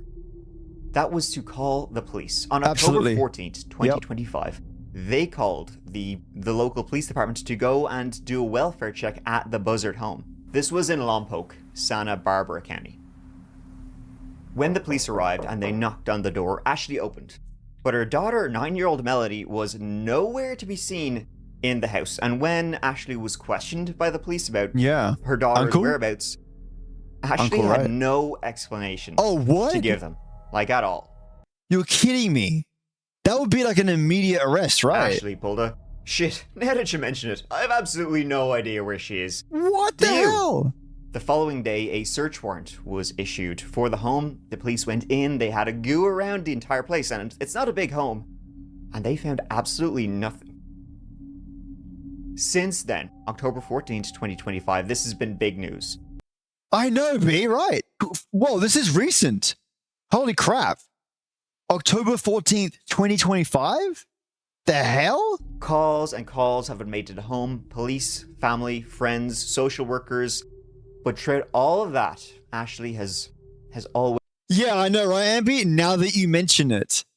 If I was a police officer, I'm like, now that you mention it, you're under arrest. It's like, there's no way you can just be like, I don't know where my little girl is. Always remained uncooperative with the authorities, with anybody, as to her daughter Melody's whereabouts. Is Sunshine being silly, Llama? Yeah, she is. Yeah, she is.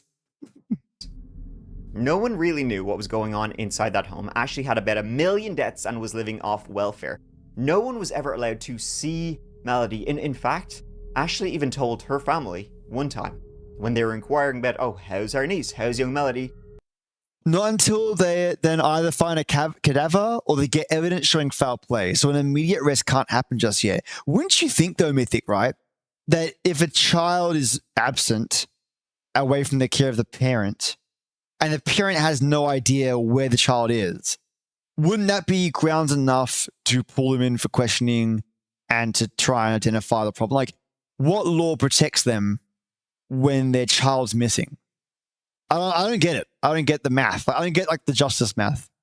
Doesn't make sense to me. Like if you've got a person who's, it just breaks the system. Like it breaks my logical brain, right?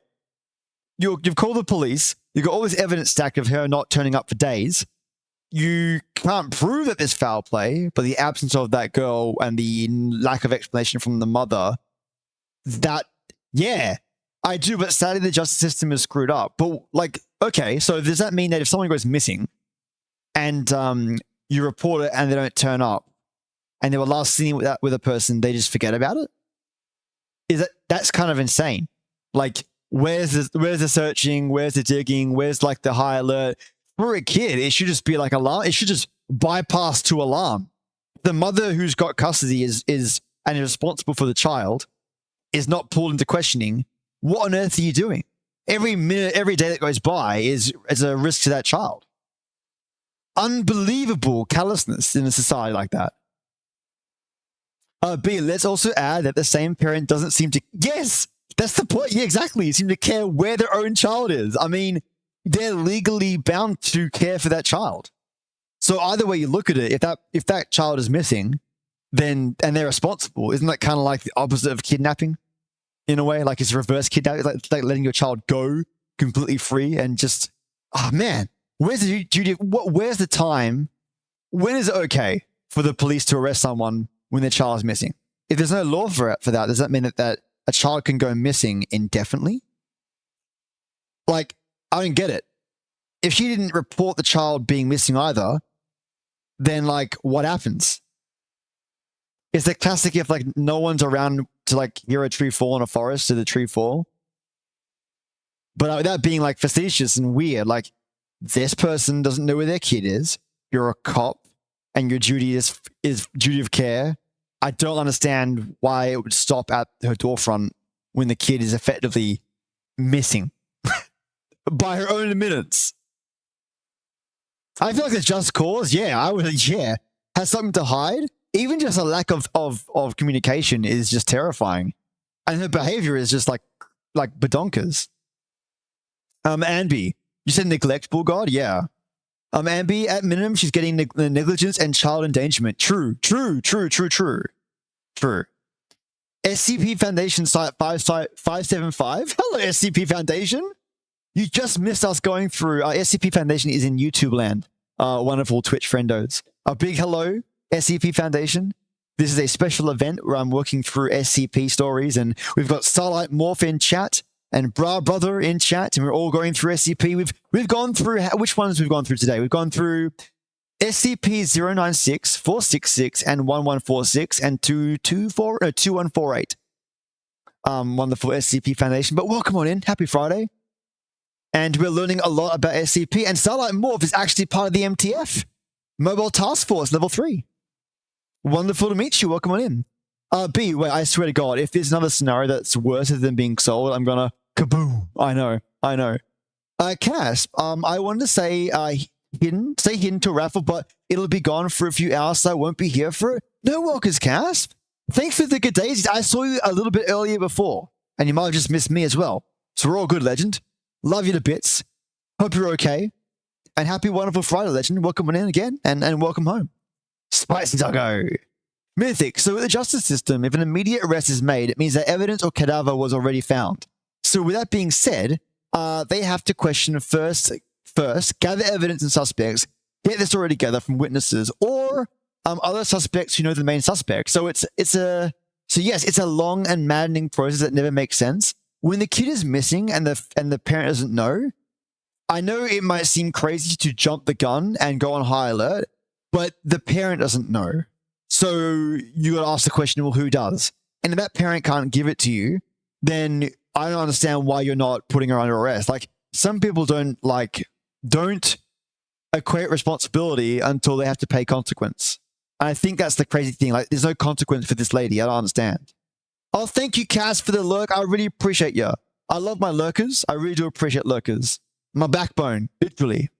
SCP says, who leaked out the files again? I swear, it was sent to me in a black envelope. I've got a number of letters sent to me with golden writing that says in gold SCP. I opened it and it's a whole bunch of documents. What can I say? I'm a curious peanut. Do you want to see how many we've got ready to go? This all arrived in our in the mail. SCP Foundation. So we've got all this intel. Lizard. A lizard is what I need. Lizard, I need a lizard. Lizard is what I need. It wasn't Starlight. I can confirm it wasn't Starlight. Welcome on in, Puka. How you doing? Happy Friday. What's your favorite SCP Foundation? Do you have a favorite? Is that taboo? And now we're watching that chapter. But every time we have a break SCP Foundation, we swing on over back to SCPs. And today we're doing true crime with that chapter. Wonderful Mike has given me the privilege to showcase his work and his content. And we're going through a case at the moment with wonderful, is it Melody Buzzard?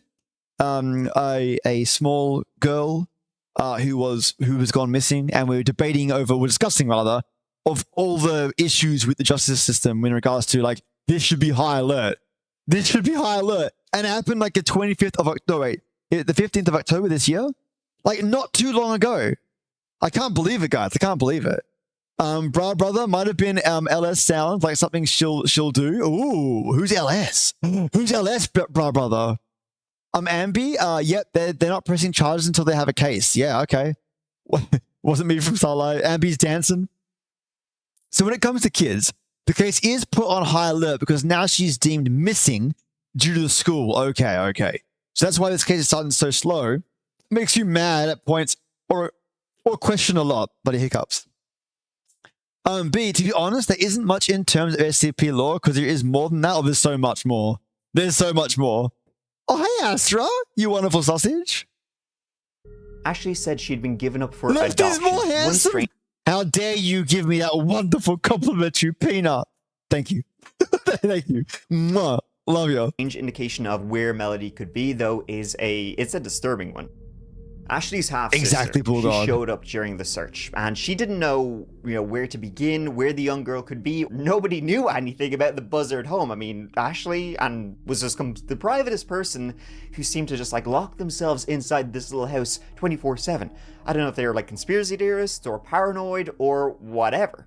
It's like they had zero presence in anyone around in random's lives. And so when her sister says, "I don't know where to even begin to try and find young Melody," Ashley then snapped back. She said, quote, "There's a reason for that." What reason? I think we can all think of a few. None of them are good. It was then revealed that Ashley had taken Melody on a road trip halfway across the country, but only one of them had come back. A week before Melody was reported missing by the school on October 7th, 2025, Ashley and Melody, they left their home in Lompoc and went to a car rental business in Santa Barbara. Melody is quite tall too. Mythic, I get emotional over cases for these, yeah. But I promise I'm okay with watching this. It's just the mama in me. I understand. I understand.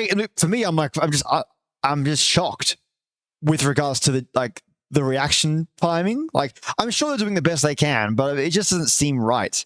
There's something like one of their cogs is missing in this big wheel, Brother says LS is redacted. Oh shit! SCP Foundation is leaking in.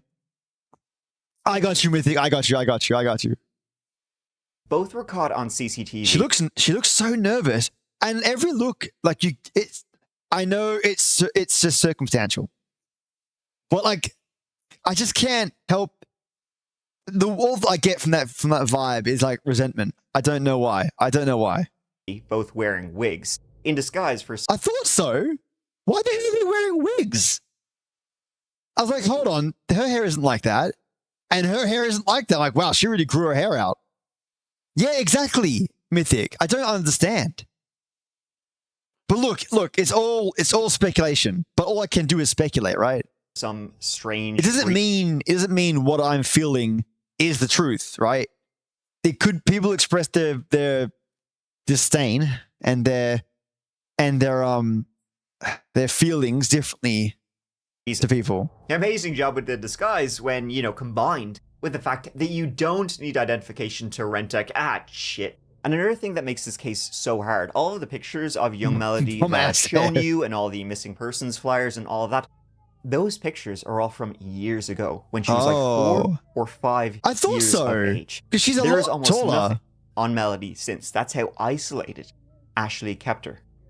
Me too, In fact, B. the most recent picture of young Melody was taken somewhat accidentally. Melody was caught on a Google Street View camera outside her home in May of 2023. So October 7th, 2025, Ashley and Melody, they rented a car at a car rental business in Santa Barbara. They kept driving. They kept driving east, and at one point, Ashley switched the license plate of the car from What? a Californian license plate to a New York license plate. They were wearing wigs, they were wearing disguises. It's believed that Ashley, she was seen with a wig in that CCTV. She changed her wig multiple times, and then they're changing their license plates. And a license plate is sort of like a car wig. They don't want anybody tracking. I like that. I like that. He's not wrong. He's not wrong. Mike isn't wrong. It definitely is like a car wig. His accent throws me off. That's okay. It's the Irish accent. It'll grow on you, Astra. Trust me, it'll grow on you. She was paranoid or was really going to do something dark. Investigators were able to track their car all the way to Nebraska with a couple of stops along state. It's just our thoughts when we watch this and how it unfolds. Weird if true. Yeah. I mean, look, I can't tell. Like, it's just... It's such a confusing... This is the most confusing one out of the lot. Then, October 10th, Ashley comes home to California, to Lompoc, California. Astra. Living near Island. She comes home alone. And no one knows what she did with Melody, and it seems like she ain't keen on talking about it. So she might not be gone, just living with someone else? Won't explain why. She won't explain why Nebraska. Of all the places, I mean, Nebraska, come on. What are you going to do there? Bruce Springsteen wrote a whole album about it. And most of the albums about things that happened outside of Nebraska. Is she alive? Is she with somebody else? Is she being trafficked? It's horrifying. Truly horrifying. It seems, mate, it always comes back to what me and Bullgod kept mentioning. Like, I think it could be trafficking. Like, it's always, to me, like, missing people, I always now, like, just from these couple of episodes, my brain just goes right to human trafficking every single time. It's just too much of a convenient answer. Yeah. But why is the question? True. What's the motivation, brother? What is the motivation? I don't understand. I don't get it. I really don't. Money? Does someone pay her? We can hope for that option. Well, I mean, it's still a terrible life if that's the case. You could always ask, I guess, some of the traffic people, would they rather be dead? It's terrible. The case began October 14th. I get your point, though. I do get your point. School official at least alerted they're authorities alive. that Melody had been absent for a lengthy period of time. The following investigation uncovered surveillance. She also looks thinner, right? Like the mother looks a lot thinner. It could be the hair, but I feel she's lost a lot of weight. I wonder why. I can't see much to Melody. She's completely covered up, so I can't tell if she's, got any bruises or anything like that. Maybe that's the case why she's covered up. Like, why she's covered up with a hoodie on, like, it's kind of odd. Well, not kind of, it is odd. For a lengthy period of time. The following investigation uncovered surveillance footage from a car rental company in Lompoc on October. That's the mum? Yeah. 7th, in which... That's the mum. But she looked really different before. Like in the previous footage, she looked like kind of like, where is it? Can I see it quickly? It's not easy to locate. No. Ashley and Melody Buzzard she looked a lot older, wearing wigs, a lot larger actually. With no reasonable information regarding her daughter's whereabouts or well-being. In fact, surveillance footage shows her tearing down missing person posters with her daughter's picture and moving boxes at their home. The sheriff's office has not indicated whether the mother is a suspect in this case. What do you mean if she's... I don't understand that. Of course she's a... I asked you, if they sold me out to grow his stream career, I would have played his astronaut. I wouldn't sell my friends out for a stream career. No. God. Brother, what was her statement? That's what I'm eager to find out. Like, how does this happen? Look, we know she's involved, fine.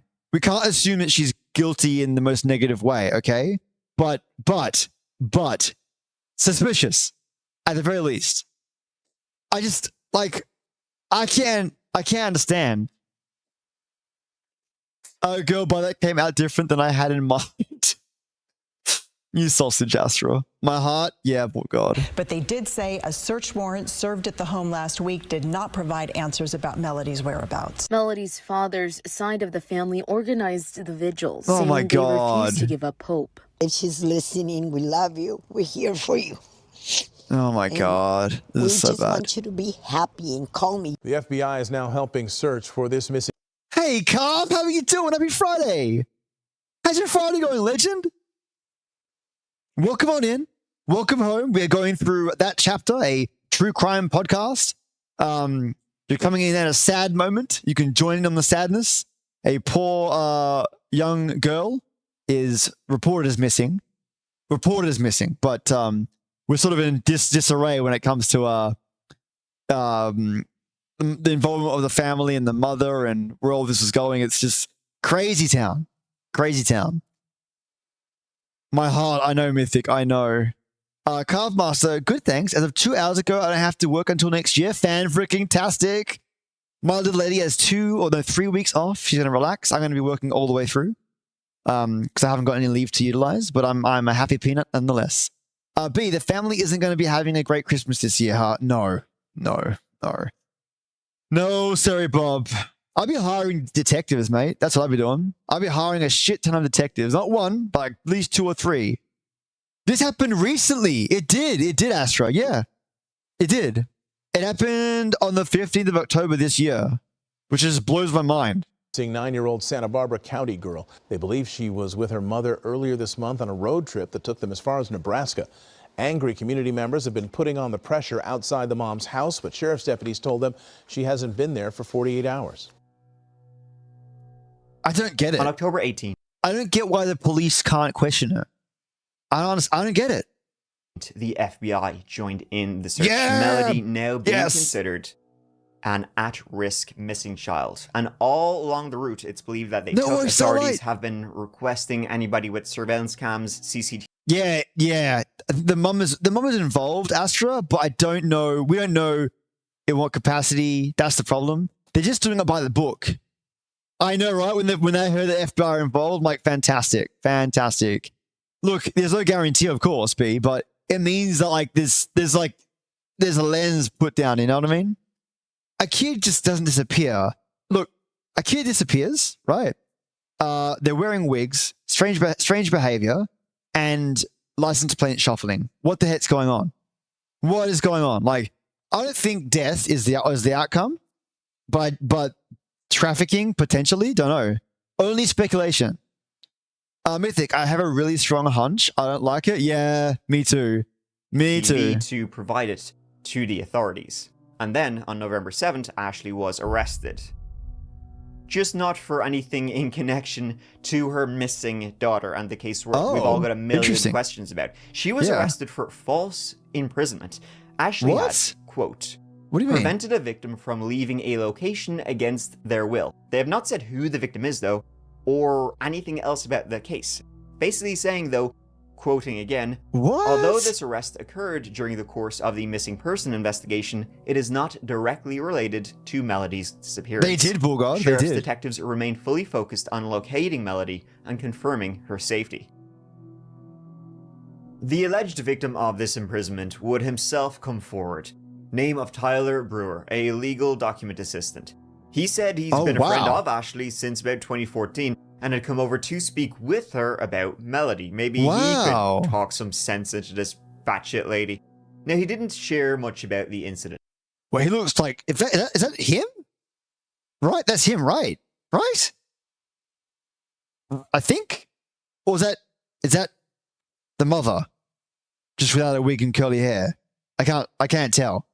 Yeah, false imprisonment, I guess, is kind of like, what does that mean? Like, it means you can't leave by, like, what? That's the mum? Okay. I just couldn't tell. I couldn't tell from the angle. Good morning, Gilmore. Happy Friday. What did he say? We're going through that chapter, True Crime, Gilmore. And I've been blessed to be able to go through and yeah, I wasn't sure. I didn't want to assume anything, Mythic. I didn't. Yeah. That chapter, Mike doesn't hold back the punches. I never want to make it personal, but like, he wants to go that far.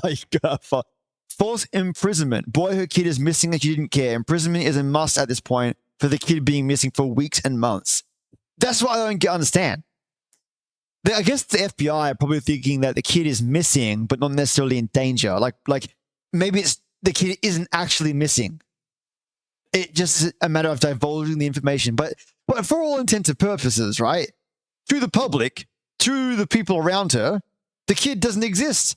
She had a kid. She now doesn't have a kid. What does the law say about losing their children? What does it say? I don't get it. I don't get it.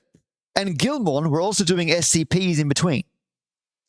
Only that he believes Melody is still alive and somewhere in Utah. Ashley allegedly told him where she was and who she was with. But Okay. So she's not passed away. That's really good news. No matter which way you look at it, it's good that she's alive. Now you have some major questions. Understandable, Mythic. Understandable. Oh, the poop got caught. Nice mod on the poop. Now you see her. Now you don't. The poop. The mods are fast. Is this a game? No. Well, I mean, satirically, you could say the justice system. But no, I'm kidding. Not gonna be that edgelord. Look, the justice system is just working its way through this monstrosity case. This is that chapter, a podcast. Wonderful Gilmore, and I've been allowed permission to stream and showcase that chapter podcast series. So Mike said, "Yep, Left, you can go ahead and stream my content." And I'm like, "Fantastic!" So I decided to turn it into an event. And alongside that event, Gilmore, I'm doing SCP as well. So Secure, Contain, Protect, which is like X-Files. Think of it as X-Files cryptids. Not an imp. Murder trial? It is. Well, not a murder trial, no. Thank goodness, no imp. And hello, no imp. Happy Friday. Thank goodness it's purely like an inquiry, I feel. Inquiry. Starlight, my Italian teacher just threw out my coffee. What? But not my tea? She said if she can't have caffeine, I can't have any? What the hell? She literally brings soda with her and she just took it and threw it out. What is wrong with her? Dude, I'd throw one of her cans out. Screw that lady. Don't touch my stuff. That's so rude. B, that is what he believed in. Oh, true. Plus, that is from the mother's words, true. Who may, I need to remind you people, claim didn't know her kid is earlier. True. But that could have been the truth. Well, you're right. No, you're right. That doesn't logically make sense. But in fairness, she could be like a pathological lie. We don't know. For the teacher out, Thomas? Agreed. Thomas, happy Friday, legend. Mythic, look at it like this. Why was she imprisoning another person? True. But not actually looking for her child. True. Number 2. Who she drove far away and acted like super sus. True. That would open a lot of questions for me. Triple true. Yep. And B, I would be fighting right now. True. Gilmore, this is an abuse of power. I agree. It's beyond rude. That's actually it's personal. Don't touch my stuff. It doesn't matter what it is. Don't touch it. At least be polite about it. Mythic, your teacher could actually get in huge trouble for that. Yeah, what if you had medication in there? What if you had some kind of specialized drink?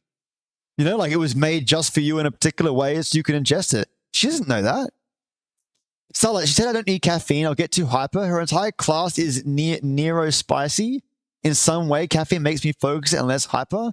Again, not the point. Don't touch your stuff. But that's the end discussion. No right. She's not your mum, right? It's not your best pal. She's your teacher. She has no right to do that.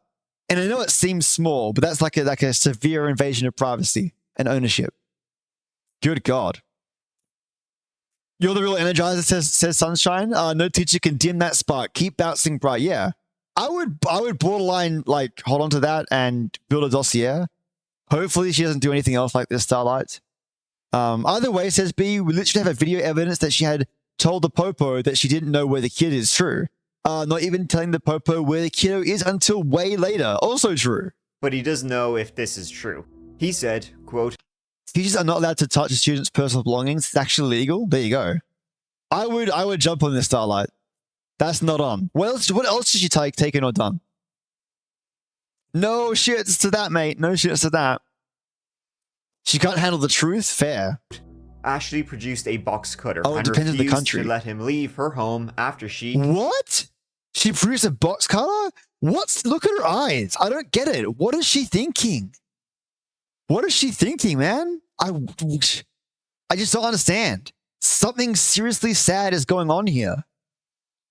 I feel like this is the look of someone that's been forced to do something they didn't want to do. This is not someone that's like aggressive.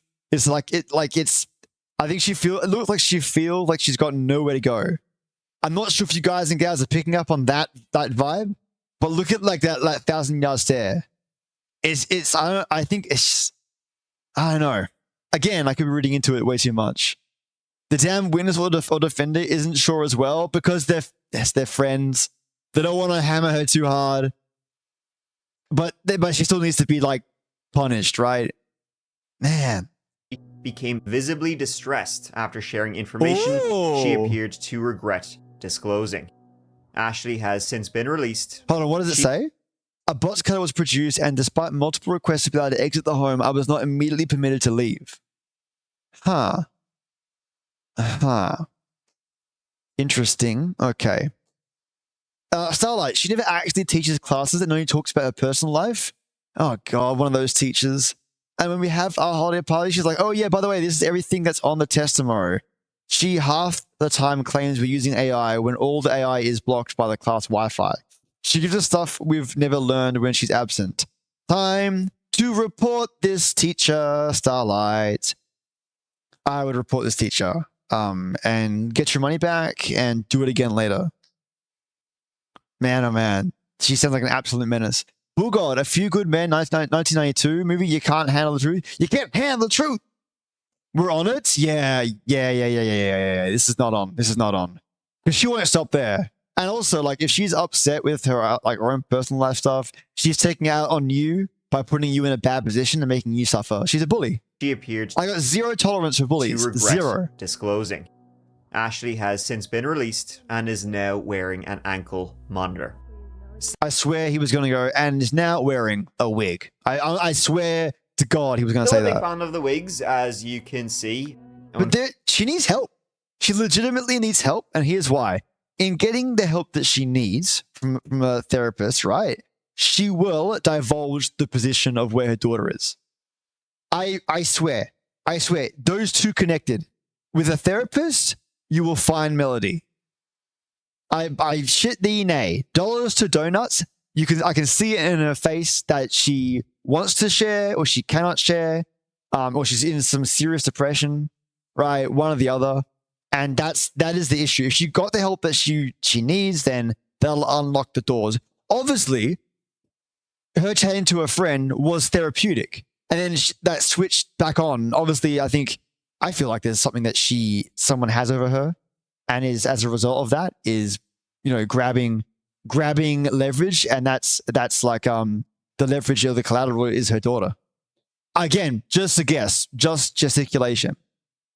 Mythic. So most suspects in this situation, it's either 1, she was forced to do something horrible, yep, or 2, she's thinking about how to get her story straight.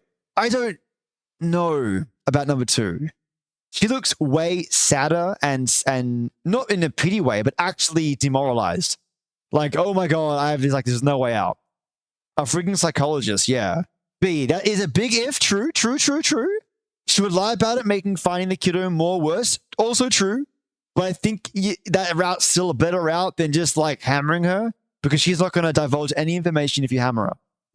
You have no leverage over the content in her head, but if you can use a therapist to help her come to terms with the situation and maybe pull out of her a way that gets her to understand that maybe not everything is a loss. Do you know what I mean? Mythic, all right, let's get some donuts ready. Get ready to make some donuts. I'm just saying more like in a general thing. Yes, no, that's fair.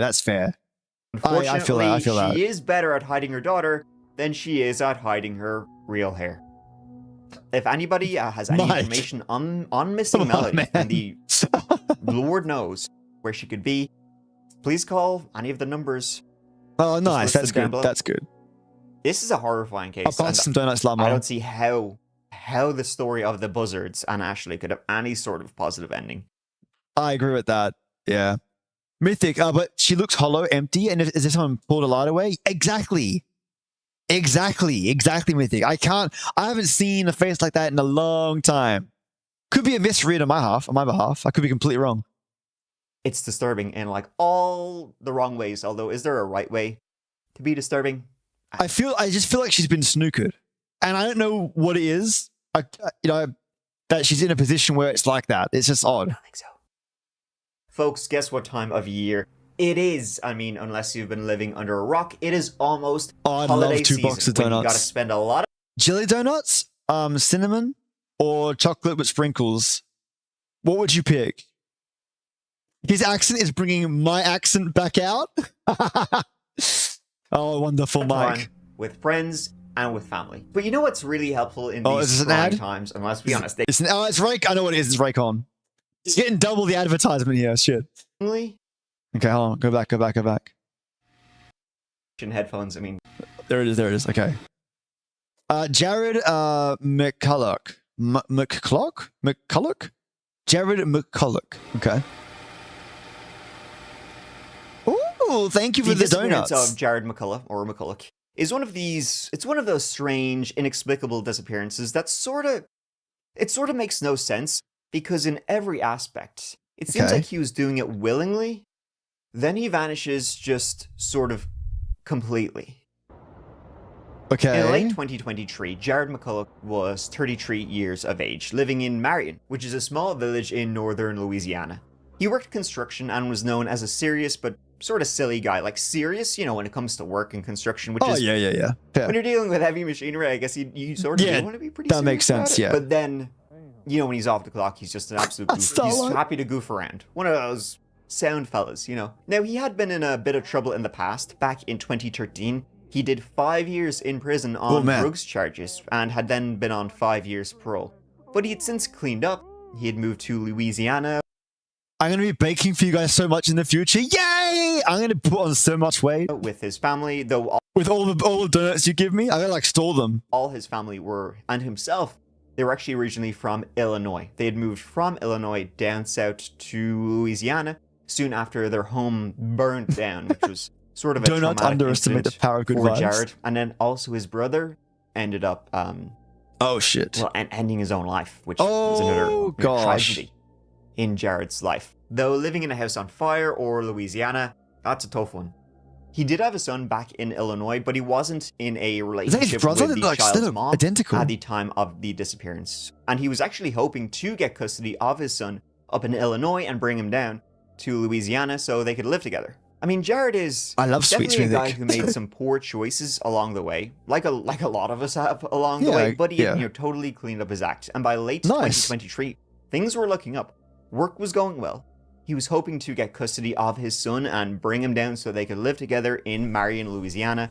And in September of 2023, he welcomed a second child, a second son, which he was only too ecstatic about. I mean, he wasn't again in a romantic relationship with his second child's mom, but they had a good platonic relationship, so they would be co-parenting. He's responsible. Together. Okay. All of which takes us to the morning of November 6th, 2023. Jared's mom, she receives a call. I will read that one. Actually, I can read it now, actually, in between the break.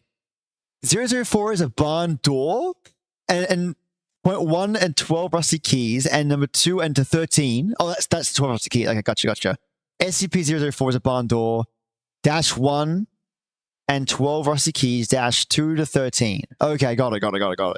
That open to different, often dangerous realities of dimensions, causing spatial anomalies, time dilation, and horrific transformations or death. Holy shit. With only keys 4 to 7 and 4 to 12 being, 4, 7, and 4, 12 being relatively safe, though 12 induces extreme terror. Great. Using other keys results in gruesome dismemberment or disappearance, while the area inside the door is impossibly vast, leading to time and space distortions that is exposed. Dimension door takes on a whole new different meaning. Receives a call that his truck has been found in Knox County, Indiana, abandoned almost 600 9-hour miles drive from his home, and a place he had no connection to, nothing, no reason to be found there.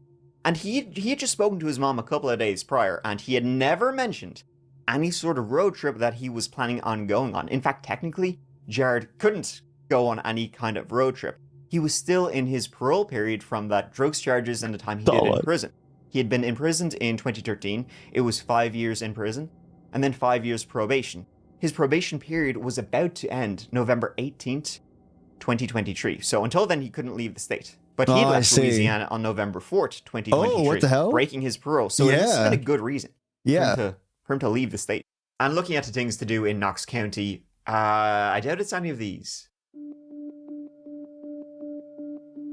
Why would he break the truck parole? had been found on a tiny one-way gravel road. Keys in the ignition. Out of battery, out of gas. It had likely been idling there for some time. The doors were wide open, and inside were Jared's 2 beloved dogs. No. No. Were they Those alive? 2 dogs went everywhere with Jared. And they were described, the dogs in the car were described as in, like, good condition. Oh, okay. But they were terrified. I mean, they were so shit. terrified. The car must have been there for a while, idling till it ran out of gas and ran out of battery. The doors were wide open. The dogs never left the car, and then when the police showed up, the dogs are acting like so scared. Yeah. It's gonna have to be. I'm gonna call it. Unfortunately, drug deal. Definitely a relapse in the drugs. For I can only speculate, but and then lots of yelling because the dogs would have been terrified. Maybe a gunshot in the air, and then he got taken. Trouble had clearly happened, and of course there was absolutely no sign of Jared, nor his cell phone, his wallet, his vape, his sunglasses, just the keys left in the ignition, doors open, his dog's still there. Yeah, he got taken. Absolutely taken. He was last seen on CCTV at a nearby gas That's station so on sad. the morning of Sunday, November 5th, which is the day before his car was found. He went in there, paid in cash. Uneventful, as you can see on the cameras. Now, the gas station where he was seen was nearby, though it was in Illinois. So why was he even there? Why was he in Illinois? Again, he wasn't allowed to. He'd almost finished 5 years probation. In fact, when it was announced that, he was missing, it wasn't even sort of treated as a disappearance. It was treated as a on the run, evading the authorities. Oh, I case. see. Breaking I his see. parole for no reason 2 weeks before his parole is about to end. It made no sense. Yeah. And why was he even going in this direction? True. Why was he heading north? What's Why was down he there? leaving Louisiana? It must have been something like a pretty big deal for him to break his parole period. Maybe he thought he would just get up and back without anybody finding out. The only thing that makes sense and why it's believed he was going there. Would it be for drugs? His kid? Yeah, it could be for drugs. Yeah, Bull God, it could be. Kid? I don't know, relationship with the kid? Was that it was something in relation to do with his son back in Illinois. There it is. His son was actually in the custody of the state. His mom had lost custody of their son too. And Why? It seems like their son was having difficulties, like antisocial behavior, that sort of thing. The story has always been sort of vague, but it seems like he made a last-minute decision to go on a road trip to go and see his son and go visit his son's mom, who lived in Salem, Illinois. Then together, they would go see his son at the detention center. But the thing is, he never made it that far. And then if you're looking at it on a map, he left Marion in Louisiana, going towards Salem, Illinois. But his car was found in Knox County, Indiana, which is not on the way to Salem, Illinois. In fact, in that CCTV at the gas station, that is also not on the way to Salem, Illinois. Interesting. So unless he did a whoopsie daisy and fell asleep at the wheel again, he made a choice to come out here. And it wasn't for the tourist attractions. It's like he was driving towards Salem, then made a detour northeast, going to Carmi, Illinois, which is where the gas station was, then to Knox County, Indiana, when he promptly vanished. But why was he making this detour? Only a few clues have sort of ever been found in this case, and none of these clues make it seem sort of any better. One was that his shoes, both of his shoes were discovered along the riverbank, not far from where his car was found, about 10 feet apart. Now, searches of the river and all of these surrounding areas were... got lost? I mean, even if he did get lost, I mean, he's got a phone. He just used the GPS in the phone, right?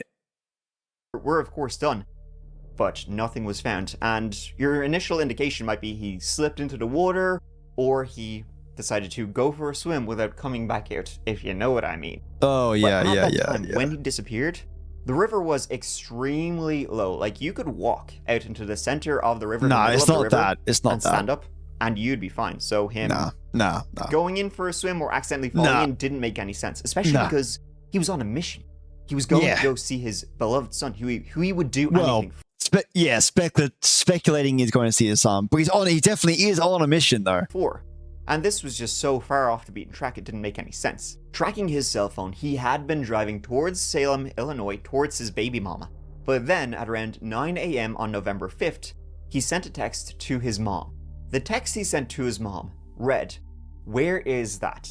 Now his mom read that text, but she didn't reply because Jared had a really strange habit of sending incorrect texts to the wrong people. But he was clearly asking where is that to somebody, just not to his mom.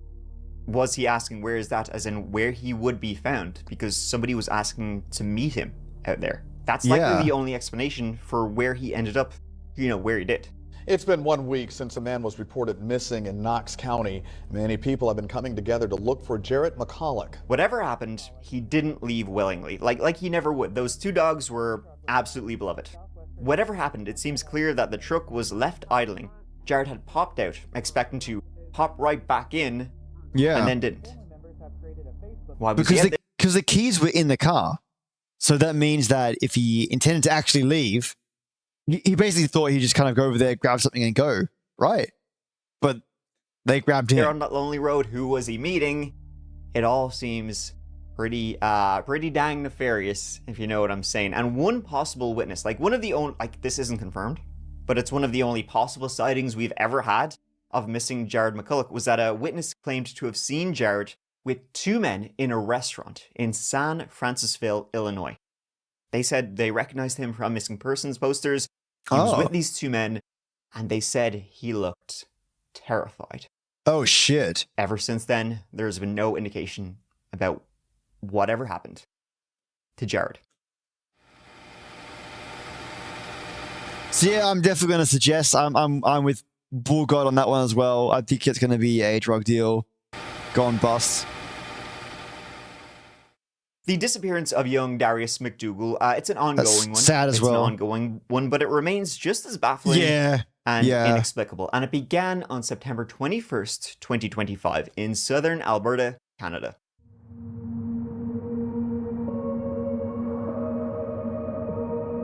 Only thing getting busted here are the jelly donuts.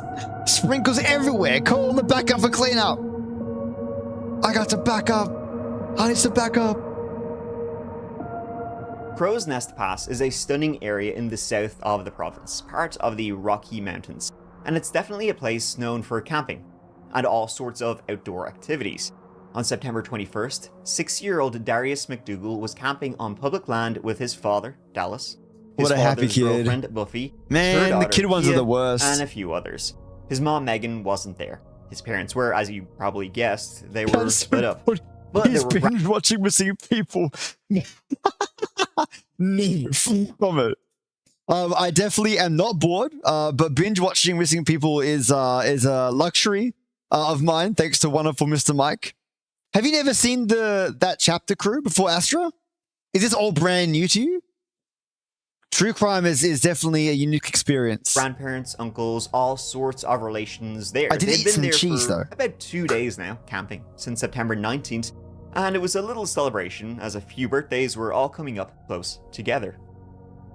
However, on the morning of September 21st, everybody out there camping was just packing up, all getting ready to leave. And little Darius, Kia, and a few other kids, they were all playing together. So you had the camp, then you had this little creek, then you had an island on the creek. No clue what's happening, Astra. So what we're going through is we're looking at true crime as a special event. I got access to reviewing and discussing that chapter. So that chapter is Mike, this guy here, this dude on the screen. He gave me permission. I asked him via email, and he let me know, yeah, it's good to go. You're good to do the old review and talk about the content and have fun. So I was like over the moon because I've watched this guy for like years. So to get a chance to showcase his work and show it to you guys and talk about it is like a bit of like a holiday relaxing moment for me. Just glad to chill here, you sweetheart, Astra. Not the hundreds and thousands. Oh no. But yeah, basically the true crime component is like an event for me. I haven't had a chance to do anything like this ever. So I'm trying a couple new things. I'm also doing the SCP. So once I finish one episode of that chapter, I then do a section of SCP. Oh, how are you doing? Welcome back. Fully awake and ready for a teensy bit of chaos. Wonderful. That's your sunshine. Oh, just like, oh my goodness. Astra, you wonderful peanut. All the kisses, all the hugs. Oof, oof, oof, you Casanova. And the kids were all sort of playing hide and go seek, you know, the usual things, while the adults just across the creek could see them, but the adults, as you can imagine, were all busy packing up the camping, getting ready to head home. And at one point, the kids are, you know, finished done playing, the adults are calling them back as it's time to leave. Let the hand and then gestures. as they're walking, as the kids are just walking back to the camp, it's one of those blink and they're And you miss gone it? type Yeah, cases. oh my the kids would God. say, they would simply say, they turned their back. No. And Darius completely. Dude, I know this case. This case was huge. This Darius case was massive. Massive, massive, massive. Holy shit. Completely vanished from them. It was like he walked into thin air, blinked out of existence. They began asking around and shouting, could not find him anywhere. So they went straight back to the adults, who then began to look around, taking every direction they could. And then Darius' grandmother, she dialed 911. Within 20 minutes, search and rescue had arrived to the campground to begin searching. And they began searching well into the night as they wanted a quick resolution. When you have a missing child, you want that resolution to be, I think, as quick as possible. They never found a single trace of Darius McDougal. What the hell? From the air and on the ground, dozens of search and rescue members, RCMP, and conservation officers are searching for 5-year-old Darius McDougal. Family went out for a walk. Darius was not among the ones that returned. They went back to the site, searched for a good time before calling 911, and search and rescue was deployed immediately. Searchers responded around 11:30 Sunday morning. RCMP say Darius was walking with family on a road that connects to Tent Mountain and allows camping on Crown land when he got separated. McDougal has autism, and police say that may prevent him from responding to others. Oh, I see. How a 5-year-old boy will react in a specific situation is difficult at the best of times. So we need to keep that in mind. Thank you for the hug, Mari. Fortunately for us, we are able to all the draw squishies upon to you, legend. Provincial resources in Alberta. Now, young Darius had autism, so it was said he might not be responsive to searchers, to loud noises, to bright lights. So what the searchers began doing, they began playing his favorite song on speakers, hoping that might attract him. That's smart. But That's it was smart. absolutely bizarre. It's like he just... It reminds me of the Dennis Martin case. 60 on the test, but not my fault. She didn't teach us what we're doing. Yeah. Report that lady. Report her. Absolutely ridiculous. When it's just setting you up to fail. Gone in the woods. Was there a bear or like a wolf out there, or a coyote out there snatched him? It made no sense. You ready to go, in Mari? this area can be extremely dense, making search. What are your plans this morning, wonderful? Searching, you know, extremely hard. And that's not to mention if he could have crawled into the bushes or into a hole in the ground or under a rock or something. Then later, another child he was playing with, Kia, which was his dad's girlfriend's daughter, she passed away in a tragic accident at the Alberta Children's Hospital. Another extremely horrific event for a family already suffering, with one missing kid and another child dead. It's never been said what, but some kind of accident. For a week and a half, authorities insisted there was reason to believe that he would be found alive in the woods. Now, sadly, that is no longer the case. Sarah Galashan is following this for us. Sarah. Yeah, you know, I mean, you say hard day. I mean, hard day, especially for the family, certainly for the hundreds who've been involved in this search over so many days now, looking for Darius McDougal. It's an area that's popular with campers, and so they did find some things in the wood, but none of it could be directly associated with Darius. So that in this press conference earlier today really begged the question, did he just disappear? I mean, how is that possible? Might someone else have been involved, and could he have been taken? Mari, you got the need for nay? Is that what you've got, Mari? Is that what you're telling me? The need for nay? This is how that was answered. We've just exhausted all search tactics.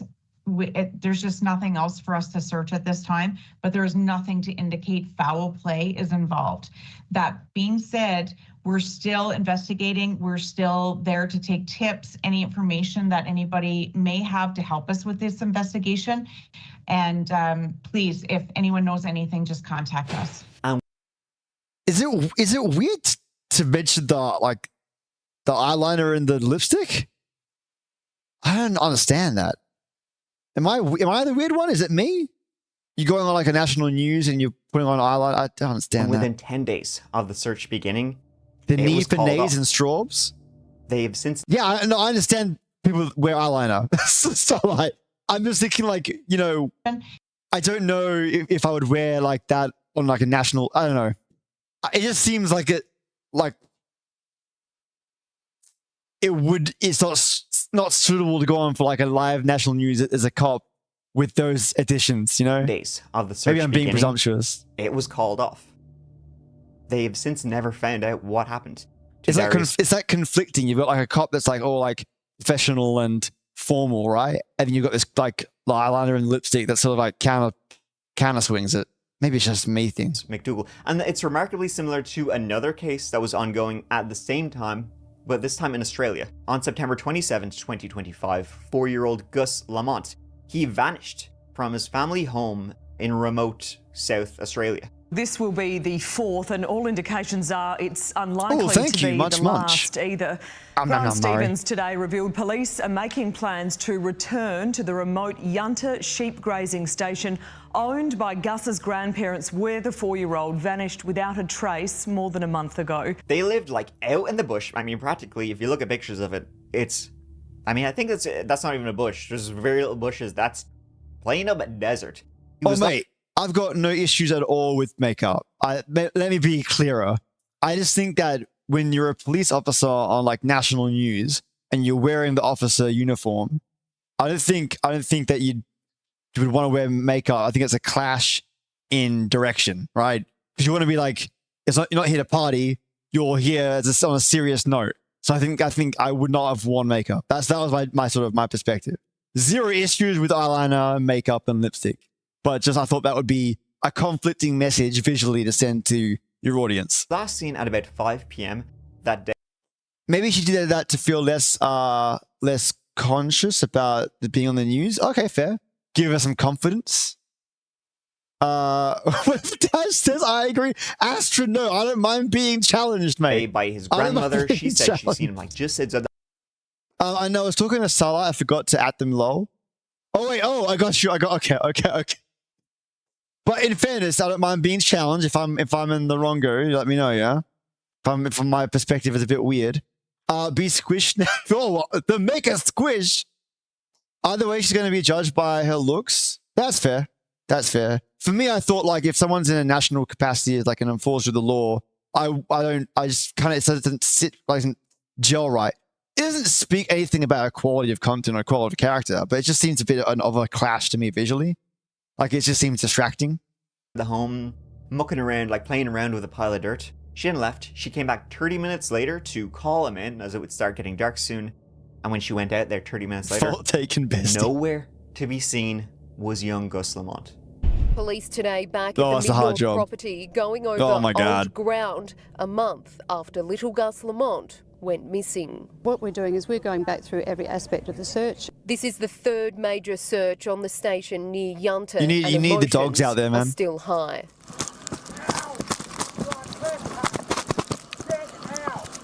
Gus's grandmother, shotgun in hand, confronts a Daily Mail reporter outside the homestead, despite the family's repeated pleas for privacy.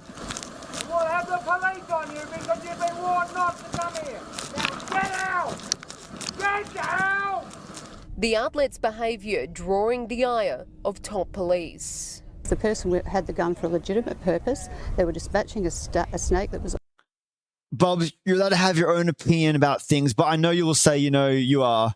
Let me just say it. That's fair. Like, I think I'll get my opinion out, but I'm open to like having it challenged. You know what I mean? Torvus, if she didn't have makeup, people will be saying stuff like she's not looking after herself, so we can believe she can find a person. No, it's the guy with the grandma. Oh, okay. It's the guy with the grandma shotgun. I'm like, what the heck? I'm like, maybe I'm going blind or I'm seeing things. Or they would be saying worse. I don't know if they'd be saying if she wasn't wearing makeup. For me, like is this sergeant wearing makeup? Like, the reason why I bring it up is because like you represent the community that you're in, right? So if I'm a professional and I go to my job, right, I wouldn't wear like a t-shirt and shorts, right? I would wear like a formal suit or something formal to convey that authority, to convey leadership. The makeup is distracting to me because it sort of makes it more casual. So if you're on a national platform and you're there to instill authority and confidence, having no makeup would solidify the one direction that you're going, which is authority and leadership. I don't think that not wearing makeup makes you look not like you're looking less after yourself. Like I don't see it that way, but that's my perspective, right? I can't account for everyone else's perspective, like Torvis's perspective.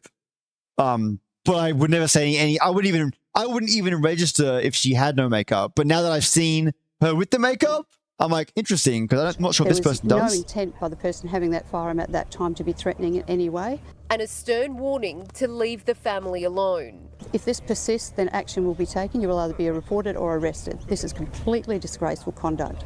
But it was no distraction for police. Their focus, man, what a country! It's freaking flat meters from where the little boy vanished. Water Operations Police trying to rule out the possibility that Gus drowned. Millions of litres of water pumped out, allowing a closer look. Far out. Another grueling. Or she could have done some lighter shades and tones to make it more natural look. That's fair. Yeah, that's fair. It's not my perspective. It's just experience with the internet and how people have their opinions without actually caring about people. That's also fair. I mean, my headspace is maybe just old-fashioned. But if I'm going to convey an image to my community, I wouldn't have that. I wouldn't be using anything. And like I said, like if I was going to go to a job interview, I would dress for the role, right? To impress and to convey an image. Or at least an image of success. In this case, I felt that was really like conflicting. I was kind of like distracted by that makeup. That was kind of like hard to absorb what she was saying in that way. Desperate day of searching, backed by determination to solve this mystery. We'll continue to search for Gus for as long as it takes. Huge searches began. In fact, one of the biggest searches in She'd Australian probably agree. history at the very least. I'd imagine. But no evidence was ever found. Again, a blink and they're gone. They didn't find any evidence, footprints, tracks, nothing. Just blink and he's gone yet again. And they were literally living in the desert. It's not like a deep forest where, you know, you that's crazy. Pretty close by. You can see for miles around. Nothing. You could see nothing though. Yeah, nothing. To what happened to Gus Lamont. And this, again, to talk about a third story, you might remember a case I covered just a couple of months back about missing Lily and Jack Sullivan, who vanished in Nova Scotia, and any updates since I covered that one. 2 young kids, again, in their backyard in remote Nova Scotia. Seems like maybe they walked into the woods. Huge searches done, nothing ever found. And any updates for you? Bloody hell. No updates are the update. Everything's been searched at this point. So do you think it could have been an animal that took them away? You know, what's the alternate, you know, what could have happened to the kids other than being in the woods? The kids were reported missing from their home in Pictou County on May 2nd. Since then, there have been extensive searches with cadaver dogs brought in and RCMP combing through more than 800 tips and over 8,000 video files. Despite little results, Martel says he's doing everything he can to advocate for the kids. You know, I'm just trying to keep the public informed as much as I can. And I don't know if I'm the this guy's exhausted. Best voice to be speaking for Lily and Jack, but you know, I'm still going to do it anyway and for the kids. There has been no news since I last covered missing. Stella, actually kind of funny since I've been watching a lot of crime stuff lately. What is in this breakdown or the analysis or Jack and Lily Sullivan, other than the Nova Scotia government offering 150,000 Canadian dollars. The first thing that came into your brain. Okay, back. I was in the You Know Who stream I talked about, Lefty, and let's say the chaos is real there. I need to chill for a bit. Wait, is it one of Falumi? No information has come out. Anna Knezevich Hanau. Interesting. Russian? The disappearance of Anna Knezevich Hanau is a little different in that we sort of have indications about what happened to her. And the fact that others are more simple, but they didn't do more for these cases, yeah, that's a fair point. I think it's kind of like, what do you do? They're like, if there's no evidence, there's no lead, there's nowhere to start, you search, and then You find nothing. What do you do? I mean,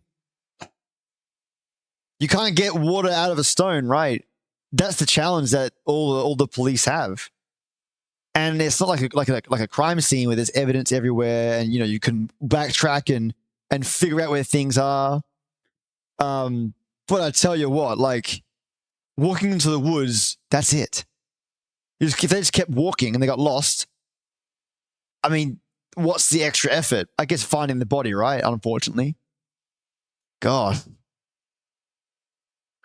The one I need to surprise about for, but back to the true cases. What did I miss while I was distracted by chaos?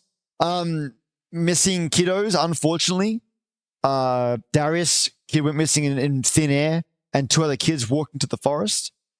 Is your wonderful friendo online tonight, by the way, B? Is she streaming right now? And someone was arrested, but they ain't in prison anymore. Anna was 40 years old in 2024, originally from Colombia, but had since moved to Fort Lauderdale and became a naturalized United States citizen. And she was married to David Knežević. He was originally from Serbia.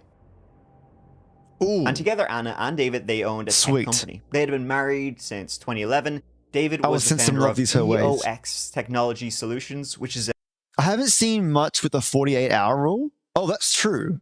That is true. I think kids get treated differently though, right? Starlight, where they get they're immediately launched into detection mode. Like a business-to-business company. They provide basically IT solutions for companies, and it was doing gangbusters. It was incredible. Both Anna and David would become multi-millionaires, own a whole heap of properties. But while their company that they ran together was booming, their marriage was busted. The marriage became acrimonious and toxic, followed by an even more 90 divorce. Seconds? Bloody hell. And so the divorce was extremely, extremely bitter and painful. Anna proposed splitting everything 50-50. David said to that, nuh-uh. And so Anna decided it was time for a fresh start. In December of 2023, Anna moved to Europe. She moved to Madrid, and she wanted to become a philanthropist and settle in España. She already spoke the language, being Colombian, and she wanted to help abused women and that sort of thing. I mean, she had, the money to set up foundations to help people, which is great. Yeah. She began renting an apartment in the northeast of the historical center of the city. She started making lots of friends. She began traveling all around Europe. And it seemed like Anna, she was thriving, absolutely thriving away from the toxicity of her husband, of the business, of Southern Florida. Then a very strange text was sent from Anna Knežević-Henneo's phone. On February 23rd, 2024, a friend of Anna's received a text from Anna's phone. Allegedly, Anna was saying that she had just met somebody the day before and was going to go to his home, which of course was 2 hours outside of. Why is it always the pure ones go missing? Yeah. We need more pure souls in this world. True. Very true. Every 40 seconds a child goes missing. That is absurd. It's actually absurd. Holy shit. Holy shit. The city. That is insane. Phone service might be spotty, so she might not be in touch for a while. The text actually read, I met someone wonderful. He has a summer house about 2 hours from Madrid. We're going there now, and I will spend a few days there. Signal is spotty. I'll call you when I get back. Amazing. That's crazy, hey, B. Like I never had before. Now that is clearly a text sent from Anna's phone to try and explain why she absolutely won't be in contact with anybody for a while. Yeah, it's not going to missing mythic.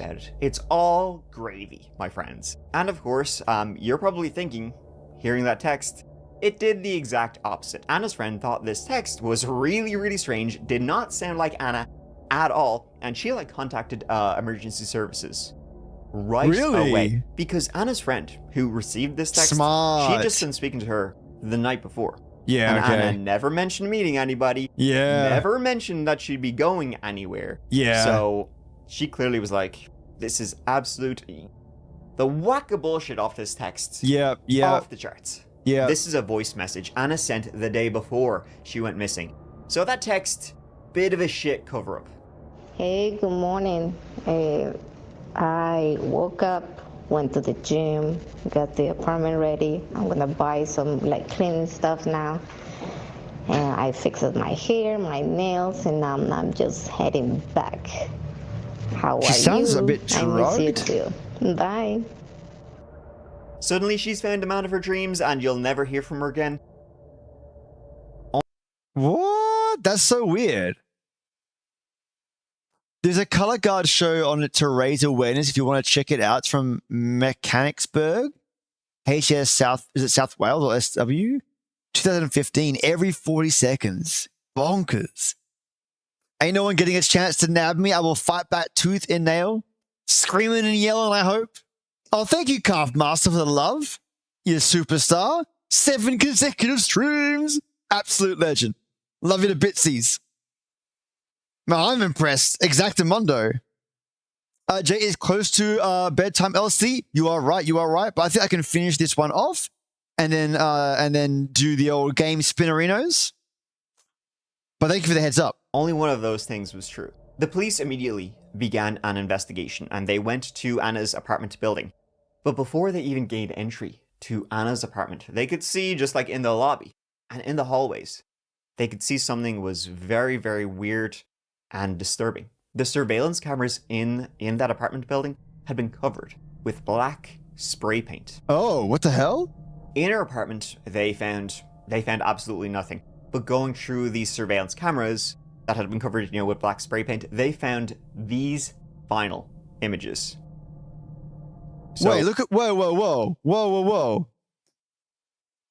Hold on. Yeah, that's. Did you see that? Image. Okay. I'm just taking note of the eyebrows and the eyes. Images. So yeah, that's creepy. Y sigue la investigación por la misteriosa desaparición de una ciudadana colombo-estadounidense en la capital española. And so the search began for missing Anna. Yes. There were no clues in her apartment, no you blood joined today, or signs of a struggle, nor any forced entry. However, that man with the suspiciously Serbian eyebrows in the CCTV was seen just after her last communication. Yeah. No forced entry. But as creepy as that image was, it ended up providing a pretty good hint to the police, because luckily, clearly visible in that image was the brand of spray paint used by this weird guy. And the investigation, well, now they had something to go off. They tracked down where that particular brand of spray paint was sold, what stores, and when they had that spray paint been sold. That gave the police and the authorities, the investigators, even more CCTV. Like this, which showed David Knesevich actually buying it. This fucking guy. And this was the same day it was used on the cameras. Dun. Her husband, who she's in the middle of a bullshit acrimonious divorce, comes after her. He crosses the sea. Now, coincidentally, David would say that at the time of her disappearance in early February 2024, he was back in his motherland. He was back in Belgrade in Serbia. And investigating his claims of where he said he was, it turns out that he was in Serbia, other side of Europe, from Spain. No forced entry always equals to someone knows the girl or has the connection that can get the keys from. Yep. Sure, that's only 1,600 miles away. And he was there in Belgrade renting a car. I wonder if that's got anything to do with... Nah, probably not. It's believed he rented a car 26-hour drive all the way across Europe. From Belgrade, Serbia to Madrid, Spain, which is a 26-hour drive. When he got to Spain, he even stole a Spanish license plate. They know that because a taxi driver reported his license plate missing. Police were able to track it, through cameras on toll bridges. Yeah, mythic. An image from one of those toll bridges. It's a cannot say no to me kind of the situation. The car he had rented in Serbia. Now, they couldn't actually tell, though, that David was inside that car because he had also, coincidentally, rented a car with, ultra-tinted windows. You couldn't see who was inside of the car. He was then seen on CCTV in a store in Madrid near Anna's home buying spray paint and duct tape. Probably should have shaved those eyebrows if he didn't want to be recognized. Gobshite. And then it's highly likely that he, from there, went to Anna's apartment. More information was then found out about that strange text message that had been sent to Anna's friends from Anna's phone, but it's very unlikely that Anna sent it. Investigators found out that David had been in contact with a Spanish woman via an online dating website, and he had written out that message in English, sent it to her, asking her to translate it into Colombian Spanish, which she did, and then he copied that text, sent it from Anna's phone. What he did with Anna Knežević, we are not sure, but it's highly likely that he got into her apartment. He spray painted the cameras, got into her apartment. Now, no blood was ever found there, nor any signs of a struggle in Anna Knežević's apartment, but she wasn't there.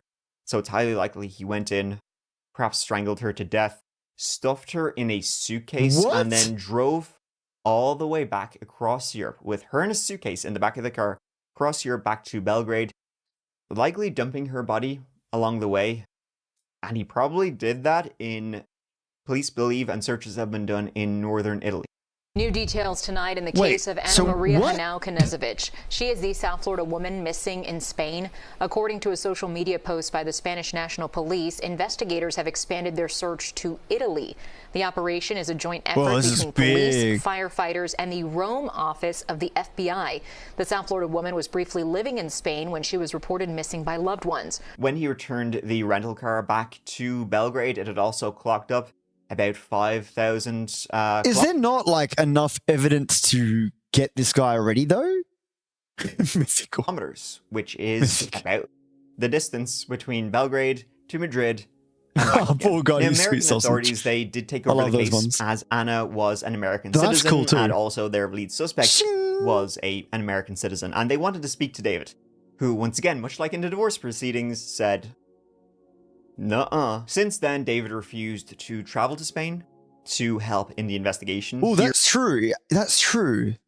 You could probably, I mean, if you've strangled her, there's no blood. That's awful. Oh, yeah, Mythic, I know. I mean, he looks pretty guilty, but again, we need the evidence, right? But if there is any blood, at least it would be in the boot or something like that in the car. Her hair would be in there. He refused to take a lie detector test, and David basically just did not cooperate at all. But he did eventually return to the United States in May of 2024, and upon his arrival at Miami International Airport, he was promptly arrested. He was arrested on kidnapping charges related to his soon-to-be ex-wife, Anna. All because she wouldn't divorce him the way he wanted it. Oh my David God. Knežević, more like David is a bitch. Ana Maria, who left for Madrid the day after Christmas, fleeing, her friends and family have said, a contentious separation from David, who didn't want to split their assets equitably, they said. Last seen alive entering her Madrid apartment February 2nd. The same day, prosecutors said a man who looked like David entered her apartment building after spray painting over surveillance cameras. That paint tracked down to a retailer in Spain. 6 months later, then, those charges, they were upgraded to murder charges. Wow. Didn't have a body, but... Yeah, she is very pretty, poor God. But they didn't have the body, but it got upgraded to murder. And then meanwhile, there's a lady out there who has no idea, or who says she has no idea where her kid is. And they can't action anything. And the kid's missing. I don't know. They likely had a good idea of what he did to his ex-wife when there was millions and millions of dollars on the line due to their divorce case. So it seemed pretty clear what had happened. No struggle and other stuff, and that means you have to knock her out with something and then do the rest out of the area, yeah. But then, in April of 2025, David Knežević was found unresponsive. Oh, shit. In his cell. It seems that David ended things himself, which means we will never know the full answers, but gives a pretty clear indication of what likely happened. And unfortunately, with him now dead, it's highly likely. I mean, you got more or less the entirety of Europe to search for where her body... Such a waste of 2 lives, eh? No, it says South Florida. No, I don't want to accept that monster. Could be.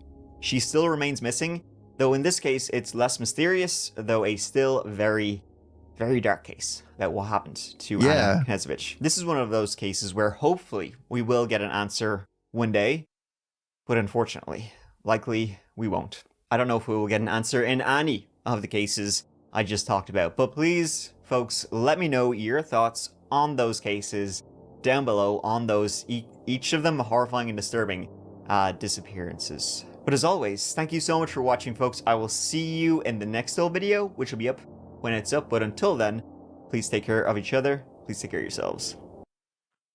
Thank you very much, Mr. Mike. That was an awesome run of true crime, I would say, scenarios, to put it lightly. You always learn a lot, and you always figure out what sort of how it sort of plays out in your head versus reality. It's quite tricky. Hopefully we can do this again. I'm going to send today's run through with yourselves and myself to wonderful Mike. See if he's got time to watch a bit of it and have some fun, have a good laugh. Maybe have a think about what we've said as well in chat and what our guesswork was. And I want to follow those cases. Yeah, I know, right, Mythic? That's how it all starts. That's how it all starts. But you can, of course, follow Wonderful Mike in that chapter. B's theory. A man did the rental thing and did the one we know so far. But he may have knocked her out before doing the heavier deeds outside and a potential larger search area making the body not easy to find. But they still pinned him for murder. Ooh, a Dia Marino's. I'm going to also do my wonderful little... Oh, I see. Oh, the Geico Cave. I know the Geico Caveman one. I do. It's like, it was like a advert that kind of blew up into a series at one point, I think. Mythic, I just subscribed and I'm watching more of his videos. Awesome. Awesome to hear, Mythic. There's another wonderful peanut like Mike that I want to reach out to. Well, I have reached out to, tell a lie. I've reached out to him already. He's called Coffee House Crime, but I haven't heard back from them. I think someone else handles his press while Mike handles his own press directly. So a massive thank you to that chapter, Mike from that chapter. Wonderful bean sprout.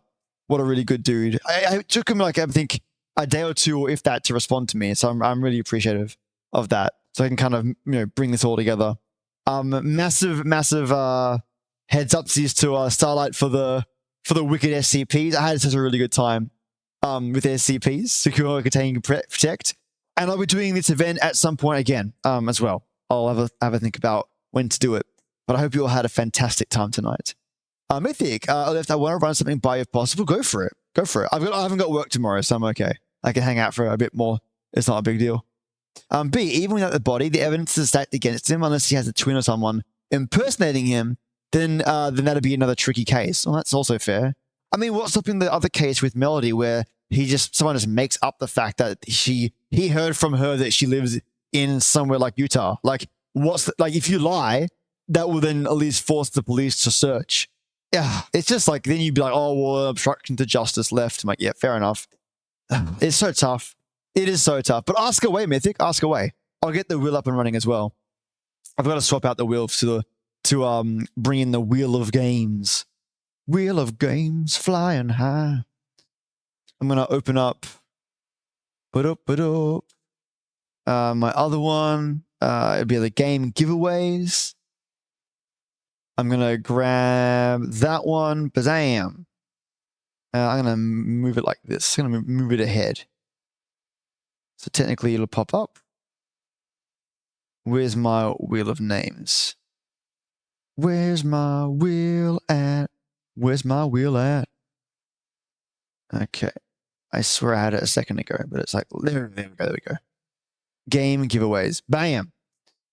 Yeah, enter the raffle. Now is the final call for Raffles Legends. Let's have a look. I'm going to hop in the voice chat. If you could hop in after the stream for a few minutes. Of course, for a few minutes, not a problem. Not a problem, Mythic. All good, easy as. B, who's a friend who we're going to have the chaos with? I believe, wonderful B, that you mentioned a wonderful peanut that it's like their final week this time around. So I'm going to find the name that you mentioned.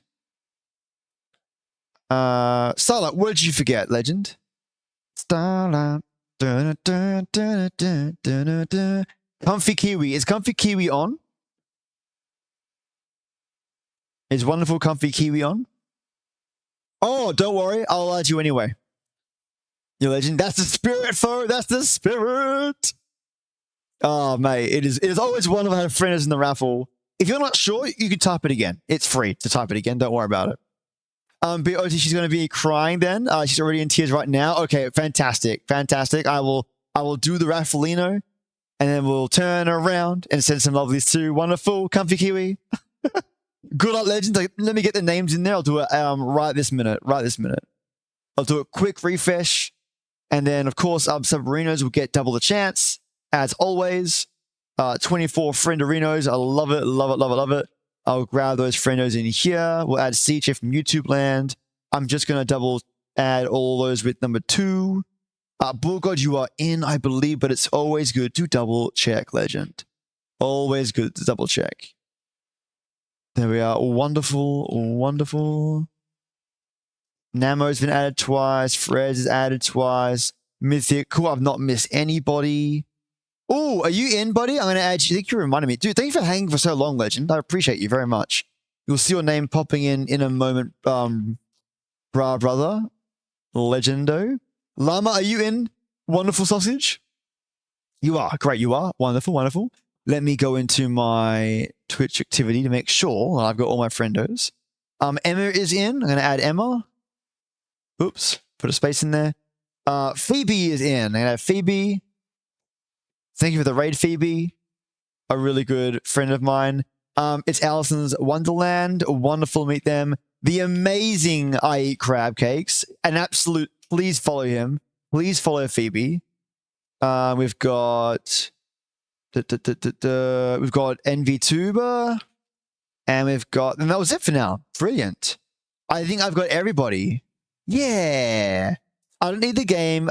You don't need to include me. Are you sure, dude? You can always give it to a friend who streams, or let's see if you win, then we can decide. How's that sound? We can respin if you win. I would still love to include you if that's okay. Wonderful, bro. Is Doe in as well? Do we add Doe? Man, I gotta add Doe, that legend. Yeah. All right, we can add Doe in. Perfect, perfect. All right, let's go. Dun, dun, dun. Dun, dun, dun. Dun, dun, dun. Hey! Congratulations, Phone! You will love this game, my friend. You will love this game. Congratulations, Phone Fox. That's so what of a supporter friend of mine. I always see this wonderful bean sprout in chat. He's such a sweetheart. Thank you so much, man. I'm really happy to give this to your wonderful self. He's so sneaky too. What a legend, what a legend. I gotta do, oh, thank you, Mythic, with the highlights. That actually helps me out a lot. So I've got the results section to the right here. But congrats, Foe. You wonderful sausage. I'll be reaching out and handing out last week's games as well. I didn't get a chance to get around to doing that. So my friends have been very patient with me. I really appreciate that. So Bushcat's going to get a game and whatnot. So yeah, I got a couple of games to hand out. They're all stored away, ready to go. I just have to actually sit down and do it. This week's been a bit chaotic with work, and you know, with people being on leave at work and whatnot, it puts pressure on the other team members. But anyway, look, I had such an amazing time tonight. Thank you very much. Big shout out to a wonderful Phoebe and wonderful Crowd Cakes for the radio. Huge thank you. Thank you to wonderful that chapter. Mike from that chapter giving me the access to tonight, and a massive ups to all those that helped me out with the SCP. Really love your guts. Thank you very much. I had such a really good time. We can do maybe once a month. If I get enough push as well, once a month to do something like this. If you're keen, we don't have to do disappearances for true crime. We can do different kinds of crime covered by that chapter. Doesn't have to be disappearances. Okay, so I'll pick something that's different. I'll keep it interesting for you as well. And with the SCPs, I had a blast. We still got so many to get through, guys. Holy crap, so many, guys. Where is it? Where's the wheel? I've already gone through it. Damn it. The wheel itself is packed. If I go down to SCP scroller, that's how many we've got. You want a paranormal one next time? You got it. You want paranormal true paranormal stories, and we can watch those and then critique those. I can try and find someone on YouTube to give me a hand. I wouldn't say I've got connections or anything in that space, but I can make some. Let's see, why not? Yeah, all right, great. And that goes for everyone that's here as well, right? But yeah, thank you so much. Top 5 is awesome. Okay, I'll reach out to them. I can just type in top 5 of XYZ, and I'll do a bit of research and find some people's. B, there's only 10% of the SCPs you have right now, if that. Hey, if you're right, B, you're right. I would like to do some more SCPs. I had a really good time. I got a chance to meet bro as well. So that was awesome. Looking forward to meeting more friends like that. But thank you so much for attending the event, by the way. If I were to add more, I know. That was really, really fun. Really, really, really fun. Let's send on some love and make some noise for the wonderful Comfy Kiwi. I want to make sure I get that name right with a copy and paste. Just so I don't miss anything at all, guys.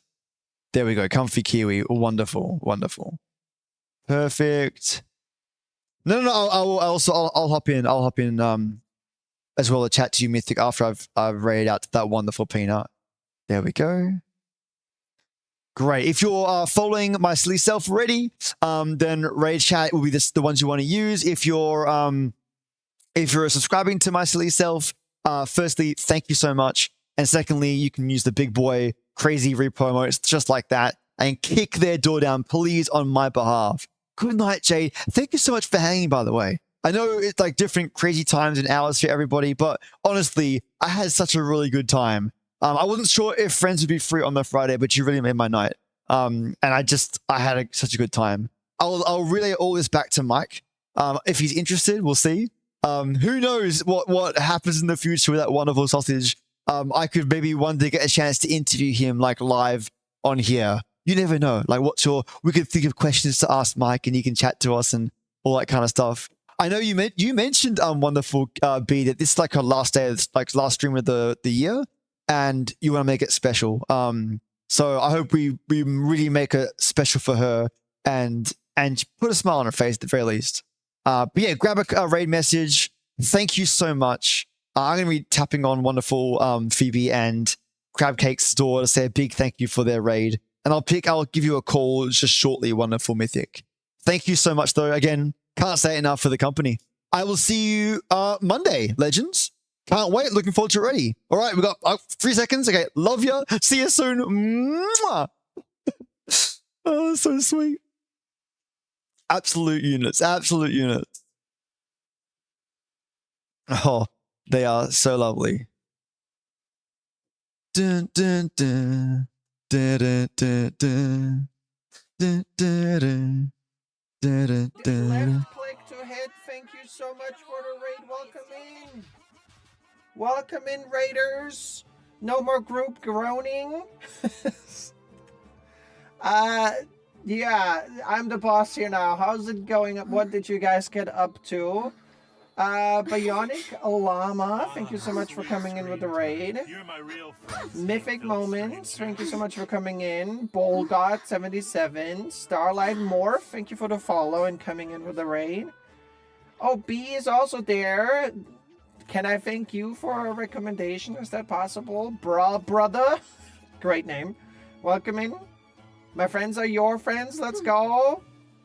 Rado sending the love. Oh, amazing. Thank you so much, LeftClicktoHit.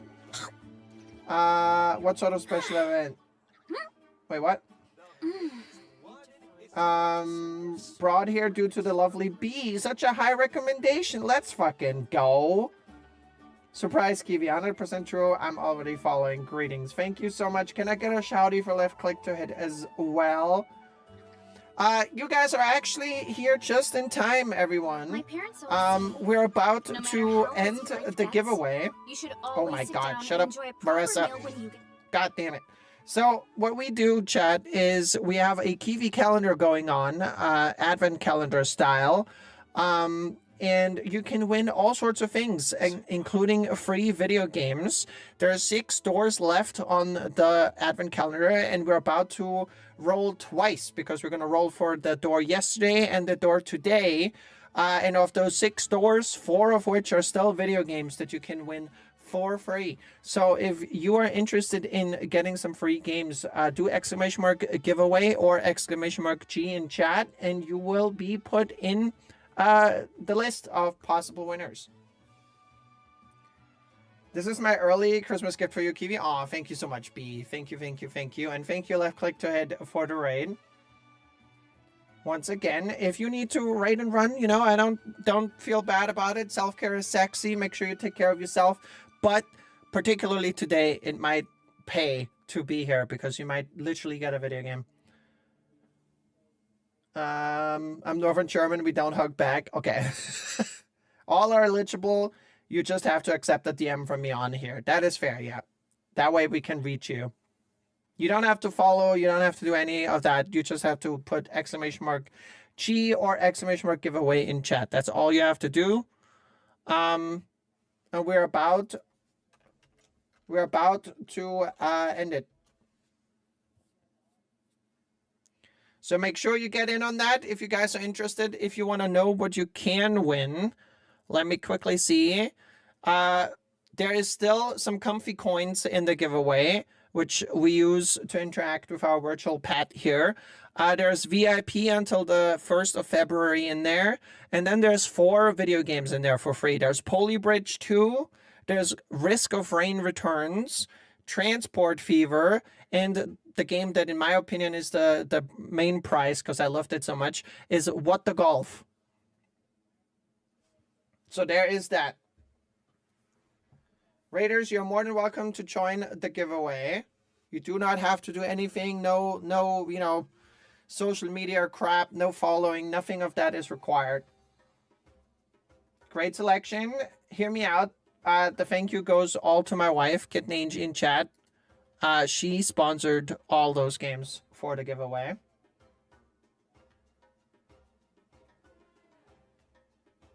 Emergency hat setting. Exactly. Make sure to stretch, hydrate, health crit check. Yes. Please make sure. Please, everybody, make sure you take care of yourself. Okay. Hold up. Here we are. It is time. So please make sure, everybody, if you are interested in winning a video, yes, a video game, make sure you are in on it. Here's our calendar, our Kiwi calendar. So yesterday, my time zone was the 18th, which is what we're going to roll for first, which is a Christmas tree. So I feel like that is a good luck charm right there. Comfy and friends, I'll need to rest up, but I'll have you tapped and lurking. But I'll hang for this. You got my support ho. Aw, you're so kind. Thank you so much, LeftClicktoHit. Let me hit you with a follow too, so I can catch one of your streams. Hopefully very soon. Okay, let's see. Here's my wheel. Okay, our first winner is No Ninja. Let's freaking go. And let's just roll for the second one as well, because Lefty, may I call you Lefty? Because Lefty needs to do some self-care. So let's get that out of the way real quick. Who did we have in the list? Because we have one more to do, right? So many messages. Okay, so we had Iku, we had B, we had Rachel, we had I Poke Holes, we had Scarlet, we had No Ninja, we had Riot TV, we had Nelly, we had Bender, we had LeftClicktoHit, and we had, if I'm not wrong, Bull God also. Okay. Let's roll for the second winner.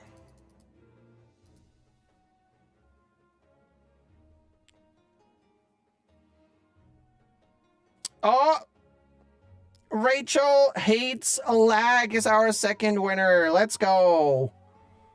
Finally. Rachel tried to win since the beginning of the advent calendar. So, you know, 19 days. Well, there we go. That means I'm gonna roll for, where's my Kiwi calendar here now? Great. So that is not the correct wheel. I see how this works. Now I know why it died. Luckily, we have all the thingies still here on our second document here. Okay, there we go. 6 entries, 4 of which are video games.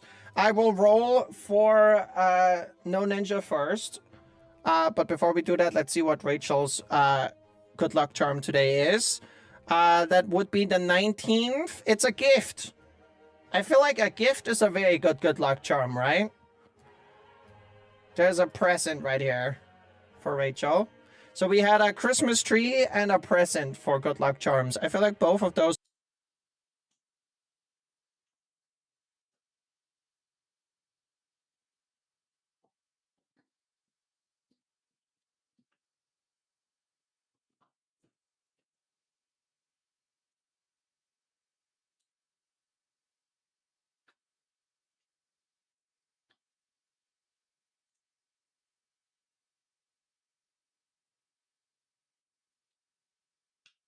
Hello, hello.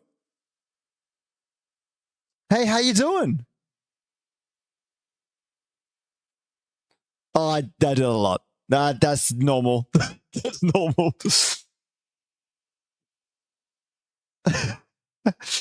It's wonderful to hear your lovely self in chat.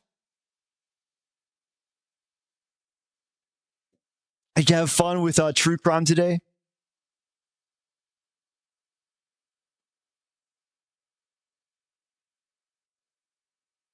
Oh, lovely. I know it can be a bit like depressing and morbid as well, but I mean, it's still interesting, I find.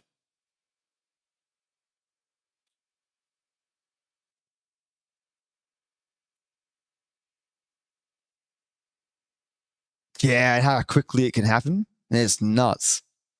Very scary. Very scary. Gosh.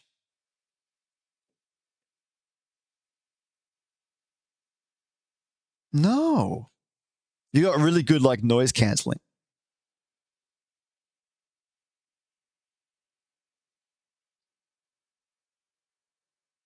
Oh, which ones have you got?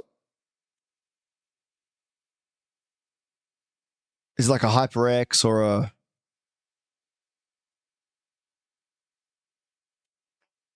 I was going to make a great joke, but no, it's like... I think you're lying and you're just basically saying what you are. I understand. That's a self-humble brag. Got it. Be excellent. Great. Or I'll have to check out BX. I've never heard of Be Excellent, the brand, but there you go.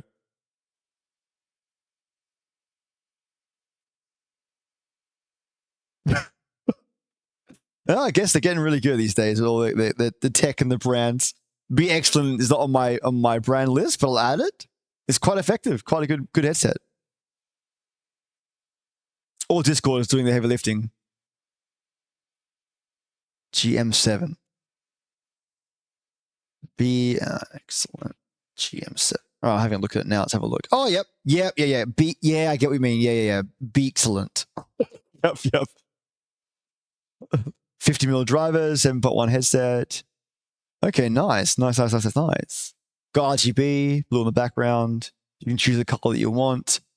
Standard 3.5mm connectors. Nice. I can make when you do an upgrade for your headset, I can also make some recommendations. But your headset seems really good. It's good value for money. Quite simply put, really well done. Yeah, that's about right.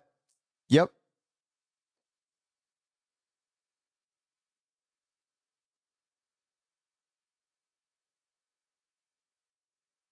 Oh, nice.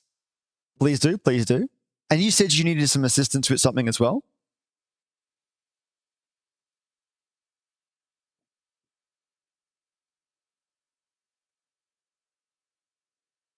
Uh-huh.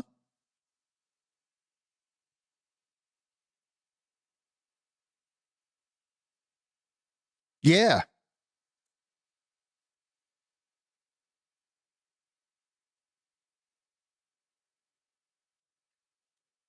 Sure.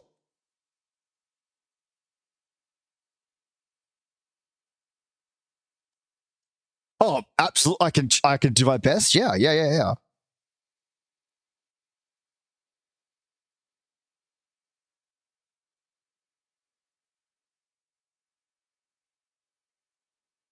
That's perfect. As long as is it like a one-off thing, or are you doing like a full-on you require reoccurring characters?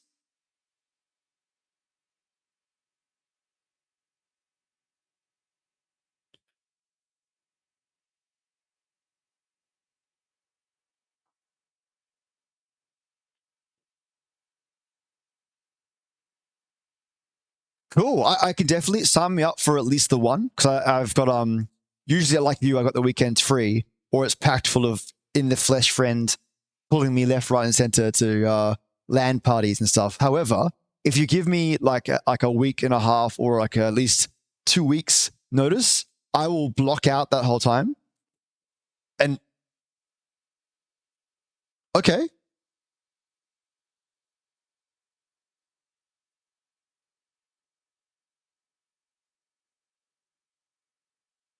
Oh.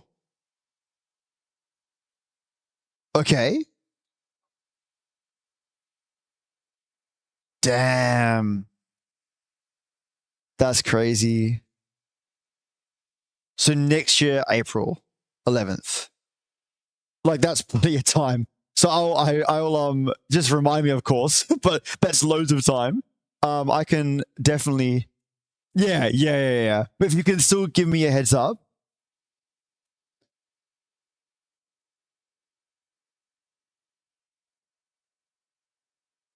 Perfect. If that fits my Saturday, that's really good. Because I was on Lucifer's podcast as well.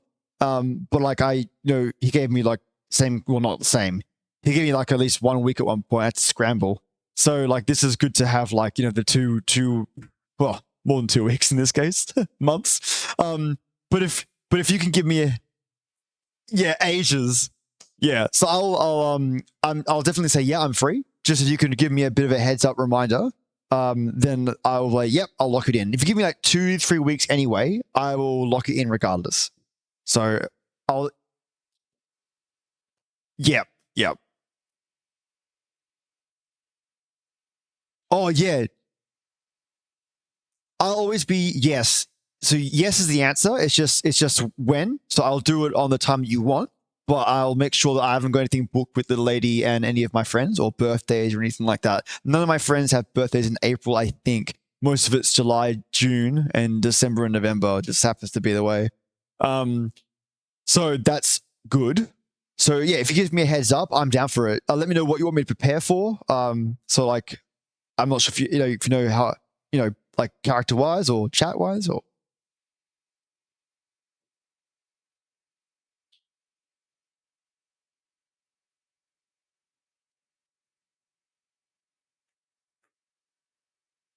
Awesome.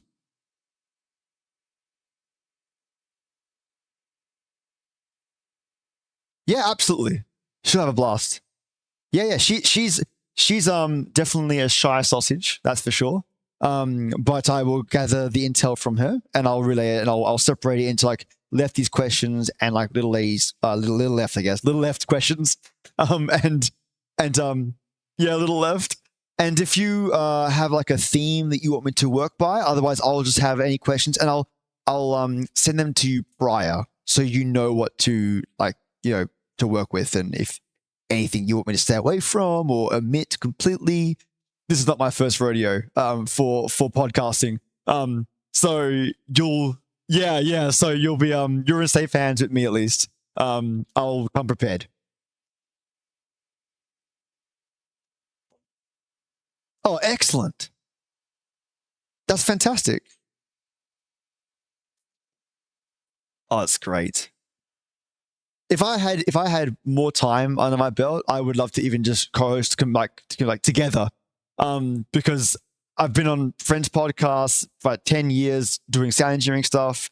So if you need anything for sound engineering or like what software should I use left, how can I get the noise reduced, blah, blah, blah. Let me know. That I live and breathe that space from an engineering perspective. So if you want like a cough removed or anything, let me know. and I'll show you how to do it as well. So it's not just like, no gatekeeping from me. So I'll show you how to do it. I use Reaper. I'm not sure if you used Reaper before or heard of Reaper. It's like $60. It's really good. It's a DAW, like DAW. So like Audacity, very similar to Audacity. So these are all like DAWs, like audio editing tools, right? But yeah, like I'll zhuzh it up as much as you need. So feel like, if you want someone to step in to help out and give you a pointer or do something for you and teach you how to do it, let me know.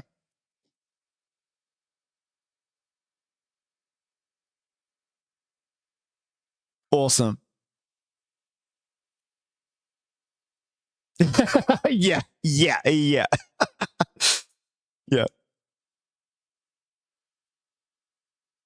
Yeah, pretty spot on.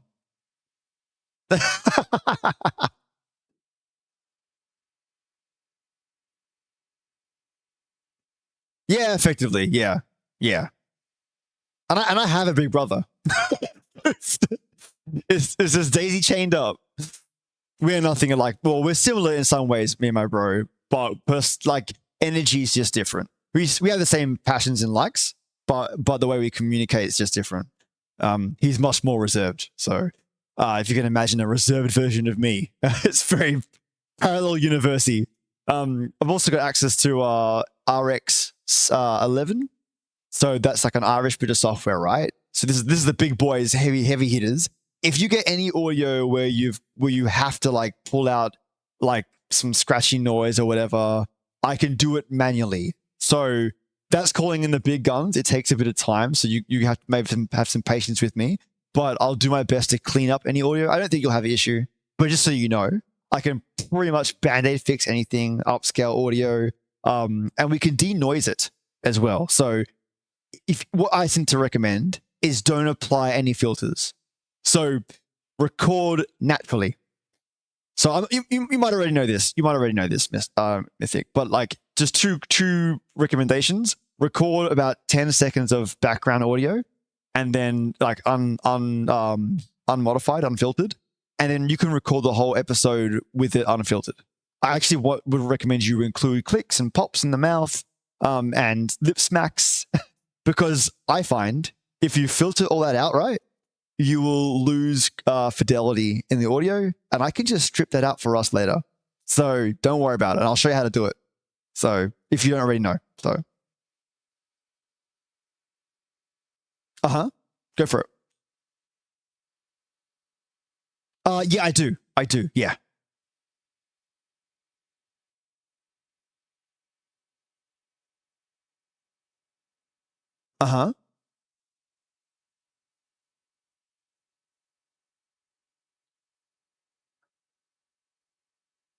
Fantastic. That's okay.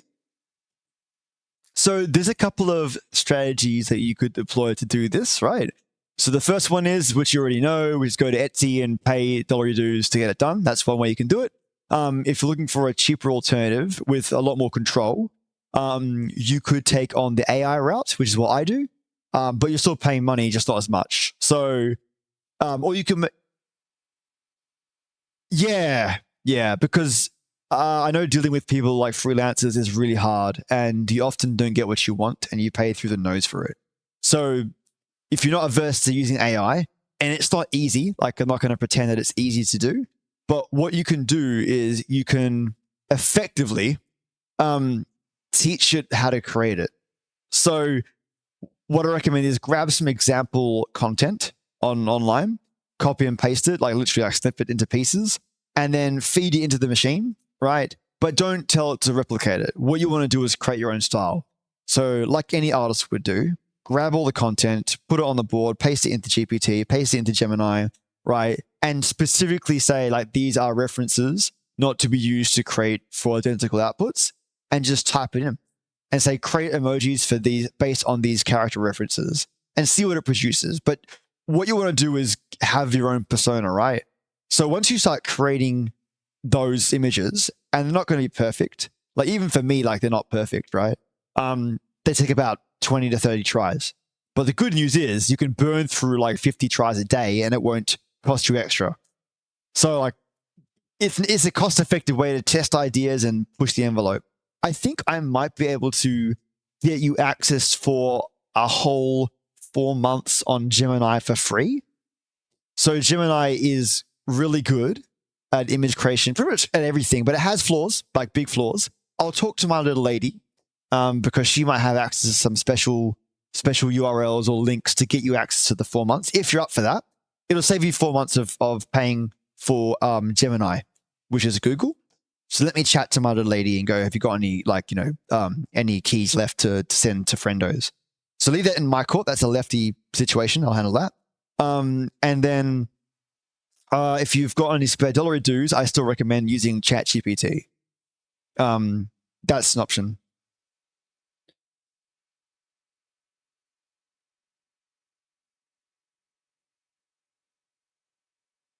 Okay.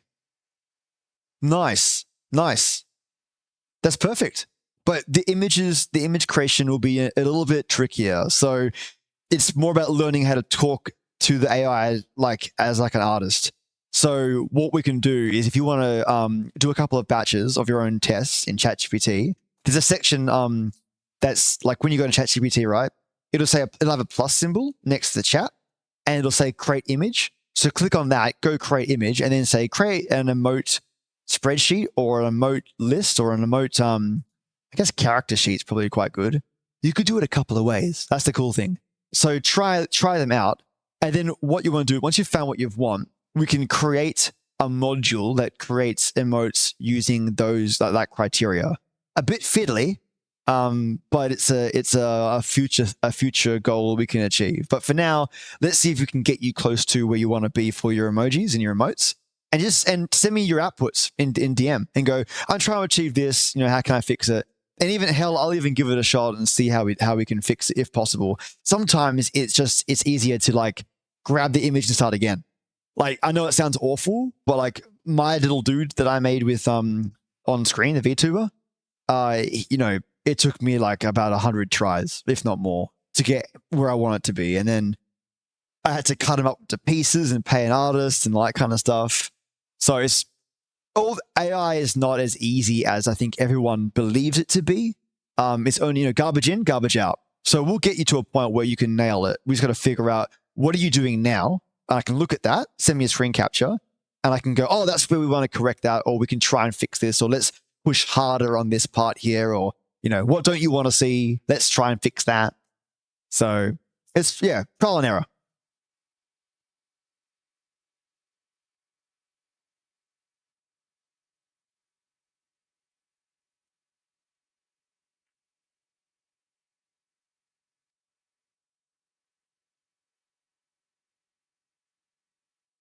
Uh-huh.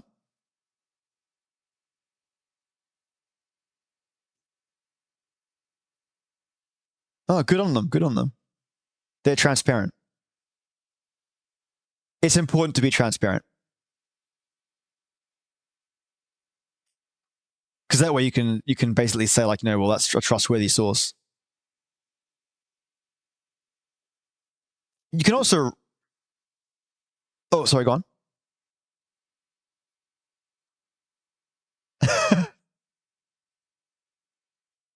Oh, you can also do AI locally, but the machine that you'll need to do that is big. I wouldn't recommend it, but you can do it. It animates and it creates your own AI images. That's an alternative. Check out Comfy UI. That's the alternative. So I can even DM the link to you if you like. Actually, I'll do that. Hold on. Because it'll be easier for you.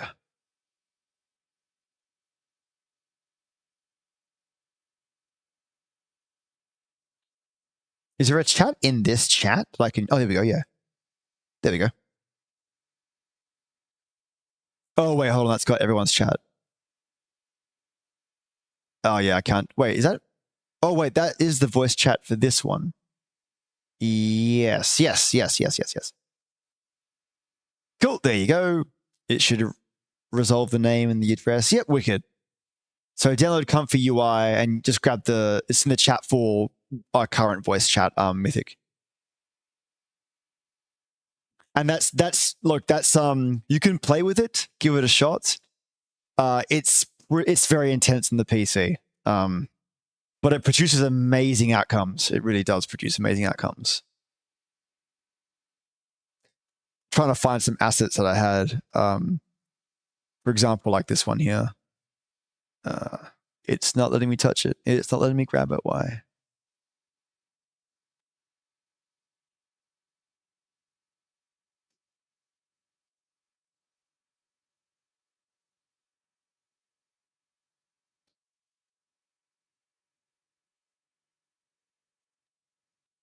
Yeah. Yeah. Okay. Fair enough. Fair enough. I thought I would just check, but that's the kind of stuff that it can create. So maybe in the future we can explore that.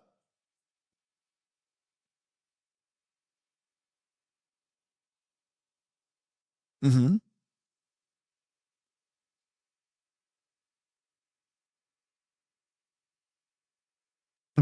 It is. It is. Yeah, it is. Yeah.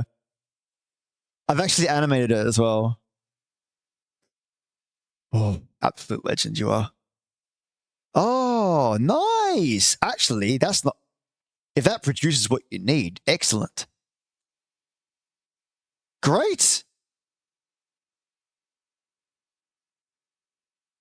Cool. What a cool site. What a great recommendation. Cheers. GB stickers must like... Yeah, yeah.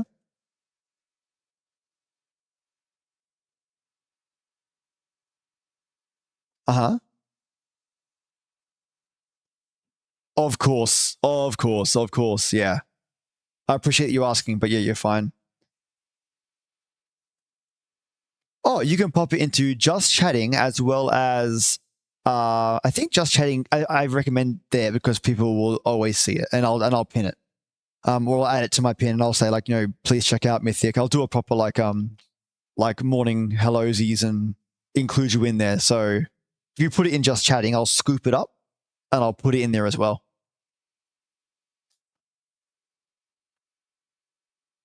Yeah, thanks. Yeah, cheers. Cheers. I'll also send you this as well. I'll check the chat when you're good. So this guy is a lifesaver. I know it's basic, but it's called remove.bg. And it's a free tool, and it basically strips out the background, but it's extremely intelligent. So once you've made your emote maker, you can then drag your image, right? Just literally Control-C and Control-V into my little link there, and it will remove the background in one clean sweep, and it'll keep all your other content intact. Yeah, it's powerful. Yep, it's very, very, very powerful. Like I told my little lady that when at work, and she's like, it's a game changer for her. It's better than Photoshop. It's better than Affinity. It's the best one I've ever used, and it's free.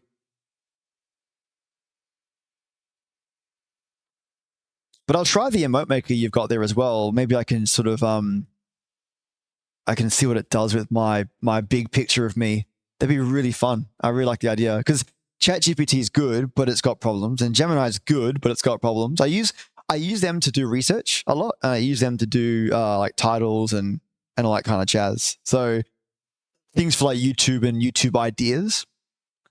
Because like right now, I'm doing like a Silk Song plan. Like tomorrow morning, I've got the script ready to go. I've just got to like piece it all together. But Gemini and ChatGPT help me structure. And they create a structure for 10 minutes. And they get like, at 30 seconds, you should have this done. At 1 minute, have this done, and so forth. And yeah, same as what happened with that chapter today. Like I had a whole spiel plan because I didn't think many friends would be online today. So I thought I'd do like a whole introduction, but like I didn't even get halfway through. So I just had to abandon ship. I'm like, you know what? Let's just watch the film. Let's just watch that chapter and go from there. Yeah, we just gotta pivot. That's all right. Being adaptable, yeah, it's a secret superpower, trust me.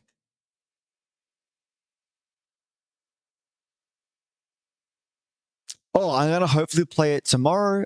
Sunday I've got early Christmas birthday party and Christmas party, but I should be free tomorrow after all the Silk Song. So I'll see you online on Steam. I've got you on Steam, correct? Okay, let me add you. I haven't. Are you waiting for it? Oh, man, I got some invites already. Shit. Okay, hold on. Whoops. Whoops. Yep. Yeah.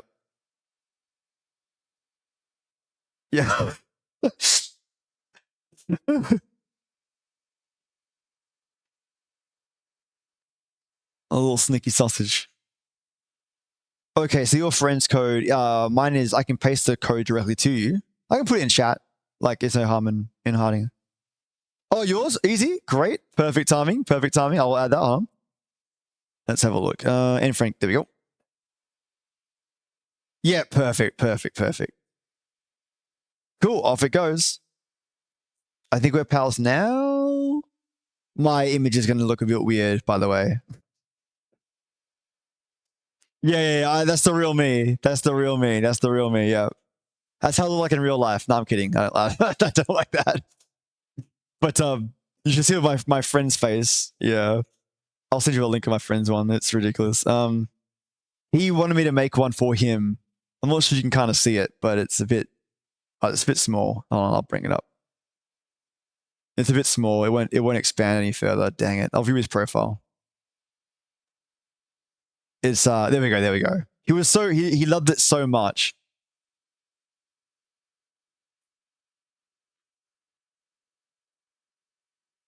I might put it into chatting as well, so when friends come in, they're like, "What the hell are they talking about?" and saying,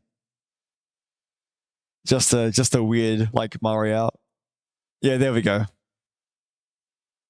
Yeah, so my friend was like losing it. So he's like, "Oh, make one for yourself, Left." I'm like, "Yeah, no worries." He's like, "Can you make one for me?" I'm like, "Absolutely." And yeah, it's his permanent. He's had it for years. It's Raiden from Mortal Kombat, and I just one of my favorites. Took like 15 minutes to make, and then off you go. Yeah, life is fun.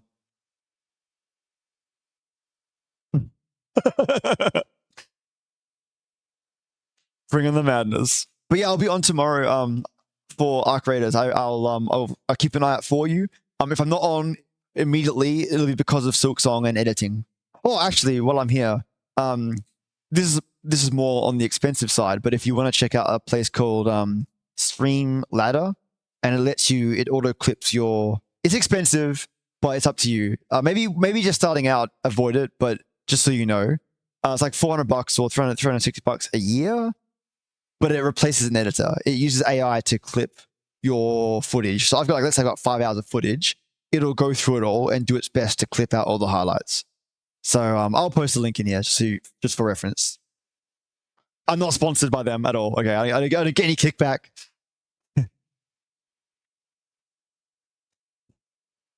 Yeah, because I was using 2 tools before to get what I can get out of this one with 1 tool. Yeah, there you go. So I stand behind it. It's very, very powerful. Yeah, it's dear. If you do want to consider it, let me know, and I'll reach out to those guys directly, and I'll say, look, I've got a friend of mine that's looking at getting at it. Do you have any discounts running? Do you need, anything you want to ask, and find out what we can get as a discount for you. No harm in asking. I always ask for discounts. Just because I can. They're gonna say no, big deal. So, but yeah, I wouldn't recommend just yet. I would probably hold off. It's tricky. If you're gonna go full blast into it, then grab it. You can tax write it off, by the way. So if you've got a sole trader, I'm not sure how it works for America. But I know in Australia, as a sole trader and an ABN, you can write it off as tax. So just think about that as well. I know you're not here for business advice, but you can have a look at the tax structure, and that might help you recover it. Like I know in Australia, I think it's like $20,000 complete write-off. So you could just absorb it and it gets rebated. Yeah, tax is fun.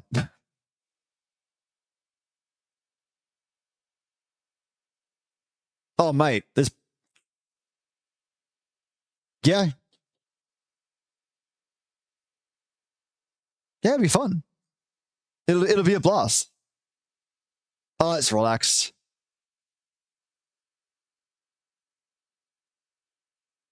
Yeah, right now it's not great.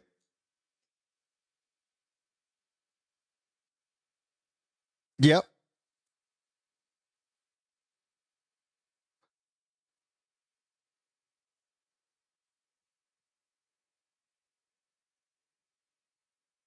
Yeah.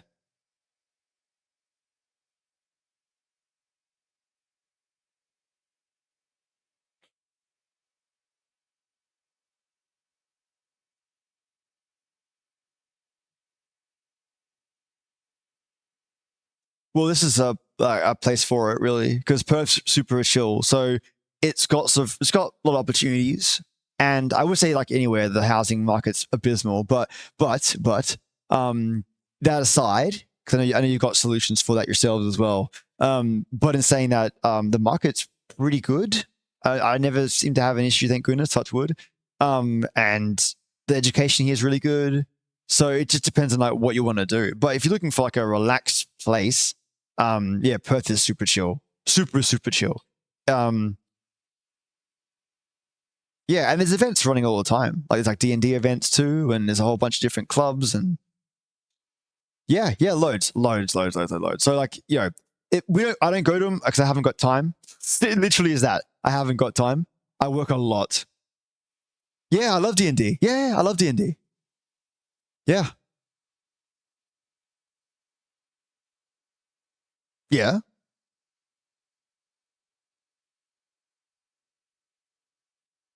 Yes, the old one. The classic. It's free, right? Yeah, I remember D&D Online. Yep. I played that when I was a lot younger. It's very old, that game. It's like about maybe 10 plus years.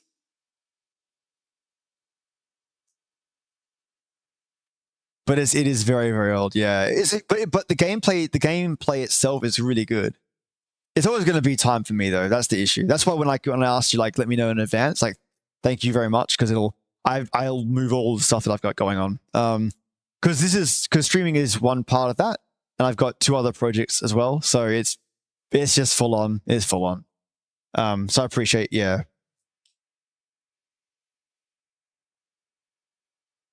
Oh, sweet.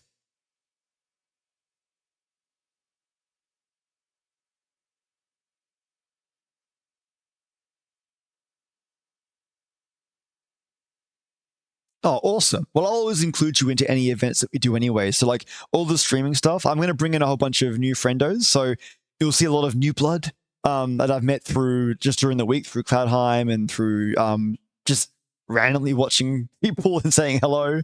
So I'll bring you in onto that same crew as well. But you just let me know as well, like when. So if you're not comfy, I'll add you. But if you're like not comfy, yeah, I can leave you out till later. But just give me the green light as well when you're good to go. There's a lot of things you got to get set up. I understand. But when you do, just say Lefty, let's jam together, or I'll do like I can put like a big group together for TBD. Like next week, I've got a big group that I'm pulling together. I don't know if you'll be ready then. Probably not, right? So that's okay. That's okay. Okay, sweet.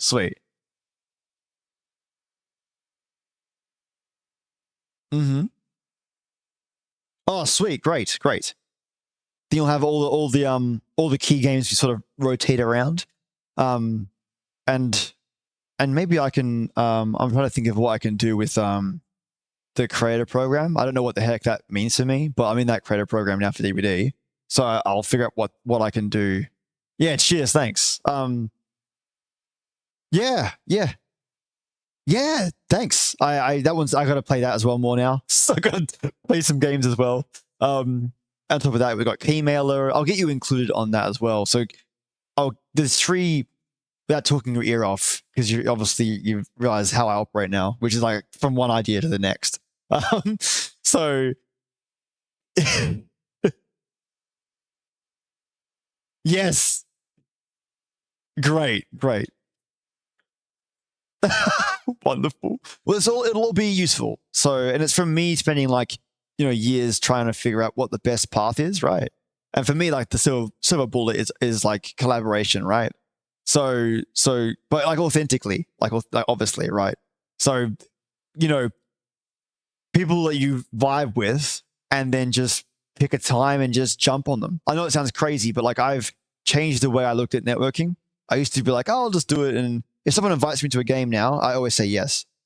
Oh, even when you like just chatted, just say yes. Just bite the bullet, because it's your brain just like turning you off, and it's going into old habits. Like, believe it or not. Yeah.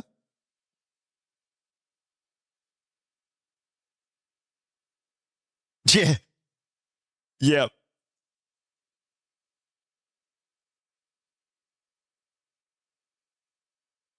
Oh, that's amazing.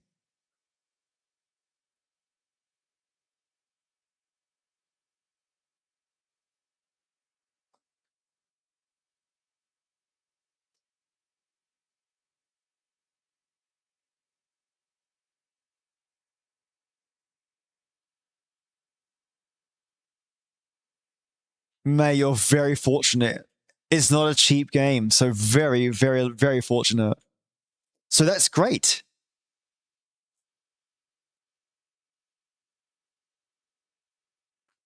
It is. It is. It is. And on that note, you should, as you said, jump on it. Have fun. Network. Are they a streamer as well, or are they just a friendo?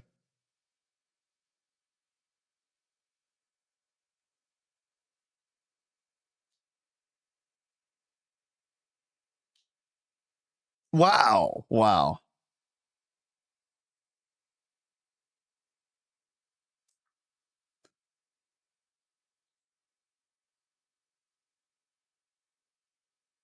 That's amazing. Chaotic Smoky. Okay. Because in that way, like, I mean, obviously they see value in you enough to fork out that kind of dollar do. So it seems like you've got some collabs with them as well, right? Oh, nice.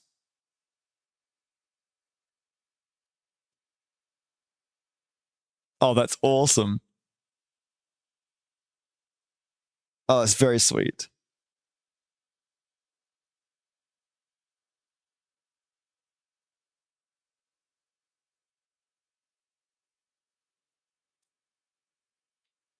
Yeah, yeah.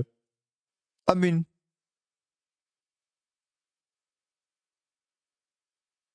yeah, it doesn't impact me at all. It doesn't impact me. It.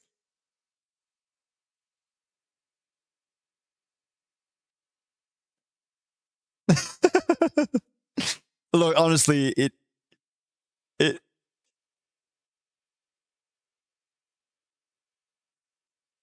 Oh, mate, I love being, mate, when I go offline, when I'm not on stream, it's a different lefty, trust me, when it comes to DVD. Yeah. It's a different universe. I guess because I have to sort of pay for being, like, to always be friendly, you know? I can be a bit nasty, so that's kind of fun, right? Every now and then. So, not all the time. I do feel bad, though, in Arc Raiders. I don't do it in Arc Raiders. Yeah, it's fun and it's fun. Well, I guess because you don't get a chance to sort of be like uncapped. You can just be ruthless and brutal and have fun doing it. But Arc Raiders, I feel awful. I tried it, taking people out. I'm like, nah, I feel bad. I mean, even if I get wrecked myself, yeah. It's at my detriment. Like, I suffer for it because I'm like, like betrayed again. Betrayed again. But I find it's just more fun being nice than it is to be mean. But in DVD, that's fun. Yes, I've got the voice mod. It makes a big difference.